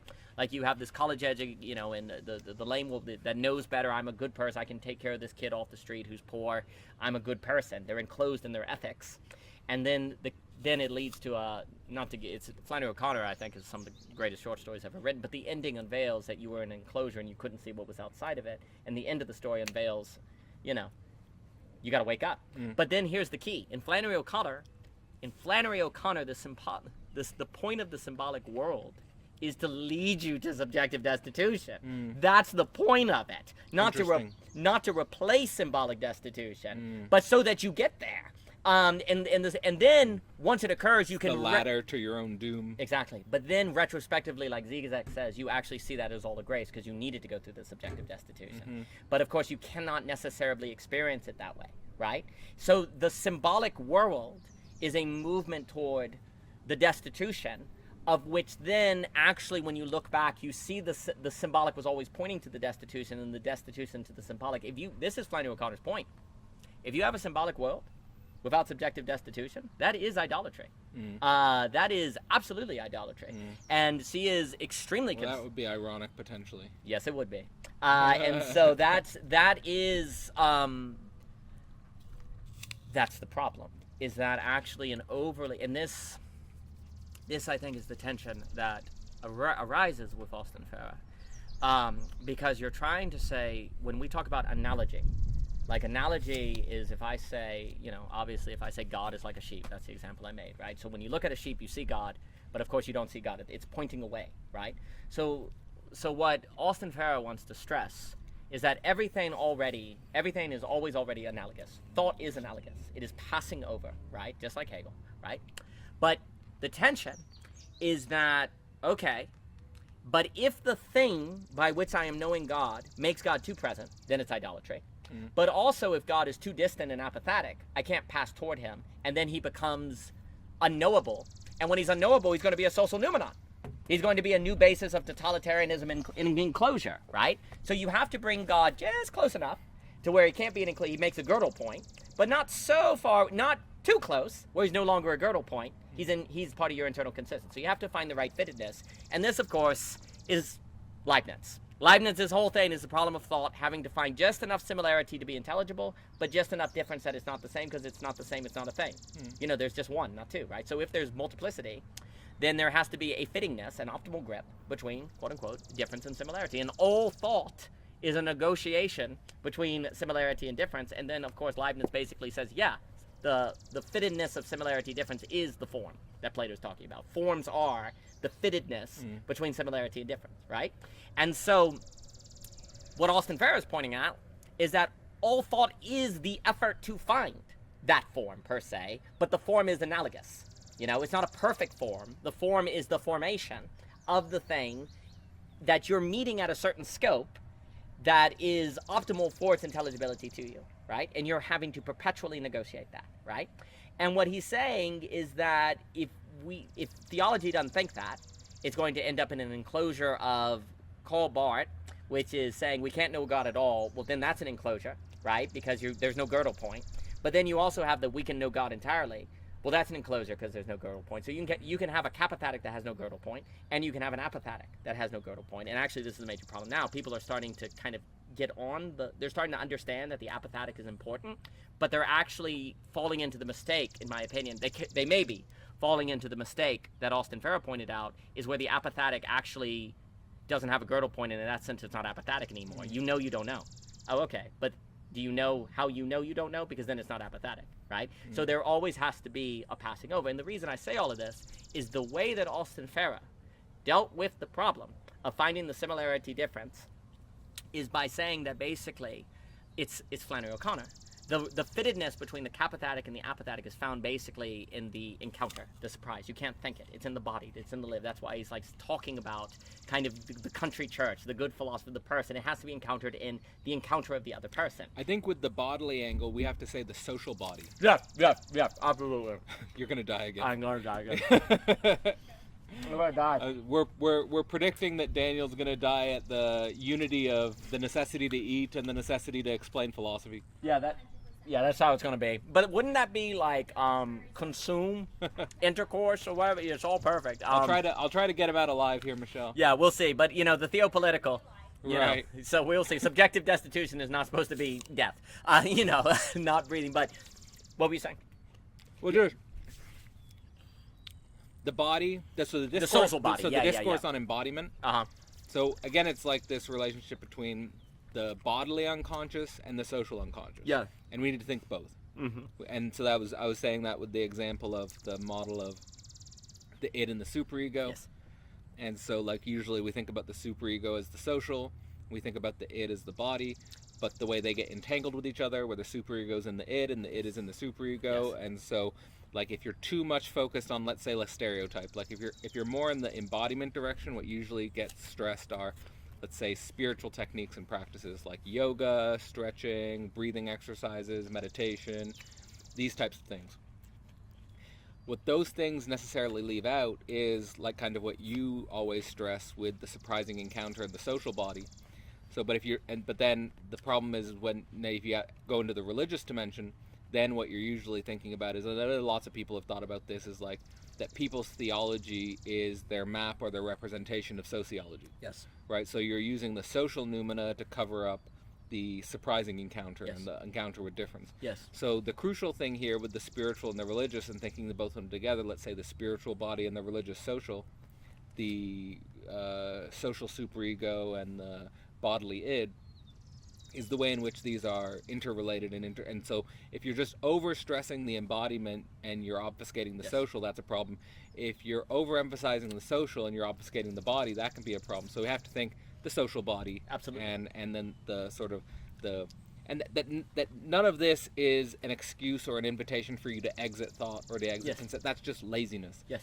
Right? So and that is a big problem, because you can't force people to do the work of the concept, but the work of the concept is not necessarily an antagonism with embodiment or sociality, but it can often get interpreted as the work of the concept is either a threat to embodiment or sociality. Well, right? Absolutely. And I think what ends up happening is people see you talking philosophy for 5 hours, and they therefore assume that you must not be embodied to be talking that. Well, when actually the truth is, in my opinion, is often you're talking from philosophy for 5 hours because you're so embodied that you actually, in that great embodiment, you find these problems of thought arise that then require 5 hours of thought, because that is what is fitting for what is encountered in the radical embodiness, right? And that's, so like, for example, the phenomenology of spirit is kind of not a philosophy, but it's describing how philosophers come into existence. Exactly. And so like, and this is something of a mystery to some people, but like, the whole reason why you get a book like A Being in Time, like this big tomb or something, like the reason, or a Spheres trilogy, or Less Than Nothing, the reason why those books exist is because the philosopher has encountered this social body. Yes. And he's willing to think about the social body in the way that I was describing it with the unconscious id and the superego, and that it needs to be thought because the unconscious exists. Yes. That's exactly right. Like, philosopher, the philosopher does not one day just wake up and say, you know what? I'm going to write a 1,000-page book. Yeah. They encounter something that requires 1,000 pages to get at. Yeah. And so it follows from embodiment. It's not at the expense of it. And, well, I think, honestly, I think we all know the philosopher who's not embodied. They have this academic, it's like Nietzsche, the hunchback or whatever. It's like this character, like the philosopher who's not embodied. Well, here's my experience. My experience, philosophers who are not embodied don't do philosophy for 5 hours. They do it for 20 minutes and then try to move on. They don't want to be there. The ones who do it for 5 hours are radically embodied because their embodiment led to a place where they find the 5-hour conversation is necessary, right? Like, I have not, and the social body is the theopolitical body. Yes. So you can't think the theopolitical challenge unless you're philosophically engaged with the social body. Absolutely not. And to me, when I think like Hume on the return of common life, he's gesturing to that. He's like, the philosopher must be in the social body. They must be in the common life. Common life does not mean go live on a farm. Common life means a social body. So it's interesting. I've been collaborating with Jim Palmer, who's the Deconstructionology. Yeah. And he was retweeting or restacking this interesting article, which was talking about how most philosophers in history didn't have children. Right.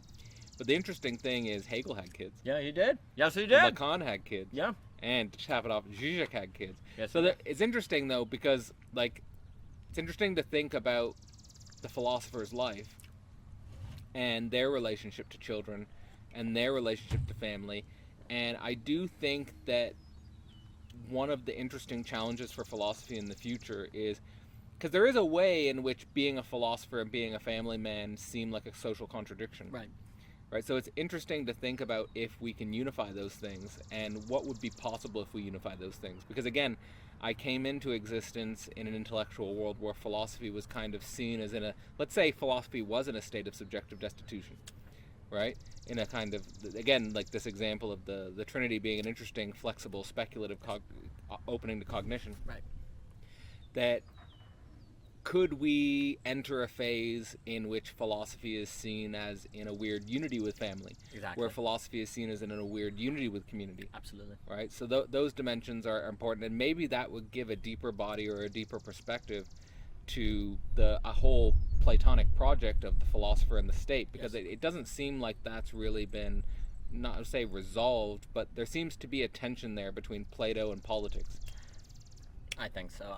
Well, very well put. Well, for me, this also so there's always been, like you said, this association between the philosopher not having kids, and maybe at certain historic episodes that it was still the case that they could think things that were historically needed at that time. But I think we're at the point where what needs to be thought, if it's the religion to absolutely knowing, actually has to be thought in the embeddedness. Is the social reproduction of the body beyond the logic of capital. That's right. And how could somebody think that who doesn't have kids, right? And so, it was interesting because there was always, thinking back, we talk often, Michelle and I, on this idea of facing fear as being very important. Well, there's always this fear of, wow, if you have kids or a family, you won't be able to do your work, or you won't be creative, you'll have a dead-end job. It's an obstacle. It's an obstacle. And for me, there was always something like, well, if you act out of fear, the one who fears is not made perfect in love, as John says, 1 John. And there is also something about fear as a kind of opposite of philosophy that seemed, to me, it was always, newness is on the other side of fear. Like the new thought, the thing that needs to be thought, what needs to be done is on the other side of facing fear. right? I don't think you can think, because surely it is, because otherwise it would already be thought, right? Like it would already be done. The thing that needs to be thought surely is on the other side of the thing people are afraid to do, or in the thing that people are afraid to do. In the thing would be better language, because otherwise it would be thought, right? Yeah, it had already been done. It had already been done. So there was also kind of an idea of, I guess it was interesting to me because it was almost like the idea of surely whatever the academic kind of insulate, and I'm not saying people at the school are not married. Actually, what I by that I almost have in mind the monastery, like the unmarried magistrate, Monk. kind of, you know, monks and different things. It was like, well, surely what they needed to think was thought, you know, surely at this point. And also, it just didn't seem like that kind of thinking was needed. Not that I could have formalized it at the time, but it was like, surely it's going to be in this thing that seems like the death. But I guess this is what I want to say. In the fear of doing that, which makes you go, well, I won't be able to, you know, write books, creativity, live in or what, you know, different things like that. In that very fear is the subjective destitution. Like the very you have to also subjectively destitute the conditions in which you think thinking are possible. It's not enough simply to think subjective destitution. You have to be willing to submit. You have to experience it. You have to undergo it. Yes, that's correct. And maybe not even, undergo it is maybe the best. It has to be an embeddedness. And to me, like when people are critiquing, when they're saying we need to be embodied, and you're saying embodied in the social relation, could not agree more. I think about embeddedness. Like people, you have to be embedded. But you can be in the body and not be embedded, dang it. And so you can get to the body, and also, what does it mean not to be embodied? I'm using my hand right now. Like, what does it mean not to be embodied? There's clearly then a power relation where someone is deciding what it means to be embodied, and it's a return of a neurotic. It's a return of a higher, you know, I have decided you are not embodied because I have judged based on the ratio of time you've had in this conversation that you couldn't be, right? So there's a power dynamic in that, right? That's very dangerous. No more than a philosopher, someone saying you haven't read Aristotle? Shame. Right? There's that new kind of power dynamic. And the only truth to the embodiment is the idea of embeddedness in social relations, right? You need to be embedded in a social relation. Well, that's certainly going to look like, I think basically the only way to actually experience that is to have kids at this point. Because if the problem is tied to reproduction, is tied to all of those conditions, the only way to really think it is going to be in it, right? Now, I don't want to lionize it, and I don't want to say that it's impossible for someone without kids to think any relevant to it at all. But what I would say is if you're afraid of it, that can be an indication of something that needs to be faced. And you just have to ask yourself on that. So there's something I want to talk about, which is, we had an event with Theory Underground in Europe where tensions actively exploded. Sure. And one of the things Dave wrote me after that was this article titled Cadell, Those Are Not Your Children. And what he was trying to get at with that was this idea that I was being too protective of Owen and Dimitri. Sure. Two people at this event where things kind of exploded. Sure. But what I'm trying to model with that, and Dave and I talked about that, and so like it's not something I haven't talked about with Dave, but just saying like this kind of, I think this is an example of a real tension where we need to think this through. Absolutely. So what is going on with that is, like, when I was in my doctoral program, I thought that my supervisor was aiming for a form of, he was romanticizing a kind of return to Eden, return to tribal, like return to the community type of thing, but he wasn't willing to think father-son. Right. And I do think that in supervisor and PhD student, there is a kind of father-son, there's a mentor-mentee relationship, there's a teacher-student relationship. Yes. And I think that the liberal bourgeois institution in general is trying to, in some sense, neutralize or delibidinalize these relationships instead of work with them. Exactly. Like that actually you're saying the necessity of having children. I do think that we can think about having children in a sublimated way where I think it objectively does appear when you have teachers and students that they can like you can become a father figure for someone. I know that's the case for myself. Like where you can have father figures and you can have, in some sense, philosophical kids. Yes. So I just think that accepting that, reflecting on that, and working with that is also a part of the social coordination mechanism. Yes, absolutely. And of course, like if we're actually fathers or we're actually mothers, that might improve our capacity to let's say embody that function Absolutely. in the social body outside of our literal genetic children or something like Absolutely. that. Absolutely. They're interrelated, but I just want to say that both sides of the equation are potentially important. Very much so. And I should clarify, because a problem can be that people, oh, you don't know anything unless you have kids, as if having kids is reading Hegel and tearing with it. Well, that's not the case. But then there is also, to me, this is where the issue of fear is so big, because it's when you're acting out of fear. People have kids because they're afraid not to, right? Well, that's no good.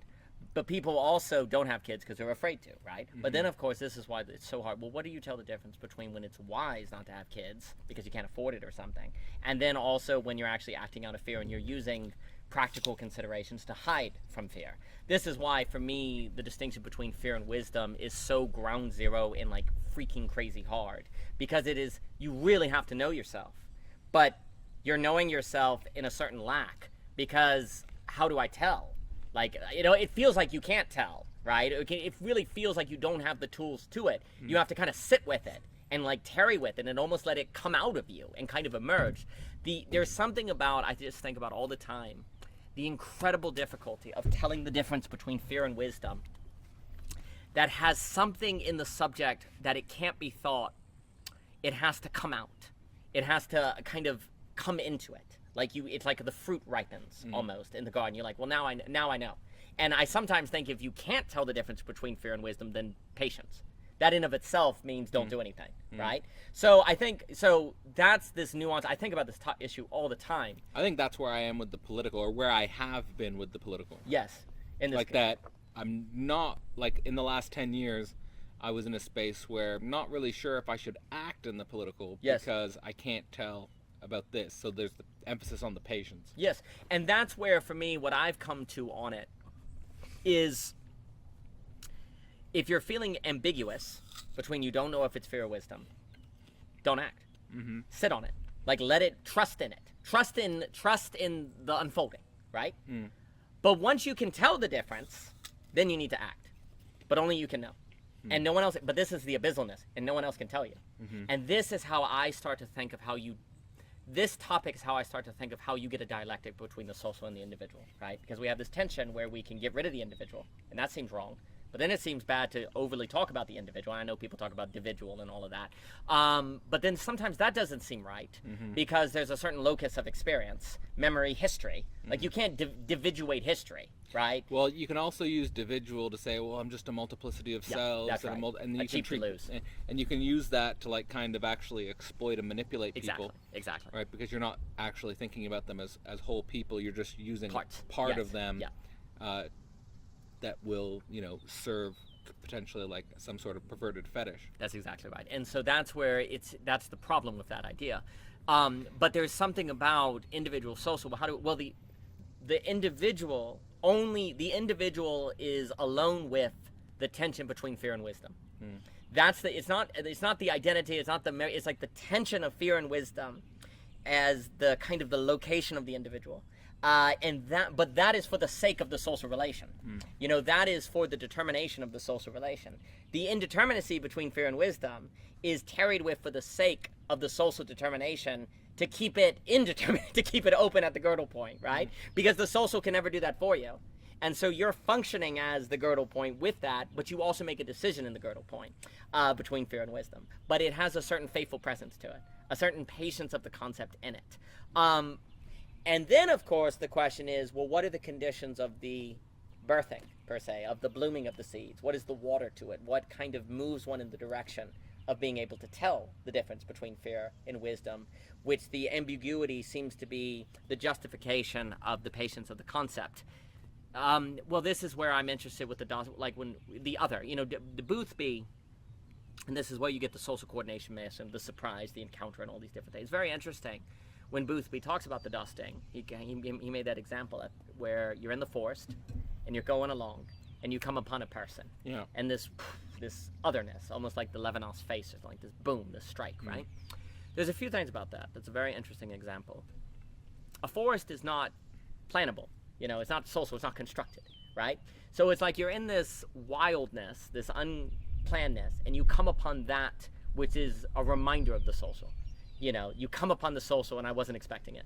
And that brings out the dusting of the social. It was interesting. On social media, something went viral, I think, last year in more feminist circles. It was among women, where there's this this question went viral of, if you're walking alone in a forest, would you rather meet a bear or a man? And the thing that there are a lot of people in the men's community that got triggered by it. Interesting. Because it went viral that women were just saying, I'd rather meet a bear than meeting a man. And the sort of red pill manosphere reacted to this negatively. But there's a way in which that's an interesting thing to think about. Yes. Because there's of course a bear could chase you and eat you. Yes. But there's a way in which man, and here I'm just talking about man, human. Yes. There's a way in which the human has an uncanny violence which isn't present in the animal. Yes. Where the animal will do it's a very reductive biological need thing. Yes. But where the human could for example capture you and torture you. Yeah. That's right. It's not ridiculous. Of course and where the manosphere point's correct is of course 99 out of 100 men are going to be friendly and affiliative. Yes. Right? But the thing is I always remember listening to this documentary about Ted Kaczynski, where he was obviously living in a cabin in the woods, right? Yes. And he had neighbors that didn't know. Yeah. But now retroactively after sort of the Ted Kaczynski thing, they were talking about moments where they were these women where they were walking in the woods and they walked by Ted Kaczynski and they had this weird creepy feeling constantly. Right. So there is this way in which that is actually an interesting thing, where, and what I want to just presence is not necessarily feminists saying I'd rather meet a bear, but more this thing that there is an uncanny violence in man. Yes. Right? And so that's interesting to think about that. But that uncanny violence in man I associate with the Lovecraft, the uncanny violence in God. And this is what Flannery O'Connor is huge on, is that there's a violence in God. And it's the Lovecraft. It's a reduce you to ass. If Beatrice smiles too soon, you're reduced to ass. there's a radical violence in God that is, the dusting and the violence and the beauty, all of it goes together. The beauty is violent. God is good and destroys you because he's good. He overwhelms you, right? This encounter as also a certain revelation of the social. The social is almost the mediation, the structure that is working with the fact that the best of things, per se, the most is also the worst of things at the same time, and that it can never be systemized ever. That God is a Lovecraft with the craft in parentheses. It's beauty and reduce you to ass, Ancient One and Beatrice at the exact same time, and that is also the human in the image and likeness.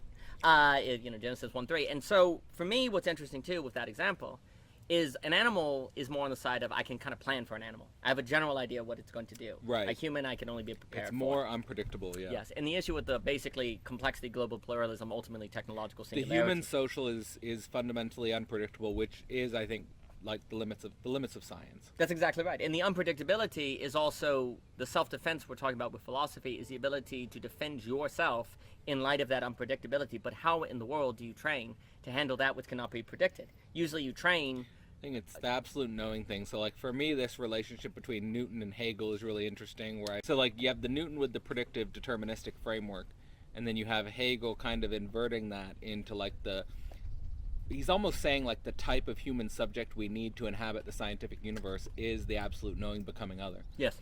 Because we need the predictive deterministic scaffolding in some sense, but we also need the subject and the spirit, which is capable of becoming other, and really thinking about the historicity of science itself, because that predictive deterministic scaffolding changes history. Yes. Right? Yes. And I think we see that most notably in the technological singularity as a phenomenon, where technological singularity is produced by science, but then that creates a social historical environment in which we have to become other. 100%. And I associate becoming other with becoming the girdle point. Because if you literally become other in the sense of you are other, become other versus a continual becoming other, then other is just the infinite multiplicity, right? But if you're not other, well then it's stagnant and it's an enclosure, right? So you have to have a becoming other. Which is the girdle point, and that's where you get a point that is unlike all the other points, therefore is differentiation, and therefore something like enclosure, because there's difference, but it is open. So the point, unlike all the other points, I want to say, we were talking about the mystery of the relationship between Spinoza and Hegel. Yes. So I want to say the points are substance, and the point that's not like any other point is the subject. Yes. right? And Zizek's really good with this of like the subject is the object, like the subject is the object that's not like other objects. Yes, yes. That's 100%. And then in that girdle point, it creates the question of Lacan and Lewis. In that, I guess the dark night, you know, the night of the world, this kind of absent point, this present absence. Lacking object. That's correct. And right. All of these concepts are like pointing towards like something similar, which is even more interesting, like that all of these different systems of thought from various different fields, philosophy, psychoanalysis, mathematics, and so forth, that they all have like some sort of meta convergence. Yes. Absolutely. Well, for me, what's so funny is, I guess, Zeno, going back to that, everything is nothing ultimately led me. You know, it's like, well, the everything is lack. Like the lack, everything is lack. Nothing is everything, everything so, is nothing. Yeah, that's right. So the constant is lack because lack is a present absence. The subject is a present absence. You know, God is a present absence. You know, every social order is based on a present absence. And that's what the counter-enlightenment is pointing toward, is like, if you don't have something absent, you're dead. But then also, if you have something absent, you can be controlled, right? So you need to make, or it can be distant and unrelatable and you can't think about it. It's not socially intelligent. So it has to be a present absence. It has to be absence and present at the same time, of course, this kind of strange thing. And another way that I think about the girdle point is basically the problem is we have to be faithfully present in the girdle point, where the girdle point is where you have to choose between coherence and correspondence. Do you think that your map corresponds with reality, or do you think it coheres with reality, right? Or it coheres with itself? And basically you have to suspend the choice. There was this tension between, I think, Greg Henriquez and Thomas Mark, where Greg Henriquez is like basically more on the side of coherence, and Thomas Mark's more on this side of like a perspectival madness. Yes. Like this is interesting to think about in regards to the correspondence, because you can overemphasize the coherence because you're trying to defend yourself against the total madness of perspective. Yes. But then you can sort of have the total madness of perspective, which leaves you without any orientation or direction. That's correct. And so, like, balancing these two perspectives and the tension and the antagonism between them is, I think, what we're trying to point towards with all of these different language games and systems. Absolutely. For me, the only way you do it is by dwelling in the girdle point. You don't make a decision in the girdle point. You dwell in it. You stay in it. You're faithfully present to it. So then you're connecting that with God, and like probably the quote that has stuck with me the most in the phenomenology of spirit is in the preface, where Hegel's talking about God as fundamentally connected to patience, labor of the negative, and he's saying that if you don't have patience in the labor of the negative, and you don't see that as God, then you kind of have, like he says, an insipid concept of God.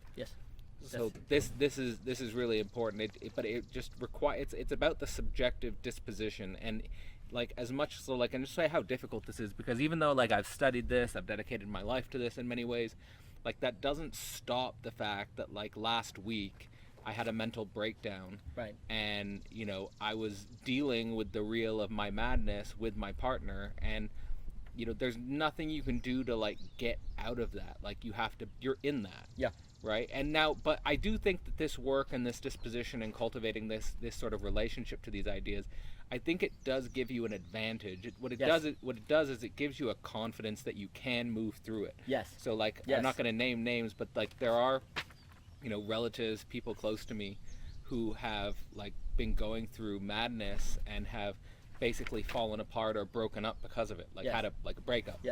Right? And I think that like the importance of this work is that it's the difference between a lifelong relationship and a divorce. Like that, and I think a lot of people get divorced and break up. I think a lot of it is, you know, they say irreconcilable differences. Right? Like I think a lot of it is actually avoidable and work throughable. But it's just that we don't have the containers for that working through. We don't have that third. And because the third is usually just the abyssal negativity between the two people. That's exactly right. And there's just no capacity to hold that. So like I think like, you know, I mean, of course at Philosophy Portal, there's definitely, and especially at the Portal, there, and since teaching psychoanalysis, there's obviously a deep appeal to this work, both men and women. You know, but I think that both men and women probably have different roles and responsibilities for how they handle and move through that negativity with each other. But in any case, like that's sort of, it's a weird thing, but like seeing God in that negativity also helps, I think, in some sense. My new book, Real Speculations: Thought Foundations, Drive Myths, Social Analysis, is out now. The book offers you both the foundations of modern philosophy as taught at Philosophy Portal, as well as a dynamic and creative engagement with a living web of underground theorists. To pick up your copy today, see philosophyportal.online. Okay, we moved because it's going to start raining, so we're in the garage now. I grew up in garages, so this is where my childhood was. But yes, irreconcilable differences, marriages, you were saying children. Yes, there's a few things. First, there's a funny way in which the point of marriage is different, unchangeable differences, like differences that don't go away, that are real. Like the point of marriage is particularity. Like we were talking the other night about how so much of the idea of beauty, Thomas Jog, all these things is about particularization, making things particular, right? And what happens in marriage and relationships is the person becomes more particular. And that particularity is irreplaceable. So, or unexchangeable difference, like differences that can't be traded out, right? So, please. Well, the logic is simply UPS, universality, particularity, singularity. Yes. So, like, just that movement, understanding that movement is like moving us from like a universality or a substance without subject, yes, to a substance with subject is universality. We all come from the same substance, let's say. We all come from the same evolutionary process or whatever. And then the particularity is sort of bringing us to something which is singular, which is unique. And then you have, like, probably what's emerged after Hegel is the society of singularities. Mm-hmm. And so a lot of what we're struggling with we were talking about the social noumena. Yes.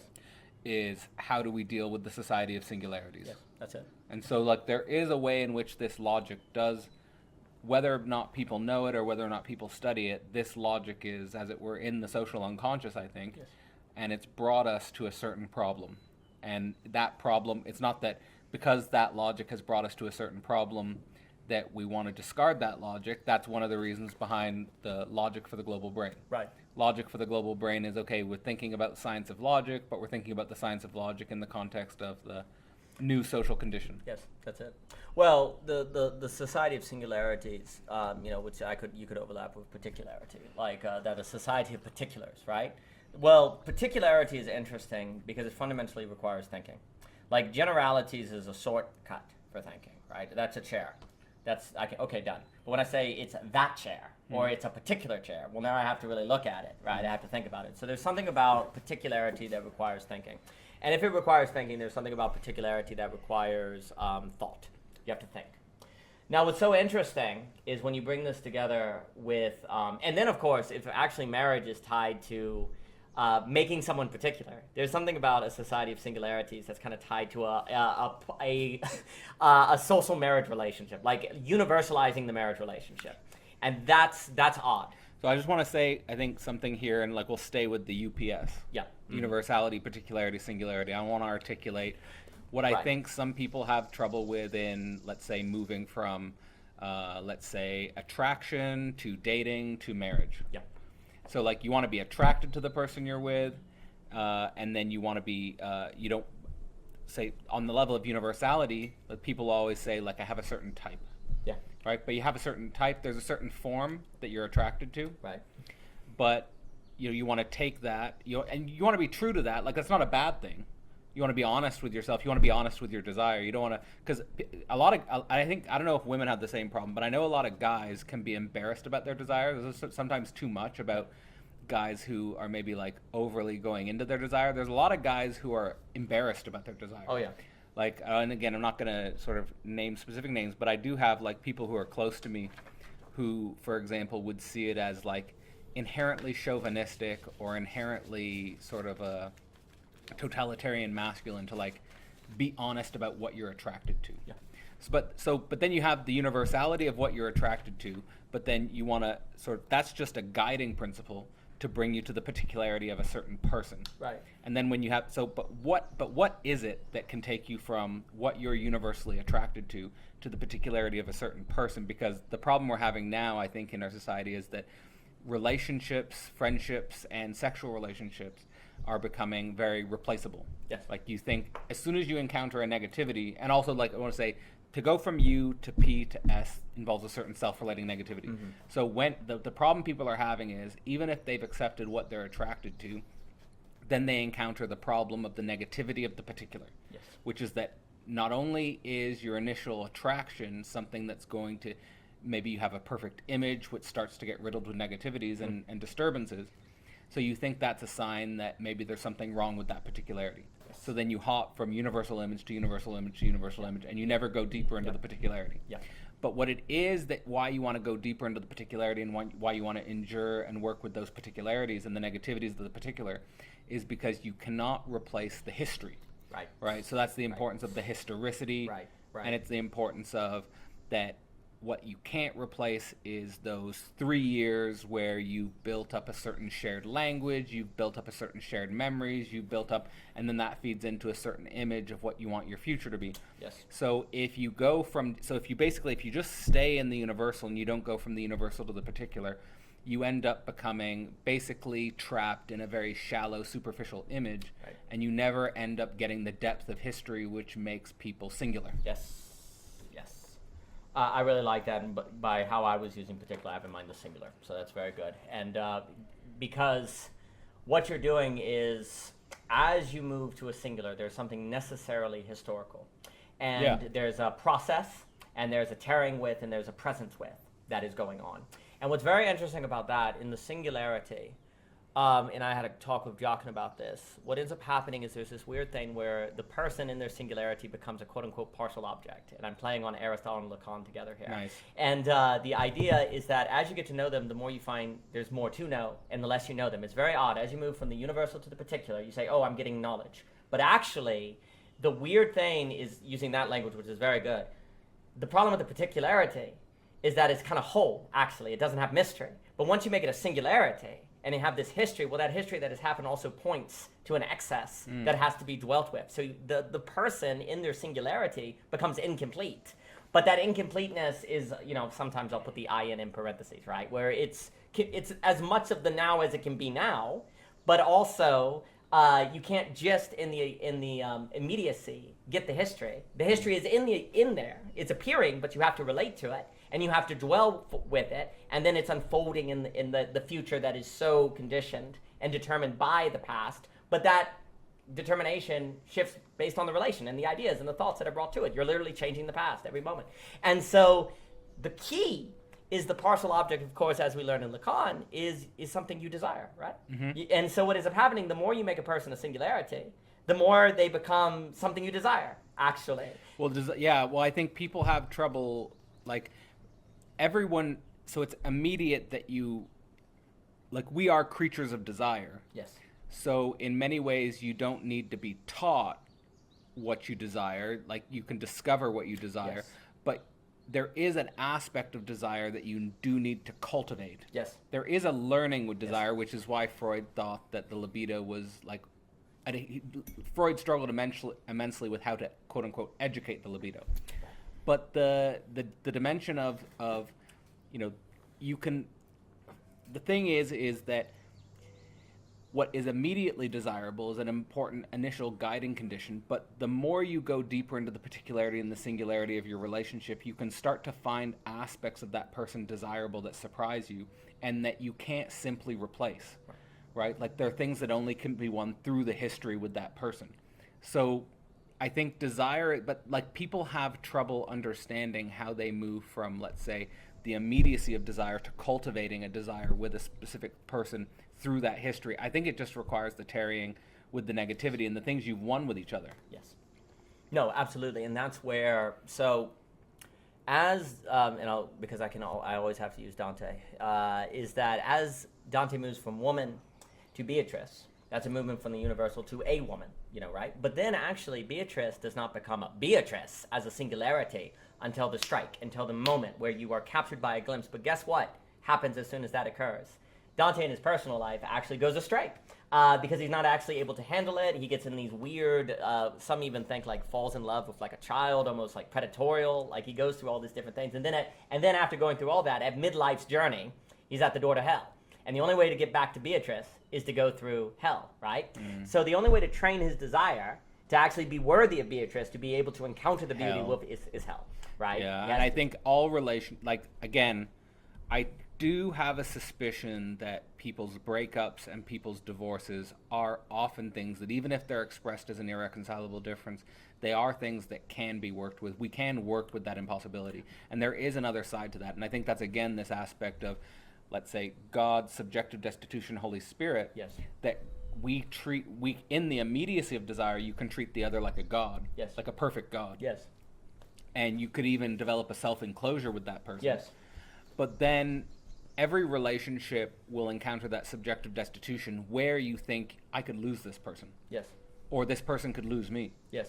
And then you have to go through that, and there's no like intellectual bypassing of this where, oh, I know that, so now I can sort of immunize or defend myself against the experience of feeling like I might lose this person. Yes. Like with my partner, we have gone through that moment where we have that choice of, are we going to lose each other, or are we going to move through this moment and self-determine something that is a lifelong relationship? Absolutely. Right? And so there is that moment, and I think moving through that moment is the moment where here Holy Spirit in that context would be the family and the community that you could possibly become embedded in, and not just become embedded in, but become the foundation stone of. Oh, right? Yeah. No, well, for me, on the so here's the storm. So in Virginia, we have these these lovely storms. But is that there's a difference between saying, okay, this is dangerous, the person is abusing me. So the phrase irreconcilable difference is interesting because there's a certain completeness in it. Like there are such things as differences that cannot be reconciled, right? Well, that's a kind of metaphysical claim, as well. That's a claim of the nature of things. And I think there's differences between saying I'm in danger. Like this person can hurt me or something, but you're not actually saying it's an irreconcilable difference. You're saying there's a danger here, there's a threat, right? So if we want to isolate the use of the phrase irreconcilable difference, where we're talking about personality differences or just like we don't get along, right? The question is then this, once we bracket out violence. And that could include psychological manipulation. There are different things that could go with. But when we're talking irreconcilable difference, if that term has meaning, it would have to suggest some sort of personal characteristic difference that cannot live together. It just simply cannot find fittedness together.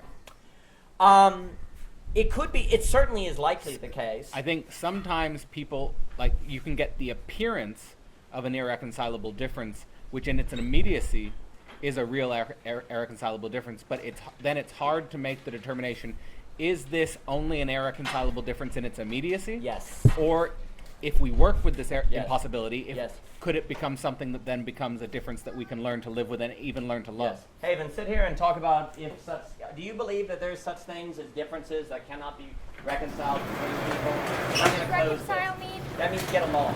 Is there such thing as people that can never get along no matter what? Well, I guess, there is that theory of exact doubles in the world, so it's hard to believe that there's also a possibility of people who agree on the exact same thing, like everything, agree on the exact same everything. Yeah. So then why would it be different for disagreeing on everything? Why can there be, I don't think there's anything that everyone can disagree on, and I don't think that there's ever things everyone can agree on. Come on. There's a kind of, every human is different, okay? And there's different problems and stuff, so different people react to different problems differently. So it's hard to find two exact people who think everything the same way. So is it finding that middle space? I guess there's a lot of things that multiple people agree on. Like, I agree that I'm about to drop this coffee on the floor. But there are things that some people both believe on, and the wide majority of like actual things that matter or big things. There are some people who agree on a lot of things. So in a relationship, should you build it on a shared foundation of commonality, or should you build it on a shared foundation of mediating differences? Mediating differences. If you're trying to get a relationship by just thinking the same thing, well, it's boring. It's boring. So then where's the line between differences that can be worked with and differences which cause a separation? Well, differences that cause separation are mainly big ones. You're not going to divorce over if waffles are good with either If you want waffles or yogurt. No, I'm talking about waffles with butter and syrup, or waffles with only butter, or waffles with only syrup. If you guys don't agree on that, well, what does Not it a big matter? deal. There would be big things, but not many people actually want to give up a relationship just because they disagree on something. If they agree they both want to love each other, that's it. That's all you need. So all you need is love. Pretty much. I mean, It's not too complex. It's not too complex. I mean, Here's a it affects question. things. What is love? Well, I always say it's kind of an amplified friendship. In the term Like marriage. In the term of relationship, marriage is an amplified friendship. That's what I call in the relationship side of things. It's just very amplified friendship. So does that mean you should be friends with a girl before you date a girl? Like you take a friendship and you amplify it? It's hard to just like pull someone over and ask for a date. It's Well, some guys do. Some guys don't. do Well, it. some guys don't think girls and boys can be friends. that. Do you think I girls hear and boys? this thing called bromance. I don't know what it means, but I hear that a lot. That means. What is a bromance? What do you think a romance is? Bromance is A when deep they, friendship. Yeah. a deep friendship between boys. So Very good. yeah, it's kind of BFF, what they say, BFFs, best friends for life. forever. Yeah. Best friends forever. Okay. And I guess you have to. It's like you can't ask a tree to grow in about 2 days, right? Right. You want to give it some time. Seedling. Give it a couple of years. Yeah, it may take a while, may take short, depends on the person, Depends on the tree. depends on the tree. Yeah. So you're saying that a BFF is not something you can snap your fingers and make happen? So there has to be a neither process. can love or marriage or. Well, actually, that's relevant to what we were saying. So that's quite perfect. Weren't you friends with mom before you That's true. got married? That's absolutely true. That's right. So, and that worked out very well. I hear that you met my mom's twin sister before I you did. met mom. I did. It was very confusing. It turned out they multiplied. So who knew, So in that, so that actually universal particular singularity. Actually, that's perfect because Mary-Lisa and Michelle, they were particular. They were identical twins, but then they became a singularity in Michelle. Exactly. So that's exactly perfect. But we have to go in because of the storm. It looks like a major storm, but I'll keep that so it doesn't blow over. It But looks like a major storm. it looks like it's going to pass. Okay. So, but just enough wind to knock all the rain in here, so it's fine. And I bolted everything down. But Irreconcilable irreconcilable differences. difference. And the idea of like a violence, like people will often so if we bracket out violence, right, and where literally the person is perhaps going to kill you, Right, which can happen. It can happen, and that's different. And actually, I've honestly never met people who.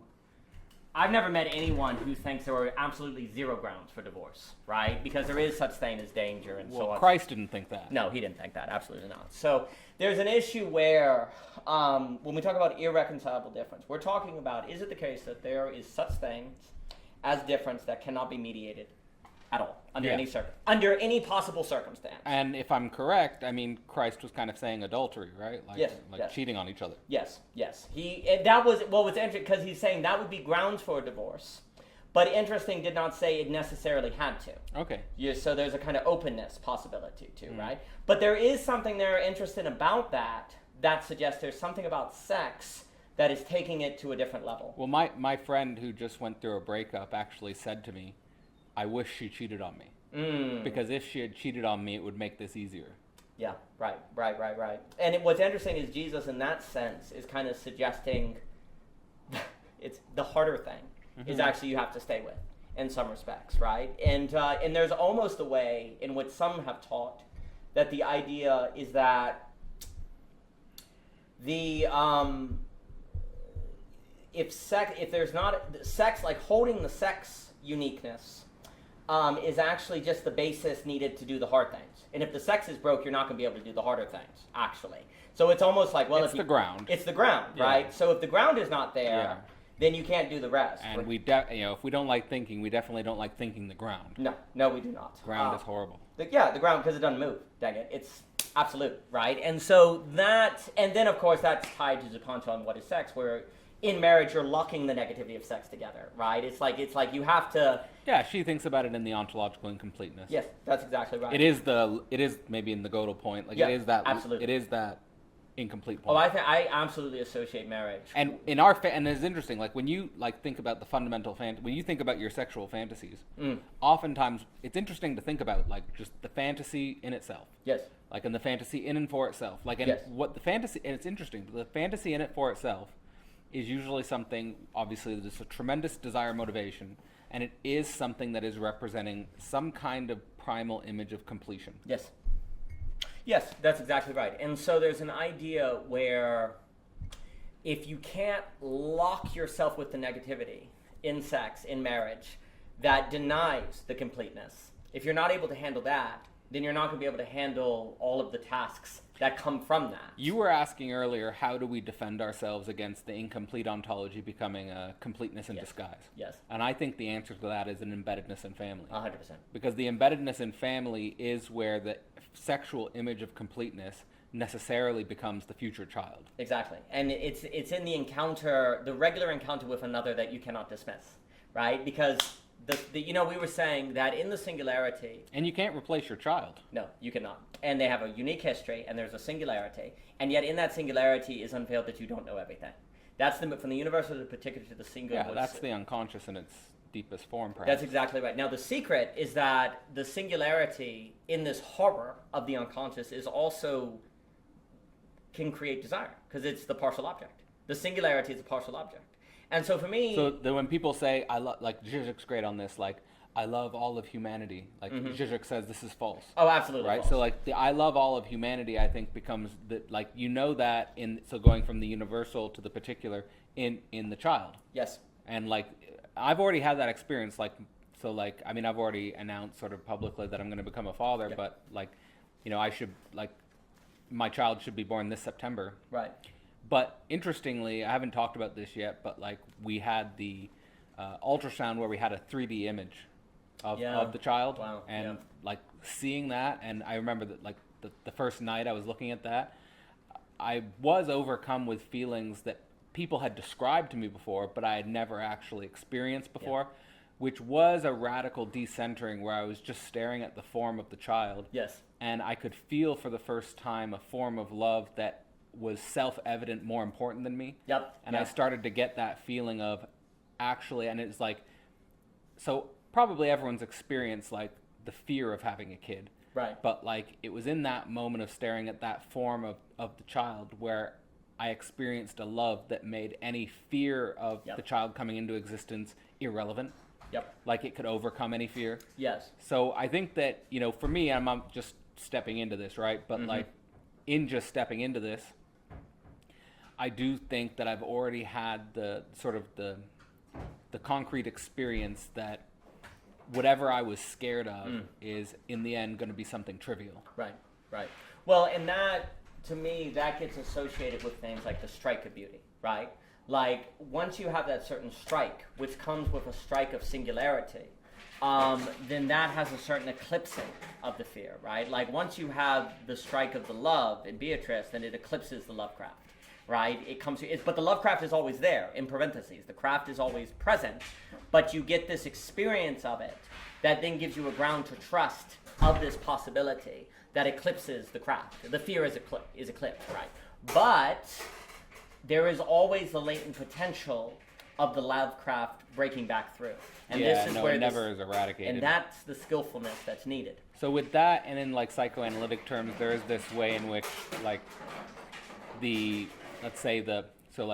you have Paul newborn. Yep. And just being around Paul. Yep. Like you just see concretely like the way in which we come into our body. Yep. But when we start with the body, we can't move our legs, we can't move our arms, we're drooling, we can't speak, we just have no control of our head. And there's a way in which that primal impotence of the body there's a way in which that primal impetus of the body also never leaves us. Right. You know, like there is always a dimension where we are that impotent child and we're carrying that around, and I think that is maybe analogous to the Beatrice and the Lovecraft. Absolutely. Absolutely. I was gonna say, how do you carry that on into your older years? I don't know. Well, you encounter it in so Audrey's grandparents are in a retirement home, and Yeah. what happens at the end what happens at the end of your life is you start to enact things in your body that were the same as when you came into the world. Yeah. So you start defecating yourself, Yeah. you start peeing yourself, Yeah. you can't talk properly, you can't hear anymore. Like, so you start to fall apart, and that impotence is always in you, and at the end of your life you go back where you I came. was thinking at like middle age, like you and, Oh, yeah. you and Cadell. Yeah. I don't know at any others. I wasn't thinking of like older stages. Well, Yeah. you experience the primal impotence, I think, in love and work, because you don't so you love your wife, but Right. you don't control your wife, and she can do things that are radically different than you, which challenge you in your own self. And in work, you can encounter things where things aren't going well, where your business is falling apart, Yeah. or where you're encountering challenges that you can't overcome. Right. Yeah.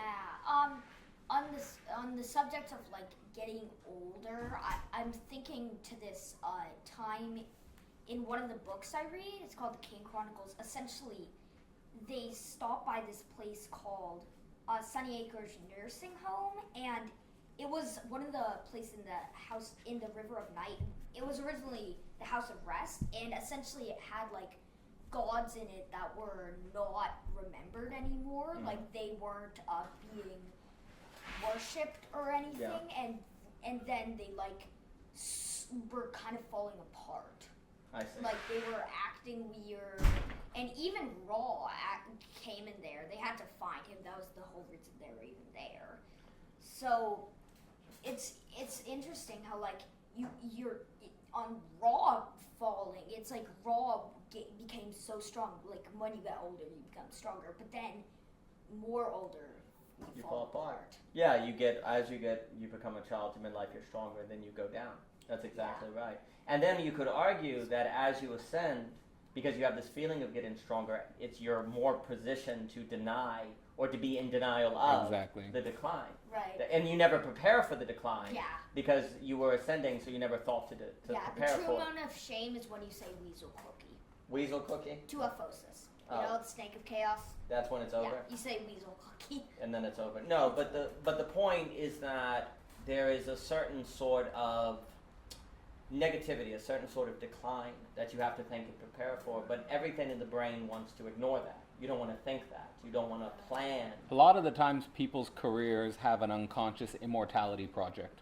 Yeah. Like they'll people, live forever. like people think, like they don't, like if you ask them, they'd say no. But on the level of the unconscious, they're trying to kind of immortalize themselves, whether it's in sports or whether it's in music or whether it's in, and you're reading a lot of mythology, right? Like Yeah. in this mythology, the gods are at war with each other. Right.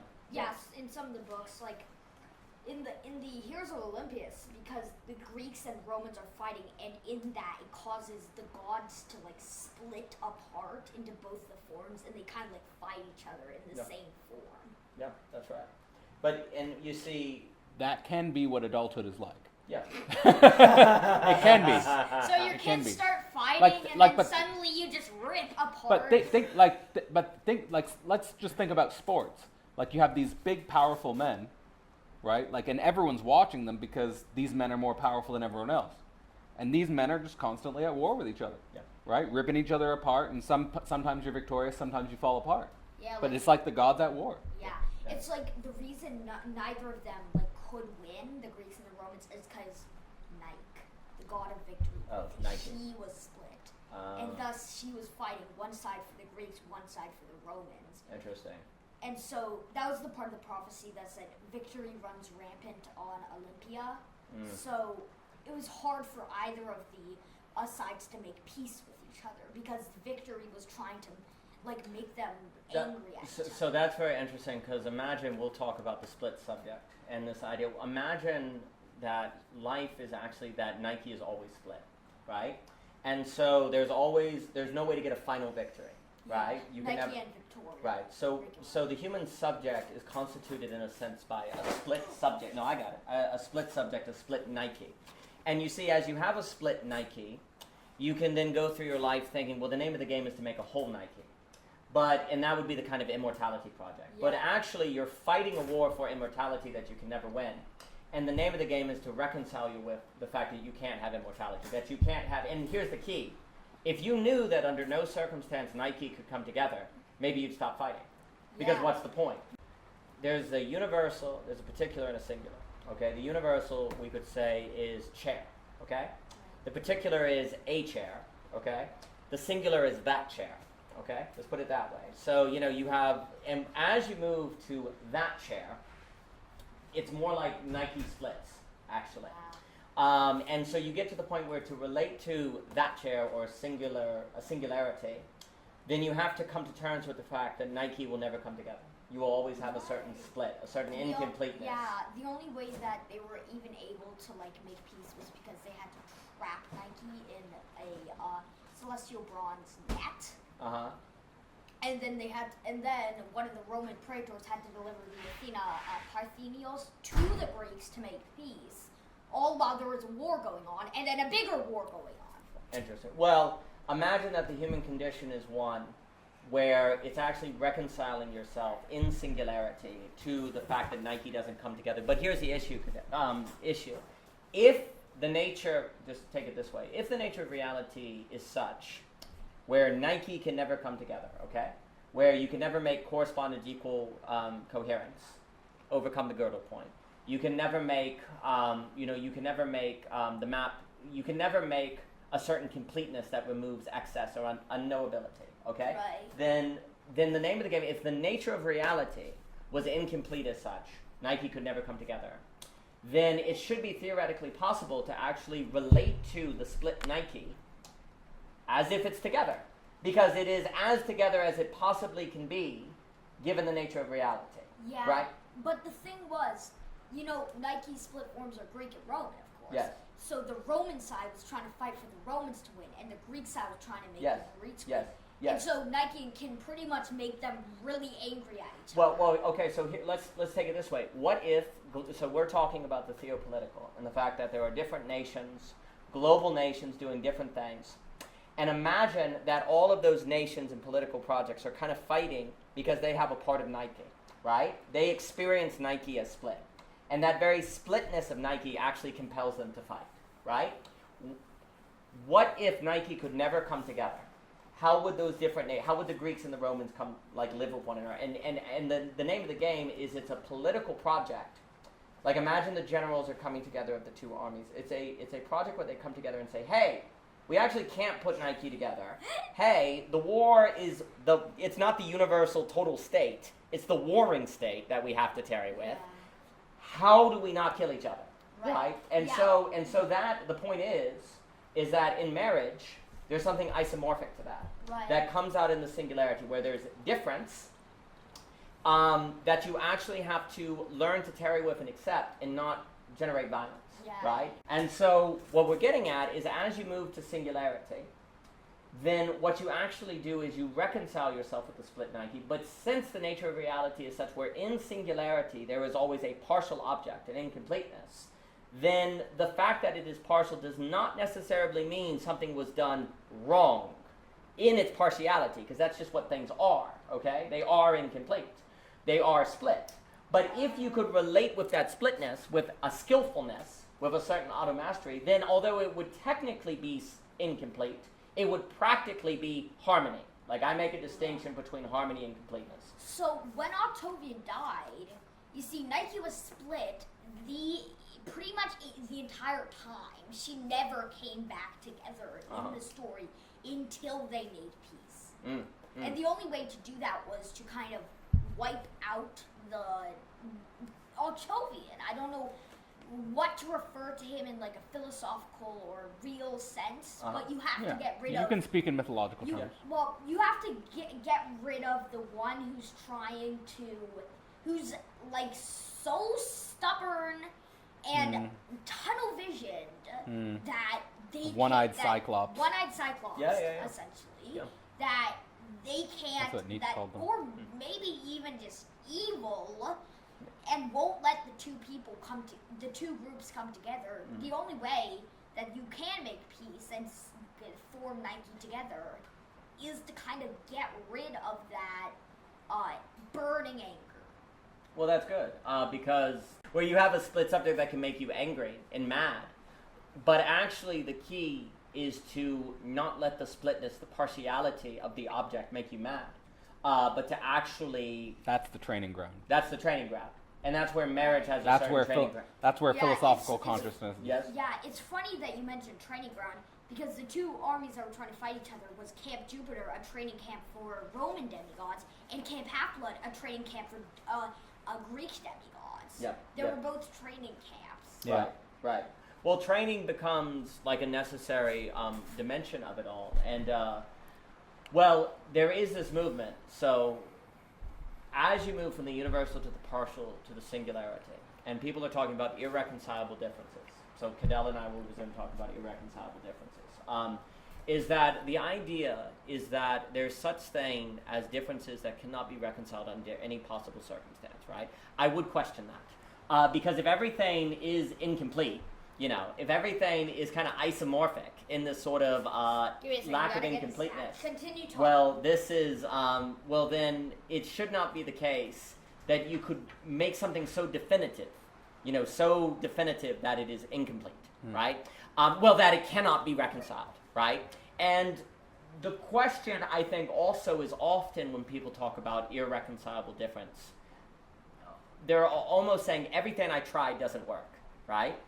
I think there is such thing as irreconcilable action, but that's where you need the patience of the concept. Like, that's the funny move. It's like irreconcilable difference, I think, is also a result of people acting and trying things and it doesn't work, as opposed to the patience of the concept, right? I think a lot of what is called irreconcilable difference is a result of action, activity, and trying things. And you could say that a lot of nations now feel like they have irreconcilable difference because they're not having the patience of the concept. They're trying to act, actually. And I actually don't believe there are any differences that are irreconcilable. I think there are actions that are irreconcilable, but not differences. So what I've been trying to think about in that model I was talking about with the family, the community, and the state, is that when you start to have irreconcilable differences between states, like warring differences between states, it could be that there's like the family, the community, and the state are all like in a fractal connected with each other. Yes. And that when you don't have a good familial base, you can erode the community base, which then in the end trickles up to the state base. Yes. And so all of them are connected. So like fundamentally, I think that like what we're going through is the reaction to the theopolitical foundations where you get the issues of the family and the community primarily. It could be that that's naturally trying to reconstitute itself. Yes. Because you can't stop the warring states unless you resolve the familial community base. That's correct. So just to say that they're all connected to each other fundamentally, and that when you have an outbreak of war, it could be that there's been problems on the other level that have created a rotten foundation. 100%. Yeah. Well, there's something where it's funny because maybe it was John Paul or Mother Teresa, I don't know, and who knows if they actually said it, but there's this idea where if you're looking at all the problems of the world and you're saying, what do I do? It's like, well, just go home and love your family. And it's like, if everyone did that, right, idealistic, of course, but the idea is that, well, then these things would take care of themselves, right? Yeah. And actually, what's kind of funny, so there's a few things, because you also mentioned the loving of humanity thing, is that... that's like totally cart before the horse. Yes, because also I think actually the impetus that people feel in family drives them into bigger scale.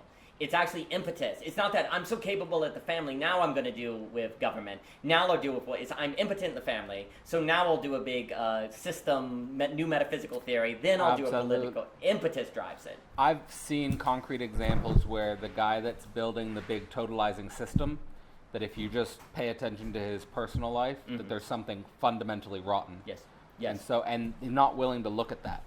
And it's not willing to feel the impotence of that. It's a running from the impotence in those areas. And then in a sense, the glory, dare I say, of the polycrisis or global pluralism is now people are feeling very impotent in global affairs. Well, that's great. The impotence you've been running from has caught up with you. Exactly. So, actually, like the moment where I sort of decided that philosophy is the fundamental path is when I experienced a fundamental political or I became reflective about a fundamental political impotence, that nothing I do, it was insane to think that anything I was going to do in my particularity in that moment was going to change anything on the level of state politics. Right. And that, again, it's this cart before the horse. So it's kind of like, if you feel that, I think the proper recoil is to the foundation of sexual difference, Right. and ultimately what becomes the seed of the family. Right. If you start with that and you build up, and to me that's the problem with all emancipatory politics. Yes. That what I see in emancipatory politics is because they bypass the family, and because they bypass the community, and because they're so focused on the state, that they're never going to make any change on the level of state, and you get these ridiculous conversations Yes. where they're talking about things on the level of the state, Yes. but it's never going to do anything, it's never going to change anything. Correct. Because the foundation of Yes. their life is rotten. That's correct. That's correct. Well, that's what stressing the family is very, very important. I was gonna say, you say like you have to become impotent in Yes. your family Yes. again Yeah. to reach new heights. Well, no. It's the idea that a lot of people, to avoid the feeling of I don't know what to do in my daily life, like I don't, is that they'll actually say, well, let me fix global problems. And it's actually a way to avoid the not knowing something. So let's put it this way. People think they can build a utopian political community, but they don't know how to get along with their brother or sister. Yeah, that's Right? So the point, like for you, is like, if you focus on getting along with your brothers and sisters, that's actually in a way more powerful than thinking you can change global politics. Yeah. Right. I thought, I was like stuck in my mythological brain here.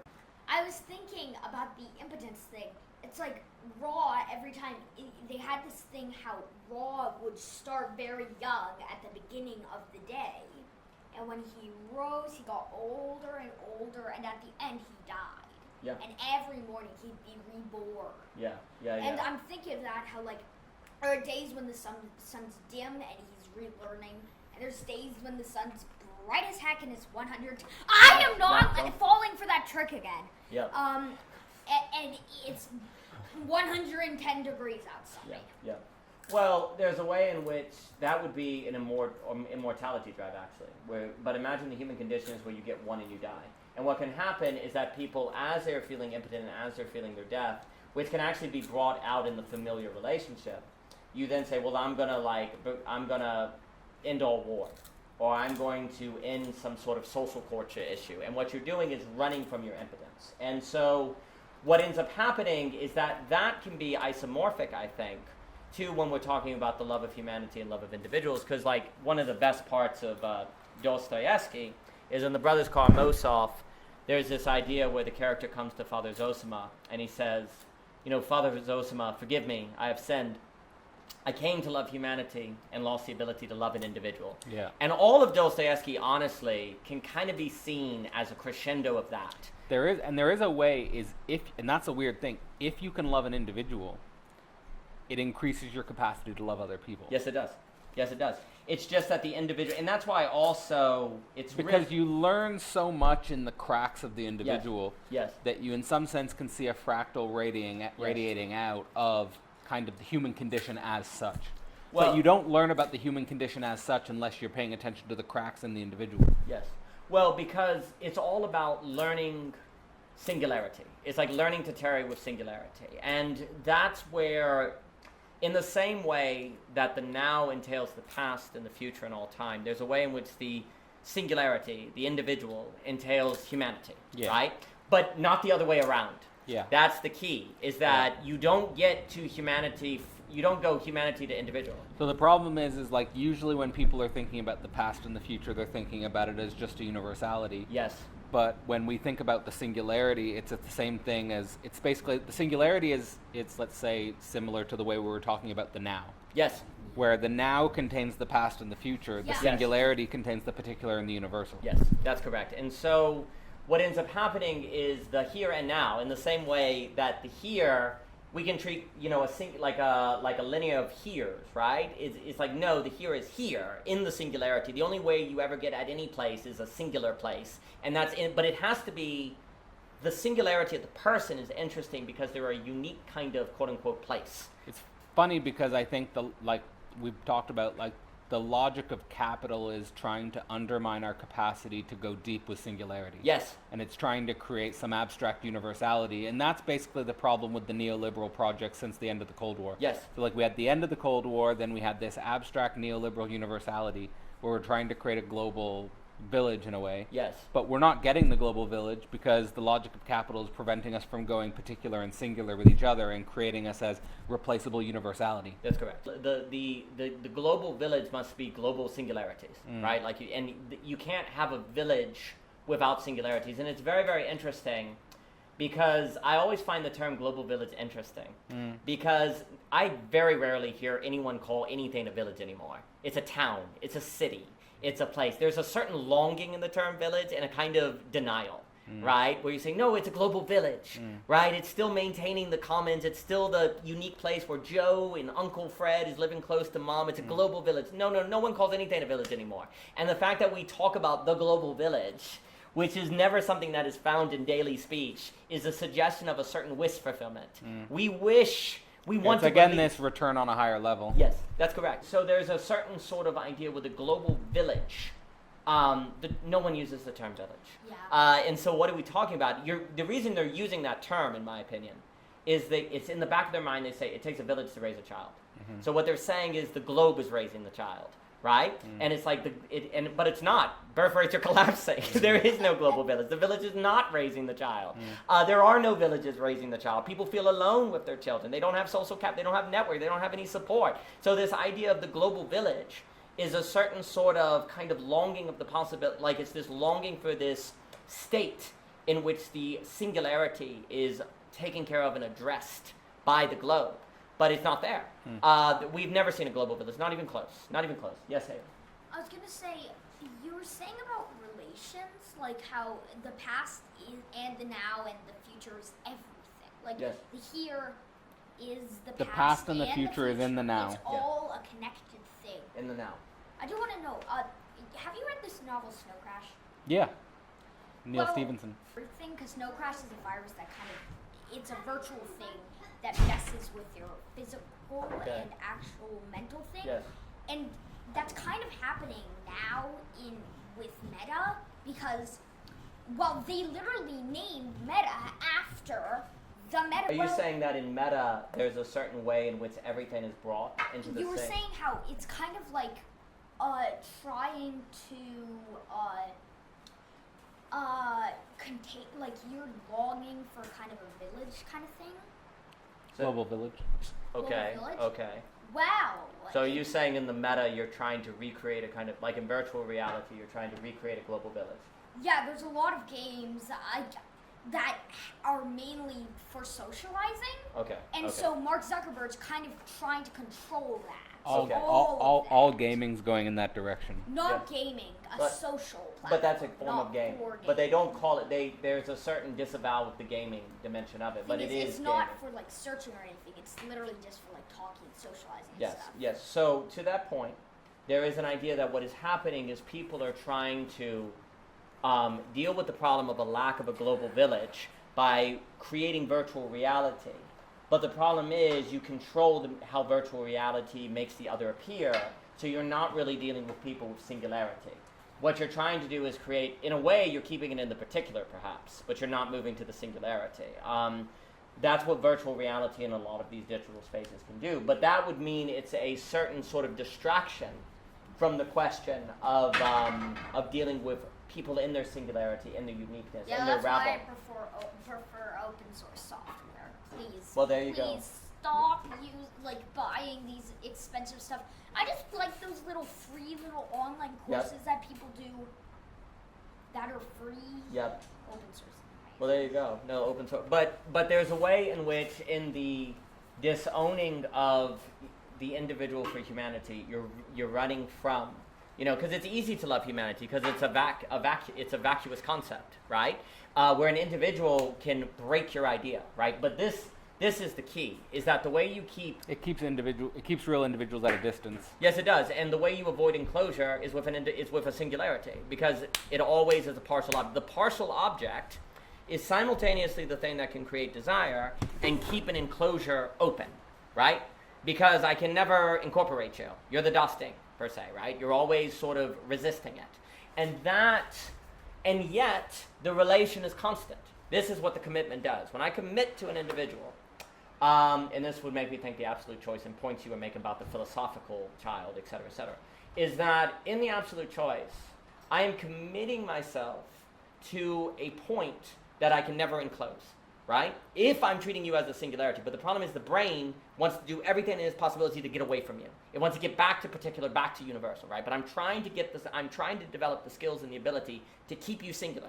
Because the more I keep you singular, the more you're a partial object. And I guess what I'm trying to stress with this family community state model is that if you start with the intimate partner relationship, and then it's again the first thing, second thing. So like if you start with the intimate partner relationship, you learn the skills that can then be transferable to the friendships. Yes. Which then become the backbone of the community. Yes. And then you have a higher order phenomenon with the community. Yes. And then you have a new level of challenges and negativities with the community as such. Yes. And then you kind of have a view of the community of communities. And then when you have that form of subjectivity, I think then you're starting to form the form of subjectivity that can engage in that relationship which is completely broken today, yes. which is between civil society and the state. Yes. Because ultimately for me, my secret evil plan is because with the portal this year, it's moved from, let's say, like the portal started with the idea that philosophy portal was missing a community. Yes. And then so the first year of the portal was community building. Now the second year is more interfacing with different communities. Yes. So then you have the community of communities. Yes. And I think you need the community of communities to deal with the civil society. Yes. Which is then you need the civil society base to then engage meaningfully on the level of the state. Yes. Wait, how So- long has philosophy portal been going on for? This is the fourth year. I just want to bring this back around to like the original impotence I felt which brought me to philosophy was this feeling like I'm impotent on the level of the political state. Right. And say, okay, well, I'm going to put that to the side for a moment. I'm going to have patience with that. So then I'm going to go back to the ground of the sexual difference and the long-term intimate relationships and just work with there and focus on that. And then from there, you learn the skills to build out new friendships. And then you have the foundations for, say, a philosophical community. Yes. Then you see the problem is on the level of the community of communities because you see everyone else is struggling with their community building. And then you can ultimately build up to the civil society and ultimately Yes. to the level of the state. Yes. And I think that project is something that is just not happening today. No. Because people aren't building from that foundation and they aren't taking time with the levels and they aren't taking that structure seriously. And it's different, and we made that distinction between a lot of people are thinking about developmentalism, but I think you got to think the relationship between the developmentalism, which is important, and the structuralism. But if you miss the structuralism angle, then your developmentalism becomes a universal abstraction. 100%. And also the developmental cannot be separated from the tearing. Like you don't develop any more than you tear it. You don't, every stage of development is one through a tension and a struggle, and you see that with a newborn infant. Yes. Right? Like, in some sense, nothing. What's given to you is a possibility. Yes. But it's only in the cultivation of those tensions and learning how to work with those tensions that you can grow. Yes. Well, and because if you do not do that, then in the same way, because in a sense you should only ever be dealing with singularity development, right? And if you don't stay on the level of the and singularity, most of that is again a lot of developmentalism is this abstract universal. Absolutely. So the development can be on the level of the universal, the particular, or the singular. Yeah. And if you're not careful, your brain will naturally slip it Absolutely. to the universal. Yeah, and then you'll think you're talking, you won't realize you've made that move. Yeah. Because the worst thing about the developmental thinking is you come to believe it's a false way, well actually it's a false way of thinking. You know how we're saying that the now contains the past and the future? We're saying the individual contains the human. What ends up happening is you think when I talk about the cosmos, it contains the individual. It does not. Mm-hmm. But then of course the question is the following. We have this problem of how do you keep the incomplete, right? Without becoming another word for completeness, right? Yeah. Well, how do you keep, in a sense, the cosmic from actually being cosmic? Because in a sense, if it leaves behind the singularity, it's not cosmic anymore. I think you can ask yourself on this problem of the incomplete ontology becoming a complete ontology. I think you can just simply ask yourself, me as a singularity, am I capable of holding a relationship with an intimate partner? Yeah. Do I have any friends? Yes. If the answer to both of those things is no, then it could very well be that you're in a complete ontology and you think it's an incomplete ontology. And to me, the key to that is if you cannot do that, even if you believe in an incomplete ontology, you practically are in a complete one. Yeah. Right? And you see the key. There's all these performative contradictions. That's the key. And I think what we learn in Hegel is, we tend to claim that, well, this is technically true, and, it's technically true, but practically, and we tend to kind of degrade the practical in favor of the technical. I think the truth of Hegel is that what is practically true is more true than what's technically true. And that's also kind of, it's like, well, technically I don't believe in a complete ontology. Technically I don't, yeah, but practically you do. I think, like back we were talking about, and also in the science of logic, you have a logic where it's the true, the good, and the beautiful in that order. Yes. That actually, I think, if my memory serves me correctly, that the technical is more associated with the true and the practical is more associated with the good. Yes. So there's a way in which someone's technical understanding of the true can never actually enter the domain of the good and the practical. And again, that can be a problem of a lot of scientism. Absolutely. Well, then the question is, how do you keep the practical from leaving the technical behind?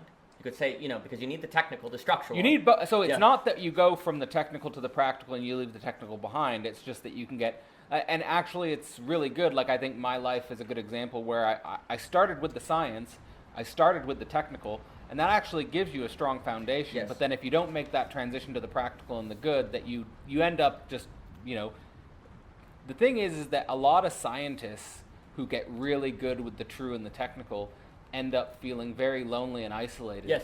And their system is just a map, and if they don't have an audience for that map, then they just basically end up alone. Yes, and I think that's a very common problem, and then that's also happening in different ways with video games or political ideologies or different things like that. Video games. Well, because you can make an enclosure on your video game and never get outside of it. My new book, Real Speculations: Thought Foundations, Drive Myths, Social Analysis, is out now. The book offers you both the foundations of modern philosophy as taught at Philosophy Portal, as well as a dynamic and creative engagement with a living web of underground theorists. To pick up your copy today, see philosophyportal.online. Yeah, well, it seems as if it is only on the realm of the singular that we can keep an incomplete from becoming complete, right? And I think an extremely powerful test is can you maintain intimate relationship? Which is the positivity of being in a society of singularities. So again, Yes. the society of singularities is a problem, but it's also an opportunity, Yes. and that we've come Yes. there Yes. from the, let's say, it's not just Hegel's logic, but Hegel's logic opens up that possibility of moving from, let's say, a pre-modern universality, which Yes. isn't taking into consideration singularity. Yes. And in many ways, this explodes onto the scene with things like the French Revolution and the Yes. American Revolution, because what those political revolutions are concerned with, emerging from the Theo, is the question of the individual, the question of individualism. Yes. And we forget sometimes, we take for granted sometimes, that 200 years ago, the counterculture was individual rights and the rights Yes. movements. Yes. And that was countercultural Yes. because the culture was you didn't have rights. Yes. So we fought for those. Yes. And now that we are in the society of rights, we have all this responsibility with our rights, which we oftentimes don't take responsibility for, and we take it for granted, the rights we have. And in some sense, going back is sort of forgetting and not being grateful for everything that has been won. Yes. And recognizing that that progress has brought us to new problems and challenges. And that is, again, why we're doing what we're doing and why philosophical consciousness is necessary. Yes. Jock and I at the Net, we've kind of talked about how, in a sense, because just using the three infinite, the true, the beautiful, and the good, there's a way in which we've gone through the work of the true. We've gone through the work Right. of the good, and Right. now we're at the work of the beautiful. And here's the key.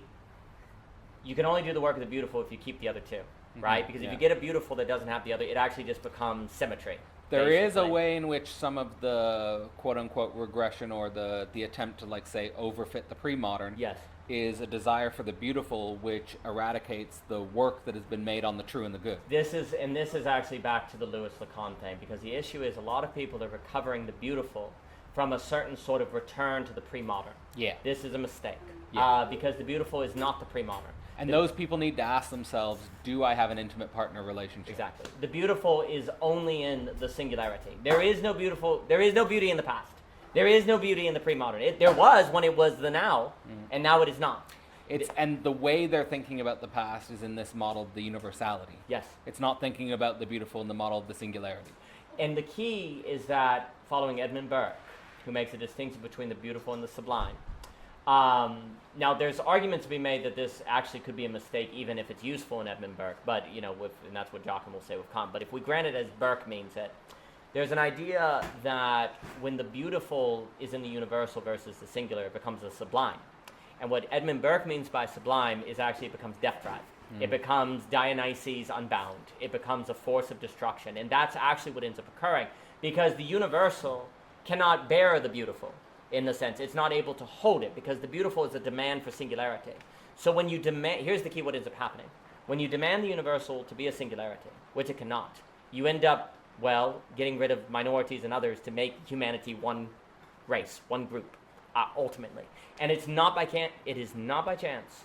We were talking in the car. It is not by chance, and it's an underappreciated aspect that many of the most extreme fascism, Nazism, etc., so were deeply aesthetic movements. Deeply aesthetic. Well, I'm not gonna name names, but I do know people who are going back to a kind of non-historical Platonism. Yes. Which is being used to legitimize racial segregation theories. Yes. And the basic idea is that the different races have different perfect forms. Yes. And that the perfect forms of the whites and the perfect forms of the Asians and the perfect forms of the blacks aren't meant to be in-betweens. Correct. But they're meant to be unique to themselves. Yes. Yes. And so there is a way in which the non-historical pre-modern thinking can be used to precisely obfuscate the problems of what you call the secular global plurality. Yes. Right? So if we're not willing to really think the secular global plurality, and we're not usually really trying to think the society of singularities, then again, the Platonism or the pre-modern thinking can become toxic. And it's a way in which the highest, the most sublime, the most beautiful, like which we find in Plato, and which we can find in Orthodoxy, and which we can find in Islam, and which we can find in a lot of pre-modern thinking, can become the worst. Yes. Right? And can be used to justify the worst. Yes. And that's the key, is that as the higher you climb, the harder the fall, per se. Right? So the more you move, the fall in a historical now of the true is not as dire as a fall from the historical moment of the good, or as bad as the beautiful, and that's what we're facing now. What I want to do is make a plea to men, which is to ask themselves, and Jordan Peterson does a good job of this. Like, it's basically a plea to men is, if I'm incapable of interacting with any woman, the problem is not with the women, the problem is with me. Right. And I think a lot of men who struggle with women, and I know how painful that is, and I know how heartbreaking that is, and I know how gut-wrenching that can be, it's still the challenges on the self-relating negativity of your singularity with the other sex. Yes. And if you don't stay with that, and if you get caught up in a universal beauty without the capacity to interact with other women, that is a source of a lot of quote-unquote actual toxic masculinity. But that's when Beatrice becomes Lovecraft. That is precisely when the beauty is not mediated through self-relating negativity. And that's when you get all sorts of pathologies and problems in different things. And that's when also the self-effacement and different things are going to occur. So yes, there's a way in which Beatrice, for the man that doesn't do the self-relating negativity, becomes Lovecraft. On that level. And this is why it's so important for Dante to go through Inferno and Purgatorio. Beatrice does not appear to Dante until the top of the Purgatorio. Not in Inferno, because he's like, Virgil is sent by Beatrice, but he can't go to Beatrice directly. He needs an older man. He needs to go through the mentorship, right? Yeah, you can't ignore that either. No, and so Virgil has to guide him. And also critically, it's very interesting that Virgil comes for Dante, because Dante envied Virgil. There was a certain sort of, I want to be like Virgil, right? There's that kind of dynamic where the young man, the Andrew Tate kind of thing, right? So Dante is trying to work with how do you have a mentor relationship that does not become parasitical, right? How do you have that? Well, this is why it's also incredibly important that Virgil takes him through Inferno and Purgatorio, hardship. He takes him through difficulty. And also Virgil comes in a position of humility, because he's like, I was not, I'm down here with you. I'm in the Inferno, I'm in the limbo. So Dante places Virgil in limbo, not heaven and purgatory. So there was a certain lack in Virgil, in limbo. But in that lack, Virgil still respects him. Dante still respects him. Dante doesn't say, I have Christ, you didn't have Christ, I'm better than you. There's still I need you. This is what's so interesting, is that there's an identification of the need for Virgil to guide Dante, even though there's an idea that Virgil is somehow lacking Christ, right? And yet Dante cannot actually gain, in a sense, from the mediation of Virgil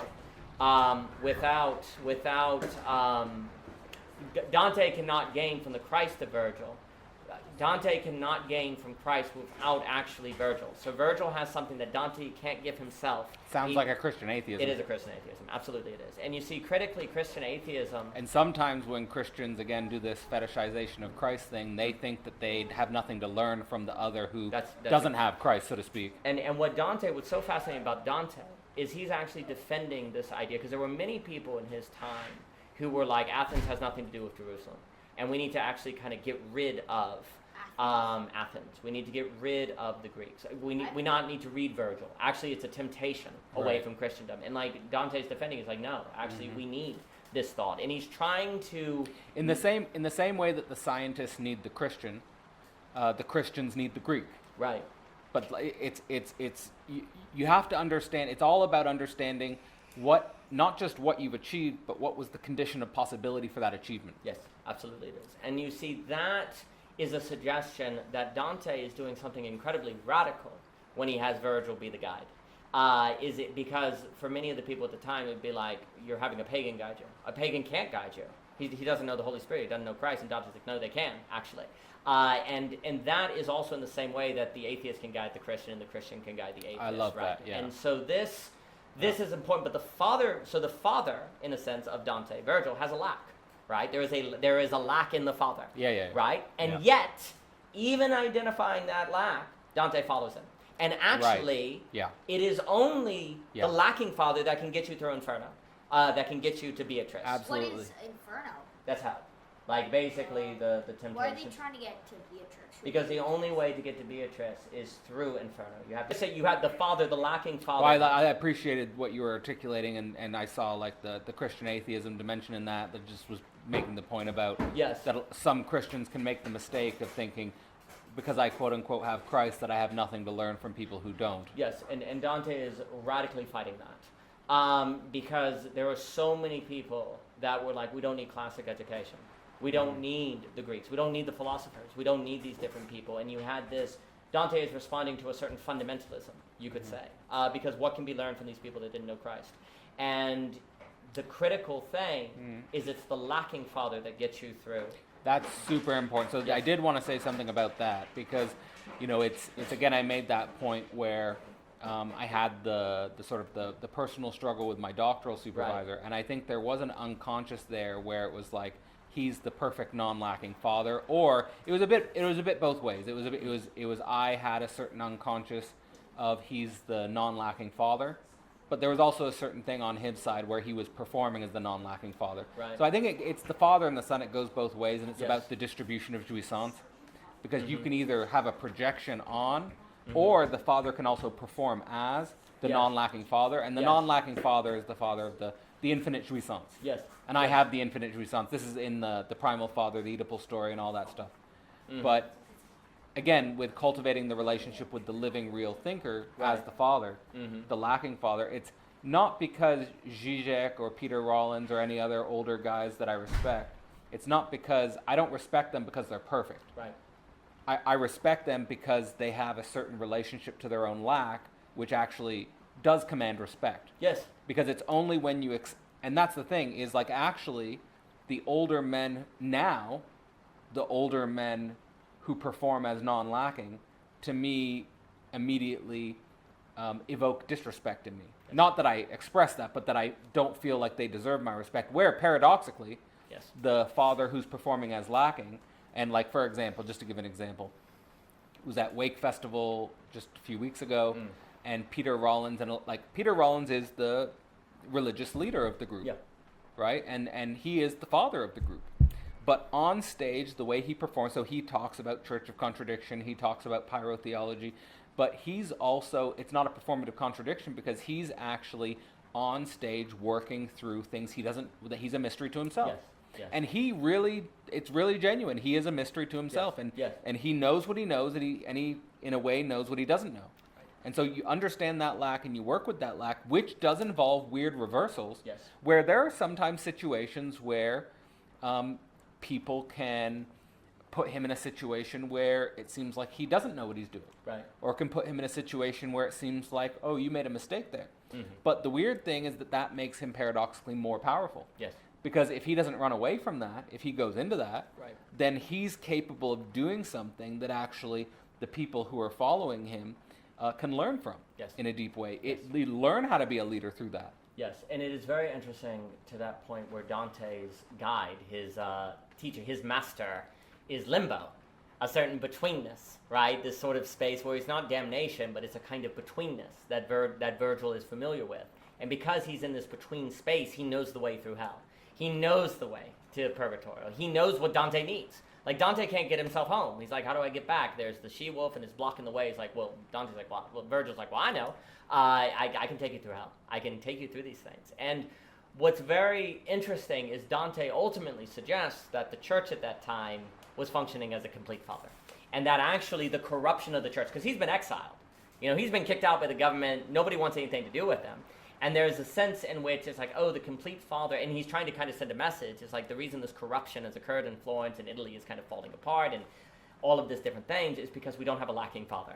We've thrown out the Greeks. You know, That's we've right. thrown it. And so as a result, we're in trouble. I think, and again, and something else I've learned from interacting with Jim Palmer, again, the deconstructionology angle, is that one of the things that in many ways he kind of jokes sometimes that he's a Christian and I'm an atheist, but he gets the experience that I'm more Christian than him and he's more atheist than me. It's again this weird thing where we're learning from each other in this way. But the thing he points out is that one of the things that's helping him with his deconstruction and his own relationship to faith is that he's learning about the death of God theology. Yes. And it's weird enough, like the death of God theology has been kind of marginal in theology, but what the death of God, like why is that? And that's what he's wrestling with. He's asking himself, well, death of God, he's saying explicitly that he's found the death of God theology to be very helpful. Yes. But the thing is now he's asking is why has death of God theology been so marginal historically? And I think one of the reasons is this difference between the lacking Father and the all-powerful Father is that we want the Father to be all-powerful, but actually we don't realize that it's the lacking Father that we need. And one of the interesting things that Lacan says, and it's stuck with me and it's like super powerful, is that he said we either want, like on the level of the unconscious, and this to me resonates as very true, and like very helpful for dealing with like the type of coordination problems that you know that we might be dealing with, is that he says the unconscious wants either the dead father, meaning they want to kill the father, or we want the father who appears desireless, meaning has become the master of his desire. Yes. We don't like, and now here's the problem we should be sympathetic with the father. Like, and why is being a father so difficult, and why do many people kind of rightly fear being a father in a way, like and don't believe in the love that's possible to overcome that fear? But the reason why is because desire is indestructible. Yes. So desire is so there's two things the father has to deal with. The desire is indestructible, but at the same time, the son or the child or the community don't want to see that desire. Yes. So then the father is in an impossible bind. Yes. Because he's dealing with the indestructibility of his own desire, but he also can't show that desire. Yes. Right. So and if he does show that desire, then he's going to invoke the rage, and people are going to try and kill him. Yes. Right, so this is a huge balancing act. So, like practically now, that's just like that's like the psychoanalytic theology angle.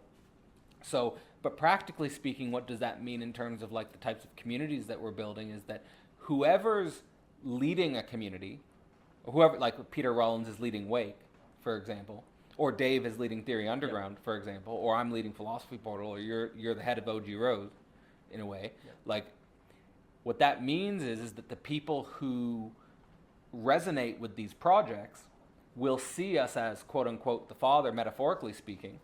And that means either that is a position where people could want to kill you, or people are going to want to model themselves after you if you can learn how to navigate your own desire. Yeah. And that's the importance of the desire to drive transition, but it's also the importance of the drive. So it goes from, it's a non-orientable, like all the things we're talking about, where it goes from desire to drive to become the father, but it's also desire to drive to become the father, but it's also drive to desire when you're going back into the community and mediating that desire, which you said many times, if you can't mediate that desire is what causes the auto-cannibalism and the community eats itself. That's exactly right. So they need that, and so that relationship, so all of the things we're modeling, it's kind of like desire is on the level of das Ding in religion. Yes. And religion is about desire and suffering, and the suffering we experience in our desire. Yes. Object petit a is on the level of the drive and the lack and the absolute knowing. Yes. And all of this is understood not in a linear way, but a non-orientable way. Yes, 100%. Non-oriental. That's very important. And so I do talk about that. There is a chapter in the book where I'm talking about the challenges of patriarchy for emancipatory politics. Yes. And one of the key points that I build towards in that chapter is this idea of the distribution of jouissance. And one of the examples I give about that comes from my actual relationship with Zizek. And why I think Zizek actually knows this and does a good job modeling this is that Zizek knows that he's the father that people can want to kill.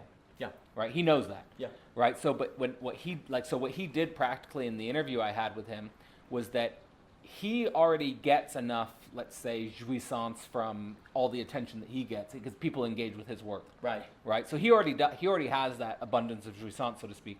So what he tries to do with the younger people who respect him is he tries to give that back by pointing to you. Yes. And he's trying to say that, trying to point out the parts of your project that he respects and that he wants. He says, well, if you respect my work, you're going to want to read Enter the Alien, for example. Yes. So what doing that does is it's that distribution of jouissance.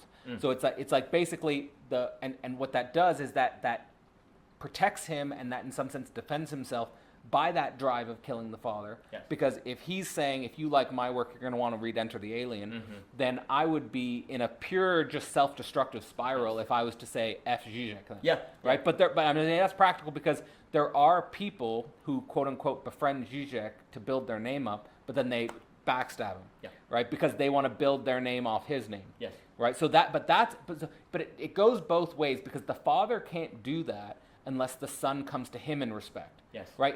If the son doesn't come, so practically speaking, what that means is, and I can give an example with like Dimitri, for example, with this is like there are a lot of younger people who might have been inspired by Philosophy Portal, but they didn't come to me with respect. So then I can't give it in return. Right. But Dimitri is someone who has always, and throughout our entire relationship, come to me with respect. Now, he's even said and pointed out that the way I've tried to build the relationship with him is that we are equal in spirit. There is an egalitarian. Yeah. So it's the difference between the immediate egalitarian and the mediated egalitarian. Yes. And that depends on the Father-Son. Yes. So the Holy Spirit is the egalitarian, but you can't get the Holy Spirit without the Father-Son, Right. which requires mediation. The paradox is, if the Son comes to the Father in respect, and the Father is not this all-devouring Father that just wants everything, and then the Father can be the lacking Father to the Son, then paradoxically you can get the egalitarian Holy Spirit. Exactly. That's exactly right. But we want a cheap egalitarian, not a costly egalitarian. But the Son coming to the Father in respect also requires that subjective destitution. Yes. Right? So it requires the lacking Father, the subjective destitution, and then you can get the egalitarianism. But the problem with a lot of, again, the emancipatory politics angle, when again they say they're avoiding the problems of the family and avoiding the problems of the community, is that they just want that egalitarian state politics. Yes. But they're not going to get that egalitarian state politics unless they're willing to deal with these dynamics of the Father and the Son, metaphorically speaking. Completely. Very well said. And it's very important that perhaps Dante's willingness to position himself subservient to Virgil depends on his exile and all these things falling apart, right? He didn't marry Beatrice. Beatrice got away, right? He's been exiled. He's lost so much. And then there's this willingness to come to this place of the lacking father, right? As this guide. Yes, it's very interesting that Dante is from this place of destitution, rejection, and from that he's looking to the lacking father. And there's an argument to be made that Dante's life, you never get this. Dante has ruined his life. Like, he's in these crazy, stalky love relationships with somebody. He's really kind of blown his social capital. His family thinks there's something crazy kind of going on in different things. And, a lot has fallen apart for Dante. With Dante, there's something very interesting where he has been kind of exiled. He's been kind of kicked out. He's kind of had his life sort of fall apart and different things like that. And then he's willing to give himself to the lacking father or different things, right? Where he comes to that place and he wants to be kind of guided through, and so on and so forth. And there's a way in which it is the prodigal son, right? You're willing to come to the Father. And there's a way in which the prodigal son can be seen as not an appreciation of the complete Father, but there's also a way in which, the Father hasn't given him his portion. He hasn't shown him the world. There's some sort of lack in the Father, but he has to go on and then he's willing to return. And also critically, the Father, to meet the Son in that story, lifts up his cloaks and he's running, and that's actually an act of humiliation. The Father humiliates himself to go to the Son, right? So the prodigal son has that kind of structure in it as well. But that idea of the lacking Father, that the Son also has to kind of humble themselves to receive, but also Dante is putting himself under the guidance that he believes Christianity has become Christendom because it has rejected a lacking Father. It has rejected Virgil, right? And so that is leading to all sorts of kind of pathologies and different things like that. Please. Well, I'm just saying, I just think it really goes both ways. Yes. And I think one of the weird things we've talked about a little bit is that in our society today, we've lost that implicit background. Yes. And the weird thing about reconstituting an implicit background is that you can't do it through explicit rational speech. Correct. Meaning that I can't say to the quote-unquote Father to be lacking, or that he needs to embody a disposition that's a lacking disposition. Right. And I can't say to the Son, you've got to embody the disposition of the subjective destitution. It Correct. can't be said explicitly, and if you do say things like that, usually people get defensive and reactive. Yes. Right? So in some sense, it's something that has to be discovered inside your particularity, inside your singularity. Yes. In order to reconstitute the universality. Yes. And that's why it's so hard to reconstitute a social universality, is because it requires that inner process of the universal, particular, singular, where you're going into the cracks and the gaps of life. Oh, yes, absolutely. And so therefore Virgil is like, there's a suggestion in Dante that you need the Greeks to go through the cracks of life, because there's something that has happened with Christianity where it is not able to guide you through the cracks. It has become some sort of system that speaks of the fall, but it actually is not really, obviously it didn't help Dante. Obviously he ended up still, quite screwed up, right? And the question is, okay, so maybe the resources are in Virgil, and it is. But Virgil, then, what's very interesting too, is Dante is always guided by either Virgil or Beatrice, and when he's not, the poem fails. He can't put it into language, like it overwhelms him, right? So he needs this sort of humbling to be offered. But that's precisely why I can get the beatific vision, and why he's able to actually handle more and more of Beatrice's smile, because he puts himself before. You can say Virgil is the lacking Father. Beatrice becomes a kind of excess, actually, and it's very interesting that as you move into the Paradiso, it does there's many more groups of people. Like in the Inferno, it's individuals, right? But when you get to the Paradiso, it's groups of people, because you're moving toward Holy Spirit. You're moving toward these networks of Holy Spirit. It's moving toward kind of an interaction of people, the interaction of the saints, the Jew birds. The imagery moves from algebra to geometry, is like I like to put it. And that also, then, there's a certain excess that Dante is now ready to be able to handle, that doesn't overwhelm him and destroy him. Well, just making the connection here of Holy Spirit as network and the symbol of Beatrice, that there's always this question of where's the woman in Christianity, or where's the female in Christianity. Yes. And I think it's in the Holy Spirit. Yes. Like the Holy Spirit is the feminine, and there's all these weird reversals in the Holy Spirit where it can be more easily led by women, or women can play different leadership roles in the Holy Spirit that is impossible to do before the Father to Son. And so there's this weird way in which, let's say feminism, for example. Yes. There's a weird way in which feminism and becoming antagonistic with patriarchy and not sort of learning to work with, like, say, when I was in the 2010s, you'd go to all these stores in Hamilton, in my hometown, where they'd have these stickers everywhere saying, smash the patriarchy. Right? Just tear down the patriarchy, just deconstruct, right? Then what you get is just this nightmare of immediacy. Right. But the thing is if you have this relationship between the Father and the Son, something opens up that is emancipatory for quote unquote feminism, or quote unquote the feminine spirit. That's correct. But that's exactly right. And what's interesting is that the feminine brings with it in Beatrice a certain understanding that the man. What's very interesting is that Beatrice does not save Dante. He sends Virgil. It's like, you have to go through subjective destitution. I think very often the feminine can have I'll save the man. Like, I'll fix the man. I'll do all of these different things. Beatrice sends Virgil. Beatrice is like, he needs a lacking father. Send him a lacking father to bring him through hell. That's the thing. Women, like, it's also, like, not just women, but, like, Freud said this, like, he's, in psychoanalysis, that he was skeptical of the impulse to heal the other. Yes. That the impulse to heal the other is usually that person's projection of not willing to deal with whatever wounds they have. Yes.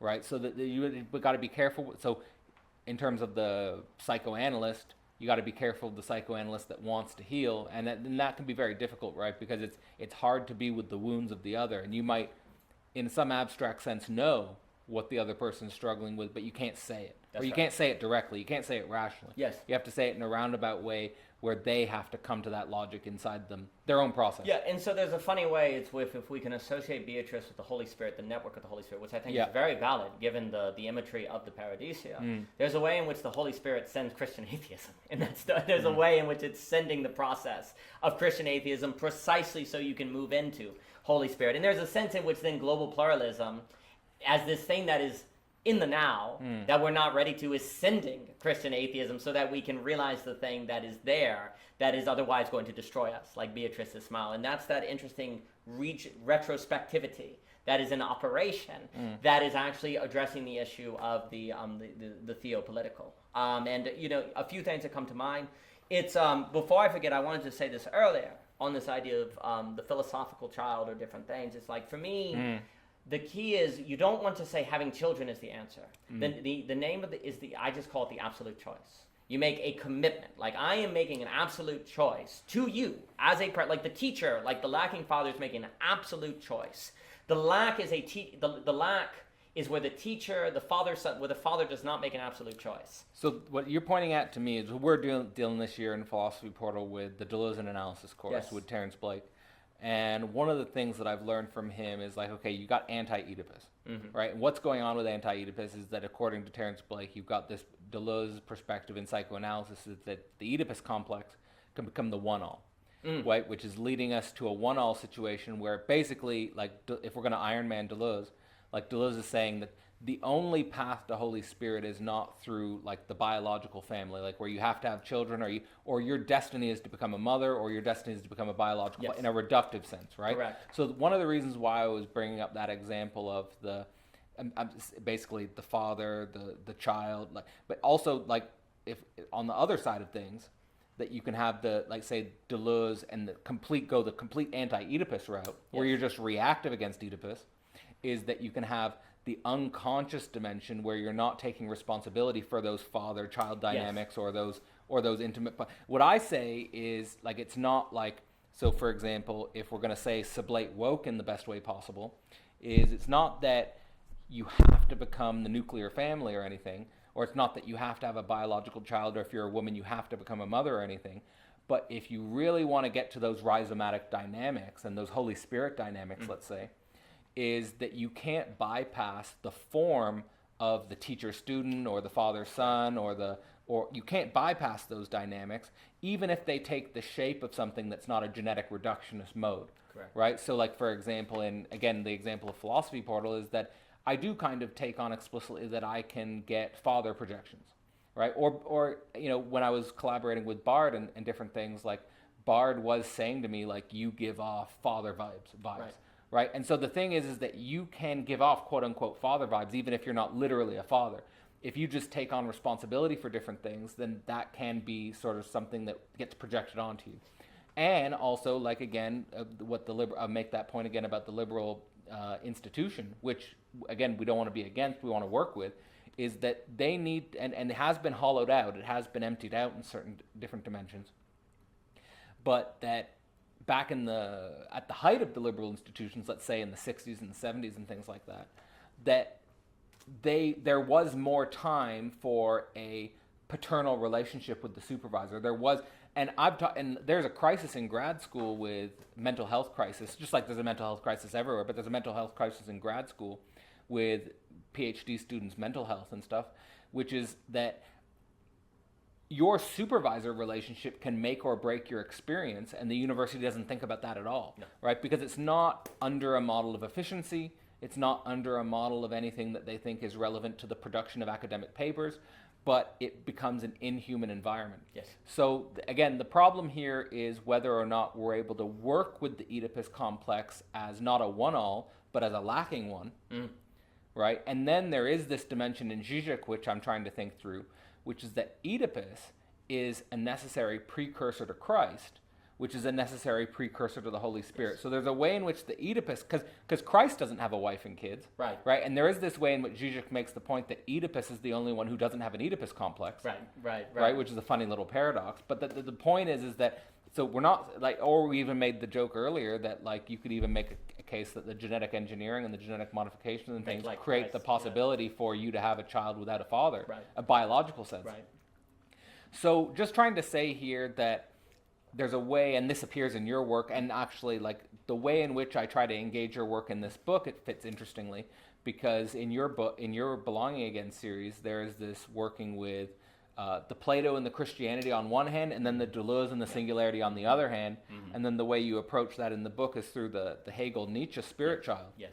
And that fits in really nicely in this book, and I did that purposely in the book, is that, so you have part one is the Hegel thought foundations, and then part two is the Nietzschean drive myths. Yes. And then after we go through Nietzsche, we enter into this engagement with Belonging Again, where you have the Hegel-Nietzsche spirit child trying to think Christianity, Plato on the one hand, and Deleuze singularity on the other hand, which leads us into the analysis of the social real. So there's this way in which we're trying to preserve all of that, and now that's a very complex structure. You can say, well, how are we going to communicate all of that? Like, because that's very complex, right? But there is a way in which what our project's trying to do is recognize that the Deleuze singularity thing taken to its extreme runs into pathologies where they're not even willing to work through the Oedipus, and they're not even willing to recognize the foundations of Christ and stuff like that. But then on the other hand, you could have the Platonists or the Christians who are just trying to run away from the Deleuzians and the postmodern analysis, and that's even more and more happening, where I've encountered people who they may have studied post-structuralism, and they may have studied Derrida and deconstruction at grad school, but now they're trying to go back to the Platonist foundations. And so there's this way in which we're trying to recognize both dimensions of this, and holding all that together is an incredibly difficult task, but at the same time it seems necessary. What ends up happening is if you don't tarry with the Deleuze, per se, the Christian, you end up recreating a social noumenon.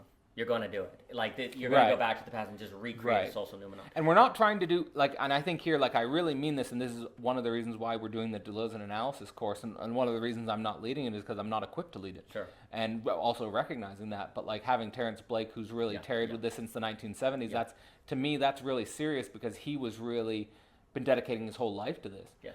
But, and trying to work, and I really do believe that, and I've seen this, is I've had that intuition for a while, that the tension between Deleuze and Lacan, there's a lot of riches there. Yes. I think that Terence Blake's been tarrying there. Yeah. And so there's something really important to that, and I think that actually gives us even a deeper foundation to understand the Slovenian school, because Zizek's been working with a sort of a Lacan-Deleuze relationship, which is far beyond what you would get in a sort of ideological, simplistic reduction of either of those figures. But there is a way in which we are not trying to, we're not trying to erase the legacy or the meaning or the impact of Deleuze. Correct. It's something that's absolutely crucial that we need to keep with us. It's just that if we're just very much falling into let's say a pure Deleuzianism, then there's a lot of dangers to that, and we're just pointing that out. Absolutely. For me, I know that Terence Blake claims correctly that sometimes difference and repetition is overstated in Deleuze, and that the word difference is overstated. And he likes the multiplicity. Yes, and I completely understand, and I think that's very fair. I think a way to, for me... And Blake is a great thinker of multiplicities, like he shows that. Yes. For me, the issue is actually, we've talked about Austin Farah, is that Deleuze critiques epistemologies of representation and differences of repetition. And he critiques the analogy, actually. He critiques in this idea that most epistemology has been bound to trying to represent something. And a lot of what gets in the way of multiplicity is efforts of representation, we could say, right? He's completely correct. But the issue is that if something is not represented, ergo not brought into the social, then you lose social intelligibility. But what he has located correctly is that the very mechanism of making social intelligibility possible for all of history is actually precisely what creates capture, destroys multiplicity, and actually leads to, Nash equilibrium, zero-sumness, and all the pathology. So Deleuze is correct The issue, in my opinion, is that the target is it's all about the analogy. It is all about grammatics, Korobowski, and the issue that what Korobowski wants to do is introduce a way to structure thought that keeps it moving, but moving in a manner that it is intelligible to you, but then it keeps moving. It keeps moving. So how do you have a moving intelligibility? And Eric Brahm, who was at, who did the Hollow Chain, he was at VoiceCraft. I had a chance of speaking with him, with Forrest Landry and different things. He talks about grammatics. And what he points out is that you have evolution, say, within a grammar, to use that language, let's just say within a species. But then, if all evolution can occur is within a single grammar, not between there's no between space, then evolution is quite limited, actually. So what you want is to have multiple grammars. So for example, he calls it grammatics, and I'll use Korobowski. So you want nouns, but you also want to have a grammar that is more verb-leaning, and you want to have a grammar that is more going to be on the side of, say, describing processes, but also nouns. You want all of these grammars, and you want them all interrelating, because if you don't have a space of which there's a certain metaxis and competition of different grammars, then you're going to get stuck in a certain logic of representation that is going to lead to crisis. So the issue is that Deleuze is rightly pointing out representation leads to capture. But the problem is representation is what's necessary for the symbolic. So how do we have multiple logics of representation? Well, another important thing is that actually, this distinction between representation and concept is one that Hegel makes, right? And the thing is that we need both. Yes. So we've been making the distinction between religion and absolute knowing. Yes. Das Ding and object patia, and these distinctions. I would put representation, and I think Hegel would agree. I would put representation on the level of religion, and I would put thought on the level of the absolute knowing level. And but again, we need to hold both, and that they both have their place. And then in regards to the grammatological way, it reminds me of Bruce Alderman. He's working on the integral grammatology. So he makes the idea in the integral grammatology that we need. Here's the distinctions I made from the portal session with Bruce. He locates nouns with substance, verbs with process, and propositions with relational. And so the thing is that now you can have people say the process and the relation. Now, what's in vogue actually in academia is the process and the relations in the way we talk about things. And substance has gotten sort of a bad rap, let's say. But I think that we need, obviously, nouns, verbs, and propositions, right? So we need substance, process, and the relational. And the question, the meta-grammatological question is how we think about all those things in relation with each other, or themselves as a process.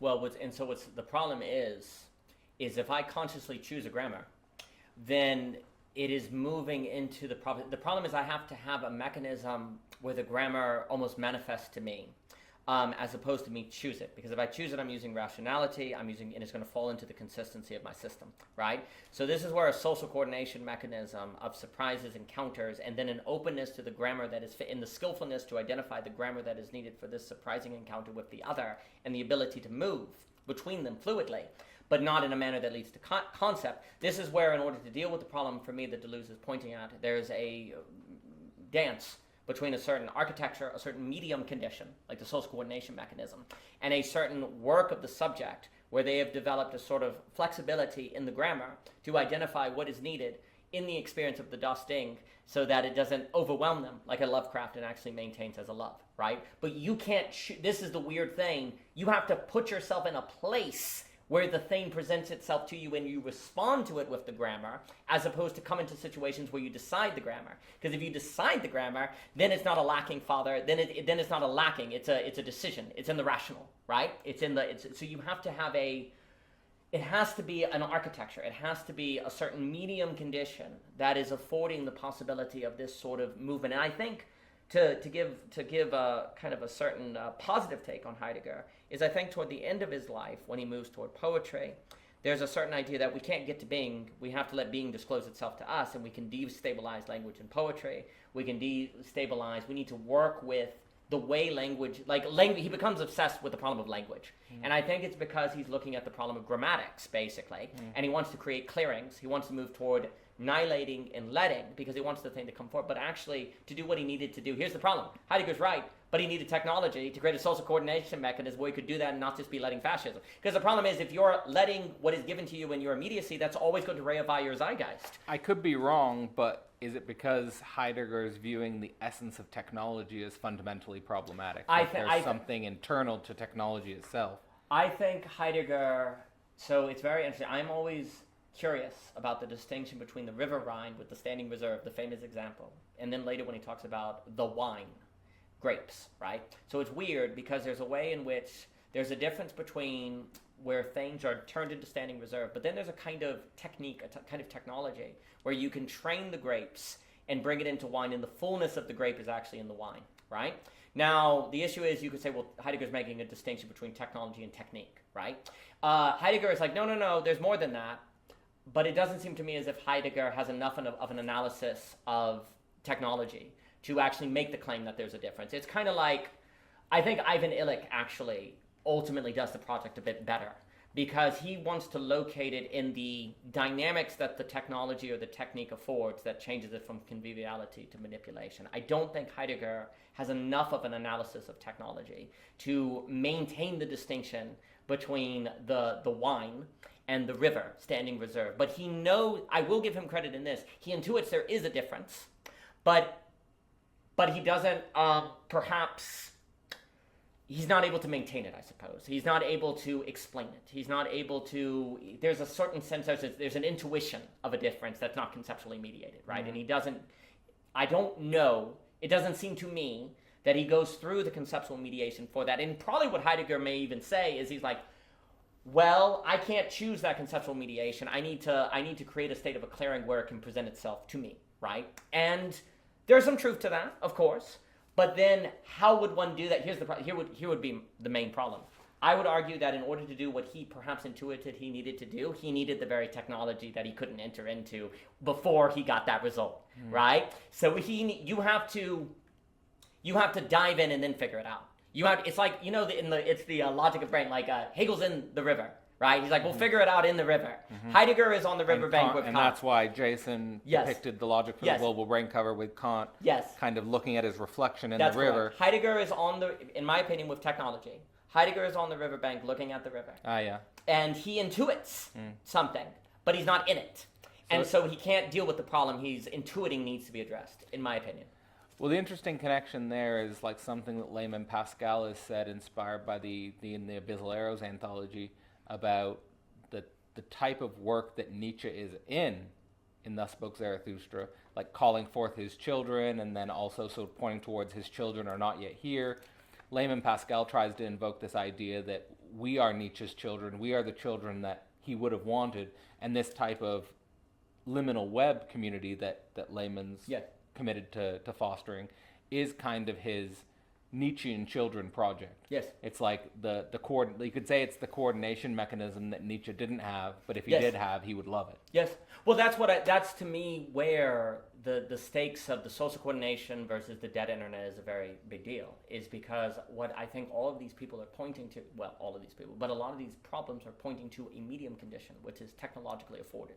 That's why we do not want to make an enemy of technology. We want a certain skillfulness and discernment with technology. Yeah, it's how we are using it, and it could be that the problem is not so much the technology, but the way we're using the technology. Yes. Again, the doom scrolling, and like people are getting tired of the internet because what they're interacting with is a surface universality, but they don't know how to get to the particularity. They don't know how to get to the singularity. The great problem is that technology teaches you how to use it as you use it, and it tends to teach you in the wrong direction. So you somehow have to learn to use the technology in a way that is kind of opposite of how it lends itself, right? Mm-hmm. Where does that come from? The family, which people are not thinking and avoiding from. The common life. You can learn that difference from the intimate relationship. And in fact, I would argue intimate relationships often force you to confront your technological use and to think about it and to set limits and what's that. So if people don't have that, the likelihood... And the child can become a good mirror of you. And like if your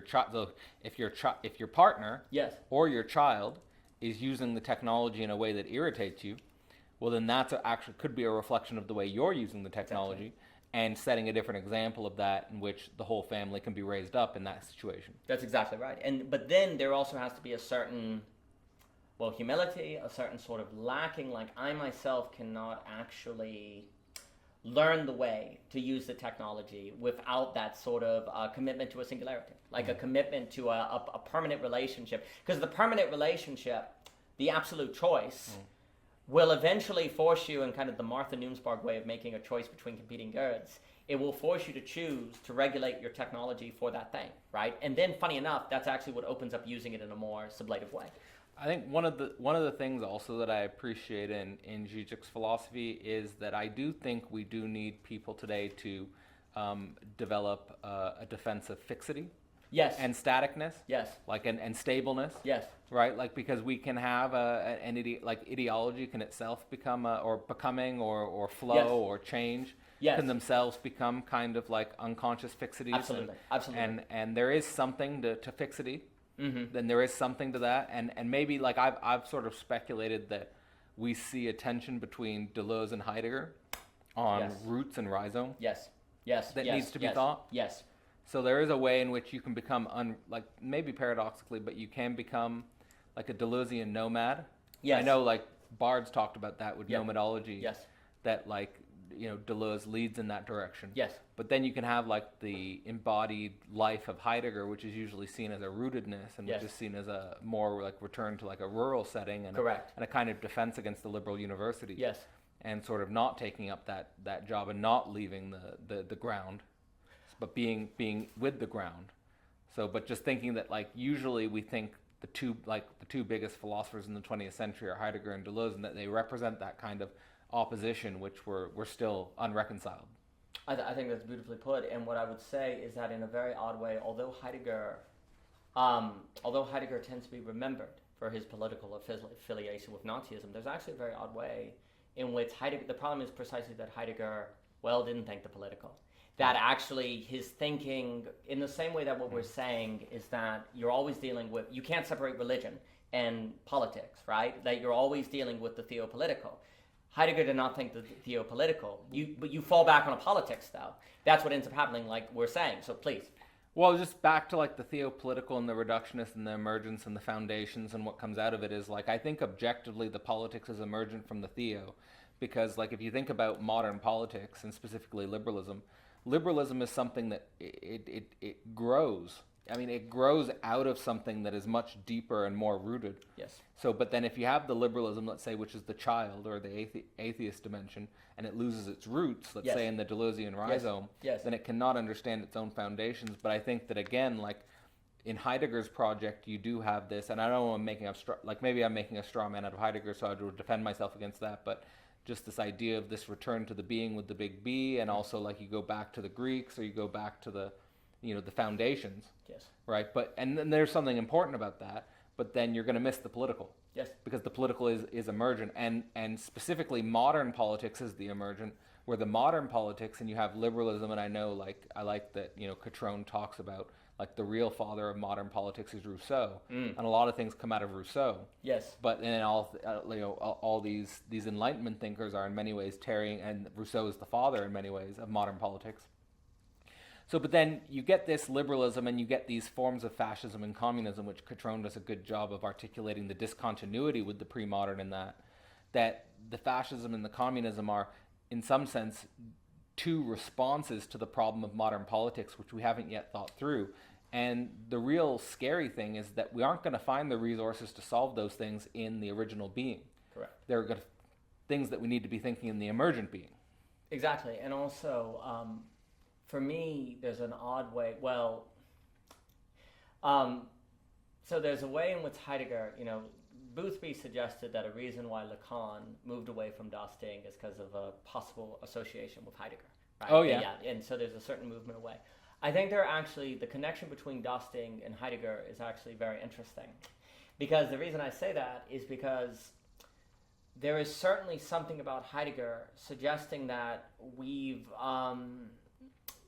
Western metaphysics, quote unquote, has been a metaphysics of presence. It's been a Derrida kind of suggestion. Yeah, versus absence. Yes, it's making presence, and that ultimately is going to lead to technology, right? The logic of it is a logic of technology, and there's a way in which you need, certainly Heidegger because Heidegger became very popular with many French phenomenologists, French theologians, Kevin Hart taught it, et cetera, so forth, because there's a certain apathetic character that is in Heidegger, right?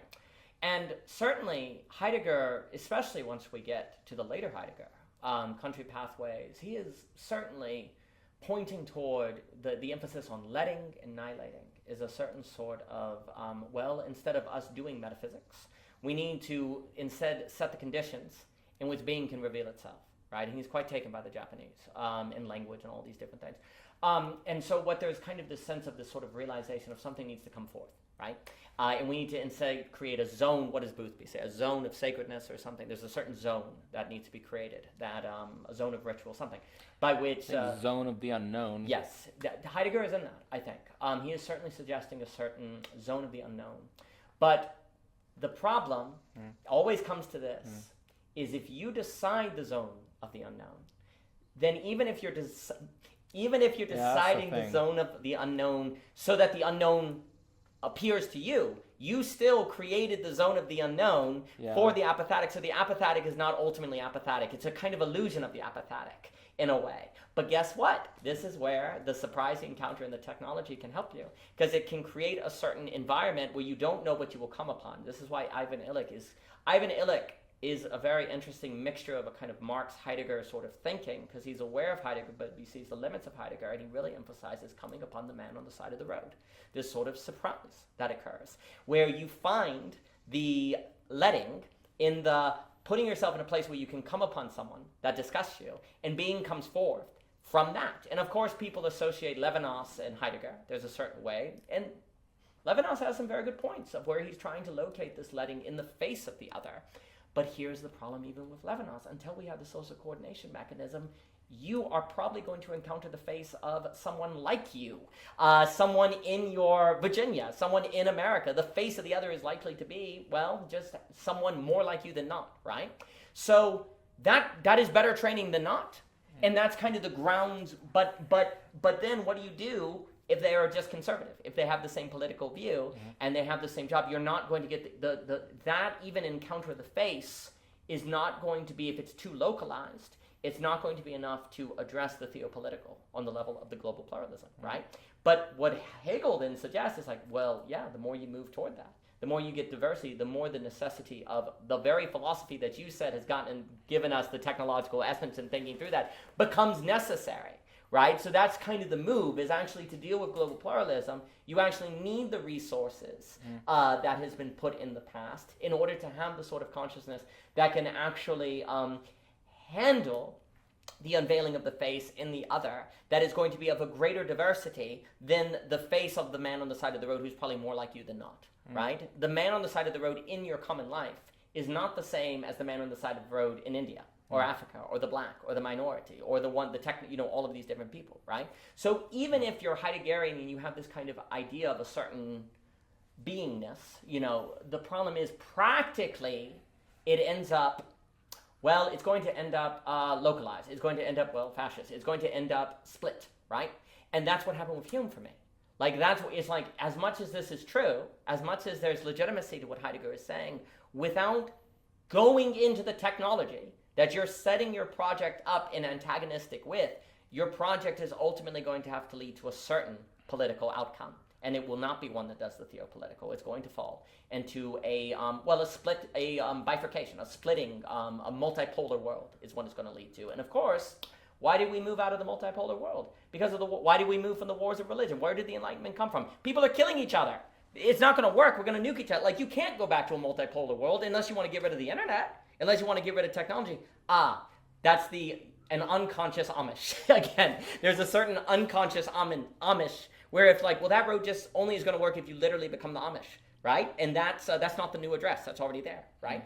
And so there has to be an owning of the technology and a tearing with the technology and working with it. But here's the issue, the moment you are using the technology, the moment the strategies of letting and the sort of things that Heidegger are putting forth are not going to work, nor Hume, because although that would work outside the technology, although it would work in a sort of revealing of things, in a sort of clearing in your immediacy, well, the moment you're having to navigate, like have to make decisions about economics and politics, you're making things what? Present.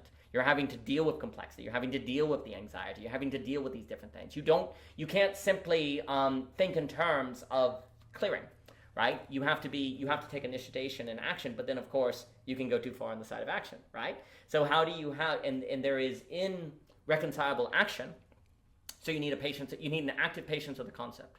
Well, isn't that impossible?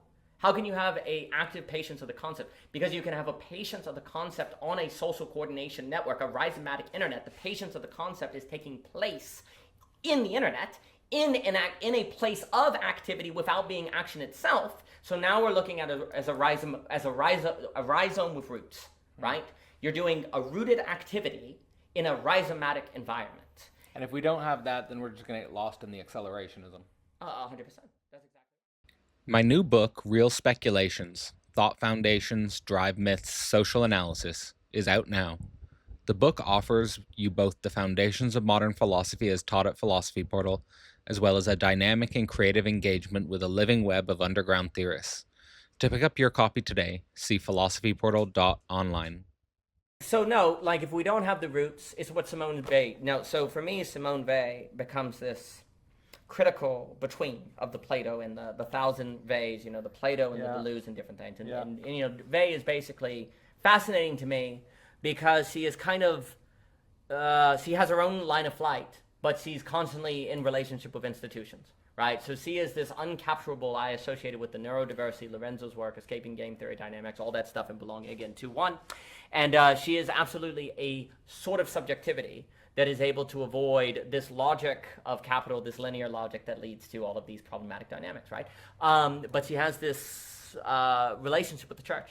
She's the mystical, but she's like, the mystical is dangerous, so I need to go to the church to make sure these mystical visions are not leading me astray. But then if the church doesn't have the mystical, it dies, and I need to be on the outside for the sake of the inside, and the inside needs the outside. She's thinking all of these issues, and she's a fascinating thinker.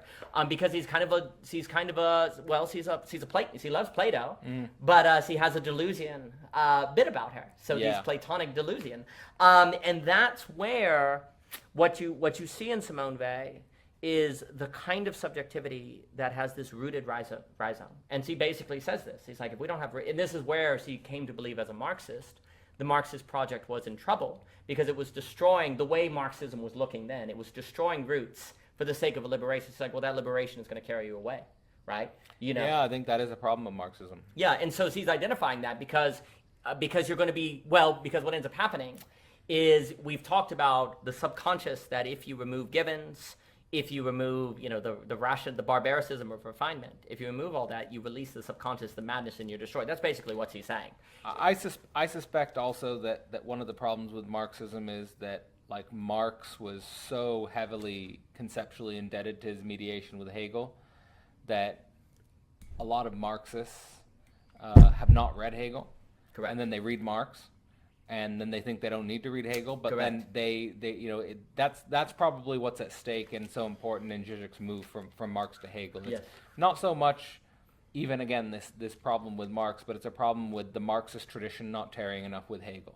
So if we want to save the Marxist tradition, then the problem is that we need to go back to tarrying with Hegel, which is one of the reasons why Philosophy Portal is going to be going into the early Marx work. We're going to go slowly into it, but we've got that Hegelian foundation, which I think will give us a chance to look at Marx with a different lens. 100%. Because, for me, the moment you start talking about,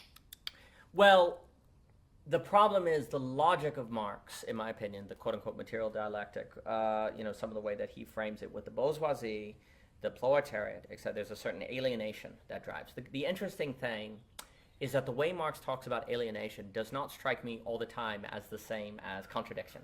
And there's a difference, actually. Because alienation is going to drive a certain overcoming. It's going to drive a antagonism against a given people, right? So the alienation is not a contradiction you have to tarry with. It's an overcomable contradiction, right, in the universal class, right? Yeah. So alienation, there's an idea where Marx is taking, alienation, in this kind of contradiction, this tension. Alienation from our labor and capital. Yeah, that's correct. And he's taking that from Hegel, this kind of logic, and using it to drive the historic sort of process. But actually, the driving is an overcoming of the antagonism. And also, the problem is, in a way, Marx does not, in my opinion, Marx does not locate the antagonism in the subject. This is what's interesting. So we're talking about this idea of the bubble wrap and this idea of the metaxis, the between space, right? We're saying the tension is in the between. We're saying that the tension is in the subject. There's a certain incompleteness that then they need to be in the between. That's almost kind of like a doubling, right? If you can handle the sort of the inner tension, so to speak, or the inner self-division, so to speak, yes, then you might be able to handle the division on the level of the family, and then you might be able to handle the division on the level of the community. That's correct. And that's the in-between space. That's correct. And you see, the suggestion is that there's a social relation between the owners of the means of production and the people that own it that is off because of a certain there's a certain injustice to the social relation, which is kind of suggesting a possibility of a complete social relation. And also, the antagonism is located in that incomplete, that problematic social relation, as opposed into the subject themselves, right? And so there's an idea that once this is overcome through an inevitable kind of a revolution that the alienation causes, then there will be also no need for the state, and then actually what will occur is that antagonism will be corrected, right? That doesn't mean there won't be political decisions, but the antagonism has a certain sort of eschatology to it, right? Well, this is where, in my opinion, Cortani is good, because it's like, no, the capital nation state is all together and you can't get rid of any of it, and it's always going to be there, right? And you have to tarry with it, right? And it's always kind of navigating the three into its own services. And that's also what's lurking in the very way that consciousness works to structure subjectivity. Now, I think we don't know the future, obviously, like the future with a capital F or something like that. Staying with that idea that the past and the future and the now. Yes. But like one of the key sort of mental shifts in my life was twofold. It was whether or, now this is not anything to do with the actual ontology of the future, because we don't know. Correct. Right? But the assumption I'm making practically to work with the now that's given to me is that I'm assuming that capitalism is going to be here when I die. Yeah. Right. Meaning that there's not, like, what I'm trying to defend myself against in that is this idea, which I kind of was consciously or unconsciously laboring under, which is that the revolution was just around the corner. Right. Or that there was some great socialist project that was going to enable me, that was going to allow me to escape, say, like some of the things that I've ended up doing, like, say, for example, building a business. Right. Right? If I was laboring under the delusion that there was some state-level political project that was going to manifest in the next 5 years, that was going to alleviate any of the self-responsibility for me to build a business, I never would have done it. Right. So I was operating on the assumption that capitalism is going to be here when I'm 80. Yes.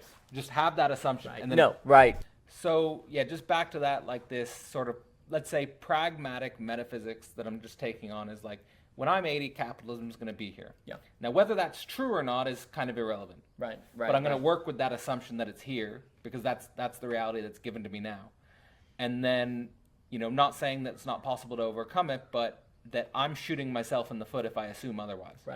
Right. And then the other thing that I tried to get rid of is this idea that there's going to be an imminent dissolution of all religion. Yeah. Like religion's going to go away somehow. Yeah. Right. So I'm trying to get away. So, and what's implicit there is this fantasy that in the communist utopia we won't need religion. Yeah. Right. That anything that's still around of religion is a symptom of capitalism. Yes.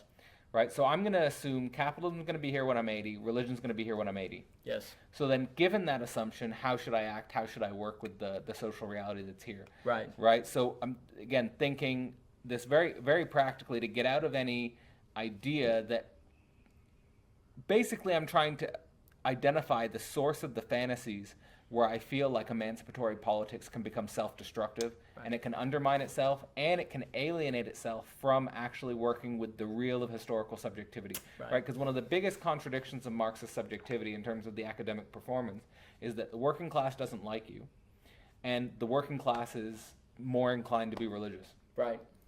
So if you're not able to interface or interact with work, like let's take, for example, the TLC, right? Like I'm listening to some live streams or some group chats in the TLC. A lot of those guys are conservative leaning. Mm-hmm. A lot of those guys, all of those guys are explicitly religious, trying to get a deeper connection to religion, not trying to get a weaker connection to religion. Right. So if I'm in any way interested in, again, my secret evil plan, like if my secret, like if in my secret evil plan, I'm trying to, again, go from the sexual difference working with the long-term relationship to the foundation of a family that can cultivate friendships towards a community, which can then do the community of communities, which can then do the civil society stuff, which will then be able to interface with the state instead of trying to start with the state, which most Marxist theorists are doing without taking care of all that level, because that's difficult work. Right? Like that's real work. Well, then necessarily, I'm going to be able to need to interface with quote-unquote conservatives, which I like that Zizek's taken the turn of, I'm a moderately conservative communist. Right. I think that's a really interesting political position. Yeah. That's a helpful political position. And he's always juxtaposing that with, let's say, the position of social democrat. Right. Or something like that. And so anyway, like if I'm not capable of actually interfacing with conservatives, but not only that, if I'm not able to accept or look into myself and say, where am I conservative? Mm-hmm. Then again, I'm shooting myself in the foot. Exactly. Because if I'm going to say that if I'm just going to say I'm a progressive and I'm not conservative, then I might be missing crucial resources in conservatism that I need to live. Exactly. Right? So I think by definition, there must be resources in conservatism that are necessary for me to live. And there must be resources in progressivism that are necessary for me to live. Yes. Right? So I accept that. And there must be things and if I'm accepting that capitalism is much better than feudalism, right, there's certain aspects of capitalism that I need to take on. Yes. And I can say as sort of like a retroactive self-report, that if I'm going back to like making these decisions in 2017, 2018, like when I was getting prepared to leave my doctorate, and I was getting prepared to lose my doctoral funding basically. So I know I need to accept the economic. I know I need to be able to confront the economic, right? And I'm surrounded by academics who aren't willing to think about that. Right? That I can actually sort of now say, 8 years later, that the level of self-progress that I've made is enormous. Right? In accepting those basic presuppositions. That I've benefited from that. Now, in, again, this idea of progress that I've been trying to work towards, that tremendous self-progress is again not towards a utopia, it's towards problems that, as I explicitly say, like, a week ago, 2 weeks ago, I was dealing with like kind of mental breakdown. I'm not saying mental breakdown in the sense that I'm just going to destroy everything, but a mental breakdown in the sense of like, of course I wrestle with I don't know what to do next. Of course I wrestle with I don't know what the next great move is. Or of course I have the situation where there's, what option do I take? And all these new things that I'm taking on. It's like, because if you're in a long-term relationship, there's dimensions of your relationship where it's not just all smooth sailing, or you encounter things where both of you don't know what to do. Right? So, but that still doesn't mean that it's not social progress. It just means that the new progress has led you to contradictions that you haven't been able to think before. And if you're really willing to think that, then that's a philosophical opportunity. It's not a philosophical obstacle. It's a philosophical opportunity. For me, again, with that weird Zeno idea that everything is one or be separated by nothing, again, another kind of manifestation of that was a sort of idea of, okay, well, there has to be some way that liberalism and conservatism go together. There has to be resources in these two things. And so, what's interesting is if you take Hegel seriously on the state of now, then nothing exists by mistake. So there has to be some right in it. There has to be there has to be something in it. And you see, the key then is, for me, it's always the creating of, it's always the making sure there's a contradiction that's being formed. If I have to think conservatism and liberalism together, that contradiction forces thinking. And then I would say also the same thing for fascism and communism. So like for me, like I've also been like, it's not so much in the book, because I think that's something that's before me still. But like, if I'm quote unquote a communist and I get triggered by fascism, then there's something wrong with me in a way. Not saying that I should support like an explicit, obviously fascist political party, and there is lines to be drawn, and there is a place where you could be against things, and like there are, like Zizek says, there are real enemies and so forth. But if on the level of rabble discourse, I'm not willing to work with things that have a fascist dimension to them, then I'm not really willing to work with the quote-unquote proletariat or the quote-unquote... Because I'm telling you, if you're going to work with the quote-unquote proletariat, you are going to encounter fascist ideas. You are just going to. It's just a fact. It is a fact of the proletariat.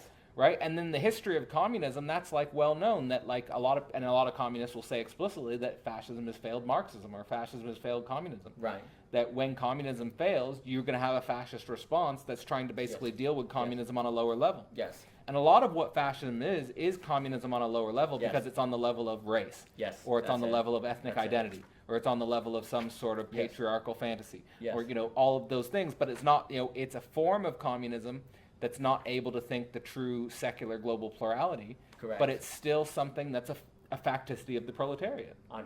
And for me, and that's kind of Koratani suggests that, is that what will happen is as the capital nation state, if there's a take on capital, then the nation will come to its defense in the form of fascism. If the state begins to decline, the same will occur. But what's very interesting is fascism, since it allows a free market, the free market can come back in fascism, and then the state picks a winner. Well, then that sets up for the communist response against that free market. But then as communism fails, then there's a response of fascism, and it keeps, in fascism has an opening for the free market. It sets up the conditions for the possibility of the communist revolution against the fascists, but it's actually all maintaining the capital nation state for Koratani. It's all maintaining that triplex. Right. And so there's no actual progress. And the capital nation state just continues on. Now, Koratani is not saying that the capital nation state is some devious plan that some people came up with. It is, you could say, emerged from the failure to think the contradiction of theopolitical. And that is what has emerged as the challenge that will not go away. Like Koratani's like, it will not go away. You could say the way is shut, per se, of Studebaker. And so if it's not going to go away, it has to be sublated. But it can only be sublated if you think the frickin' theopolitical. And we haven't thought that. It's frickin' hard. And so, that one of the reasons I do appreciate Koratani, despite the way, like you said with Kant, there's this notion of the kind of perpetual peace. There's the idea in Koratani, because you'll kill yourself if you don't. Like the capital nation state is kind of like you're going to nuke yourself if you don't. And I think that's basically what we think. We're like, well, all of this will have to work out, or otherwise we all die.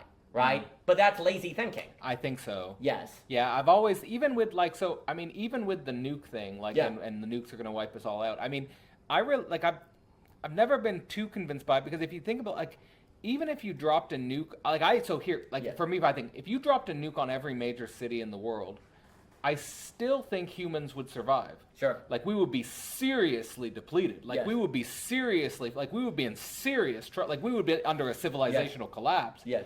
But it's hard for me to imagine. It would be hard to convince me of something that would completely wipe us out. I agree. I think what's much more difficult to think is how the human being necessarily is in this process of transcending itself and overcoming itself. And it's much more like the thought experiment that I always run, and it is actually in the last chapter. So in the Revenge of Philosophy chapter, I give the thought experiment that's motivated a lot of my work, which is the thought experiment of, if you think about any organism on the planet, you can easily think about what that form would look like 5 million or 10 million years in the future. I love this. But if you run the thought experiment of what would the United States look like in 5 million years, it's like if you put that into a computer, it would give you back the reading of does not compute. Right? Because there's something about because when we think about long-term civilization, when we think about ancient Egypt or we think about China, we're thinking about things that last at most 5,000 years. Yeah. So thinking about a civilizational entity that exists for 5 million years is just unthinkable. Yes. It's something that, now that's when we're really challenged with the idea of emergence. Yes. Or the thought experiment that I always run is so now this is totally a speculative thought experiment. But if you imagine, for example, being some sort of disembodied observer in the early universe, and you just saw this distributed plasma, right? You just have these gradients of plasma, right? Right. And nothing, there would be no planets yet, there would be no stars yet, all you just see is the early universe in its early form, right? But then you just jump to that, say, for example, the form of a giraffe or the form of you'd be like, how did that happen, right? That would be you get this huge discontinuity, this huge gap. And I think that what we're dealing with the human phenomena on that cosmic timescale is kind of thinking, if we think about what the United States or what the global international order or what the theopolitical problem is birthing. Mm-hmm. We're thinking about something of that level of qualitative difference. It could be that we're thinking about that, and I think that's That's Yeah. deeper. Like, I think that's more importantly, I think that's a more interesting way to frame the philosophical problem of the human being than it is to say, we're all just going to die.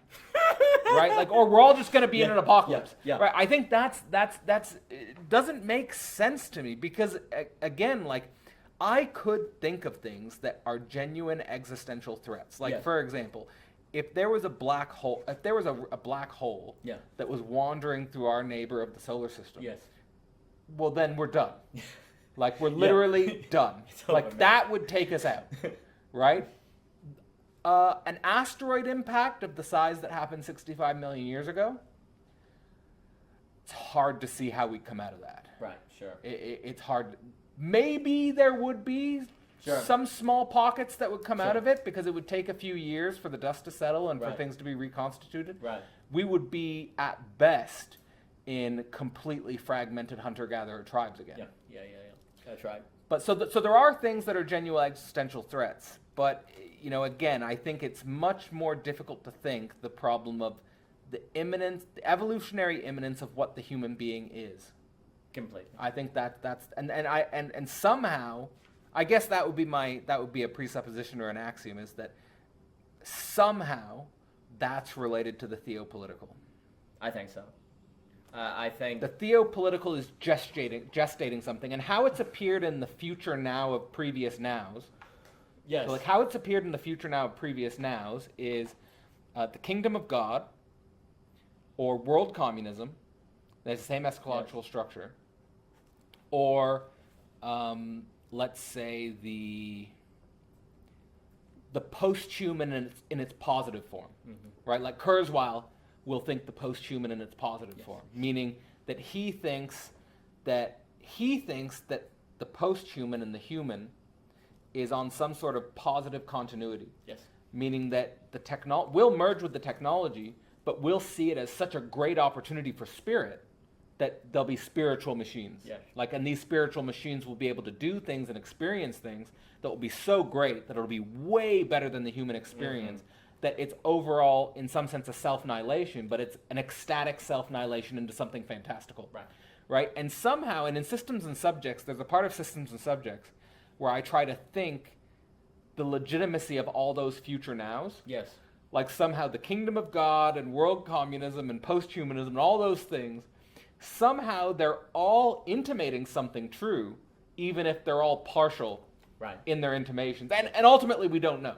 Right. But what all of them are pointing towards, to me, is some really radical qualitative difference, which by definition, because, like, in the same, and so they give this example of, in the same way that the it's not, so there are humans that don't understand quantum mechanics, right? But every human can, in principle, understand quantum mechanics. That the possibility of understanding quantum mechanics is a part of our nature. Yes. Whereas the chimpanzee, it's not a part of their nature. It's not possible for them to understand quantum mechanics. Right? So, like, I think that's another sort of way I think about the philosophy of transhumanism, or think about transhumanism philosophically, is that there's something that's happening that we're fundamentally like the Kantian, it's a Kantian problem. Right. Which there's something fundamentally limited about our cognition that we, by principle, can't understand it because we're human. Right. No, I think that's exactly. So that's the last chapter. Like, the last chapter, that's the revenge of philosophy for me. Oh, I love that. I love it so much. And that, you see, whereas someone almost like where a Chomsky kind of makes the example of, you know, a pig could never look at the stars and understand it. And there's that kind of dismissal of philosophy, therefore. There are just some things we can never know and we're down. You know, that's the beginning of thought. Like, how do we Yeah, exactly. It's not the end, it's the tearing away. And that's the end, the beginning of Kant and all that stuff. That's exactly right. Yeah. So it really comes back to practical things. And that's also, like, coming back to, like, how you were doing the philosophy in the common life, and then I was doing the philosophy in the transhumanism. Yes. And that's kind of like where I've gotten to with, you know, kind of trying to enrich transhumanism with the philosophical cognition, that because most of the people in the transhumanist discourse are coming from the technical fields. Right. So they're in, like, the technical truth field. Right. And again, they're not thinking about those imminent philosophical problems, and that the stakes are there quite big. And interestingly enough, like later in this year, I'm going to be going to a transhumanist conference hosted by Ben Goertzel. Oh.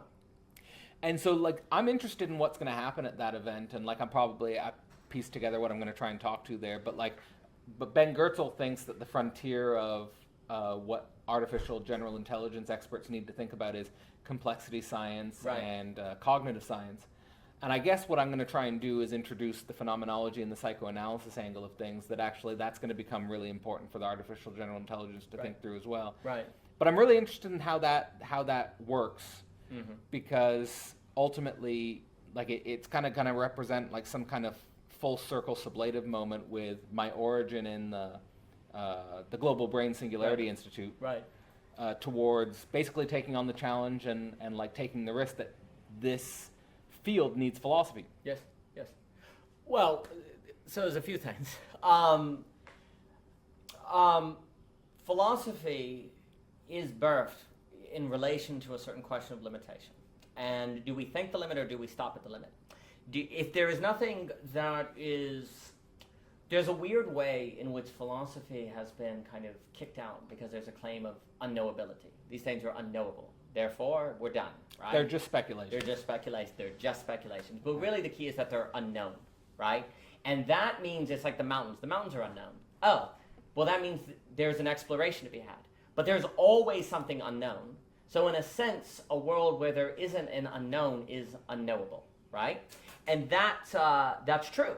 But that's very different from saying that there are unknowables that we don't have to worry about because they're unknowable, right? There are things of which may be practically unknowable because of the historic moment, but that's not to say that they are technically unknowable. But the reality is the practical unknowability of, say, the future that has to be tarried with, that we can know as an unknown in our now, in our experience too, right? And that's what you have to tarry with, and philosophy then emerges as the kind of mediation of that entire knot, and our subjective relation to those things. To me, there was this idea earlier that you were saying on the training of desire, in this problem of training of desire. Yeah. What's very interesting is, like I've spoken with Jochen about, for Aristotle, virtue is a training of desire. It is not just like right and wrong or whatever, and it's all tied to things like habits, temperance, surprise, encounter. So much of Aristotle's ethics is about actually what you do in the unknown. The ethical is not really needed except in the unknown, because he makes distinctions between like law, you could say morality, ethics, law, and ethics, and so much of like Aristotle's ethics, which of course are tied to a question of a certain singularity and lack, is going to be how we actually develop a way of being that is able to be prepared for the unexpected, right? Yeah. And so the ethical emerges precisely from a proper sort of reaction to not an unknowability, but the unknown, right? And what you can say is all of that then, the ethical for Aristotle is the question of social relations. Like how you're going to do social relations and not have them kind of fall apart in different things, right? And if you don't have the ethics, you can't... Theopolitical. That's correct. So it's the ethics of the theopolitical, but what's so interesting is Aristotle's talking about habits. He's talking about like basically stuff of patience of the concept. He's talking about all these things that most people have taken quote-unquote value ethics and laughed them off. Most people have said value ethics, oh, that's ridiculous. We just need utilitarianism. We just need pragmatism. Well, what Aristotle is doing makes a whole lot of sense if we think of value ethics as basically theopolitical ethics. It's the ethics of theopolitics. And then, of course, Aristotle is suggesting that the ethics as such cannot be done without philosophy, because philosophy is actually the thinking that is necessary for the coming into a way of being that can actually be able to rightly find fittedness live in surprise situations that without doing you can't have the theopolitical. And that's very important. You can't train desire. And then, of course, as you habituate yourself to said virtue, your desires change and you come to actually be driven by, the desire moves to a drive for the maintaining of the theopolitical. It moves toward the drive to maintain the ethical, right? And so, but then all of that possibility emerges from the sort of permanence of the partial object, because you can never make a final system. Wherever the ethical is located is where you're going to encounter with the singularity. That is going to mean that you're always dealing, and then what ends up happening, the reason why virtue trains desire is because if it is in regard to a partial object and the partial object trains desire, then your desire is toward that partial object of the singularity. And so the ethical becomes a certain sort of training of the desire and the partial object, but this is where it's so interesting. What does, of course, Aristotle talk about with the political, the polis? It has to be limited. It can only be so small. So everything here's the problem again with the limits of Aristotle, for me, is that everything Aristotle is saying, spot on, man, but it's the same problem as Hume. What do you do if the polis is now global? How do you have a global polis, right? Because the ethics of what you would do is different. Which is, I think, again, this point which I make it in the relationship between Hegel and Plato. Right. Just because it's Keep talking. more. A little light in your Well, eyes. the relationship between Hegel and Plato is just what, but I think it applies in the context you're talking about Aristotle, is that again, it's not that Hegel's smarter than Plato. It's just that he's existing at a different time. The same self-limitation applies to Hegel. Yes. Which is that Hegel's not existing in our time. Correct. And there are things that are appearing in our time, which is, again, philosophy is what? Philosophy is our time comprehended in thought.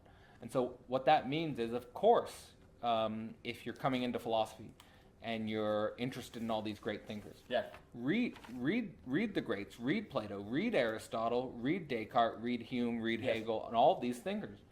But at the end of the day, none of these thinkers, from Plato to Hegel to Heidegger to whoever, none of these thinkers is they're training grounds. Yes.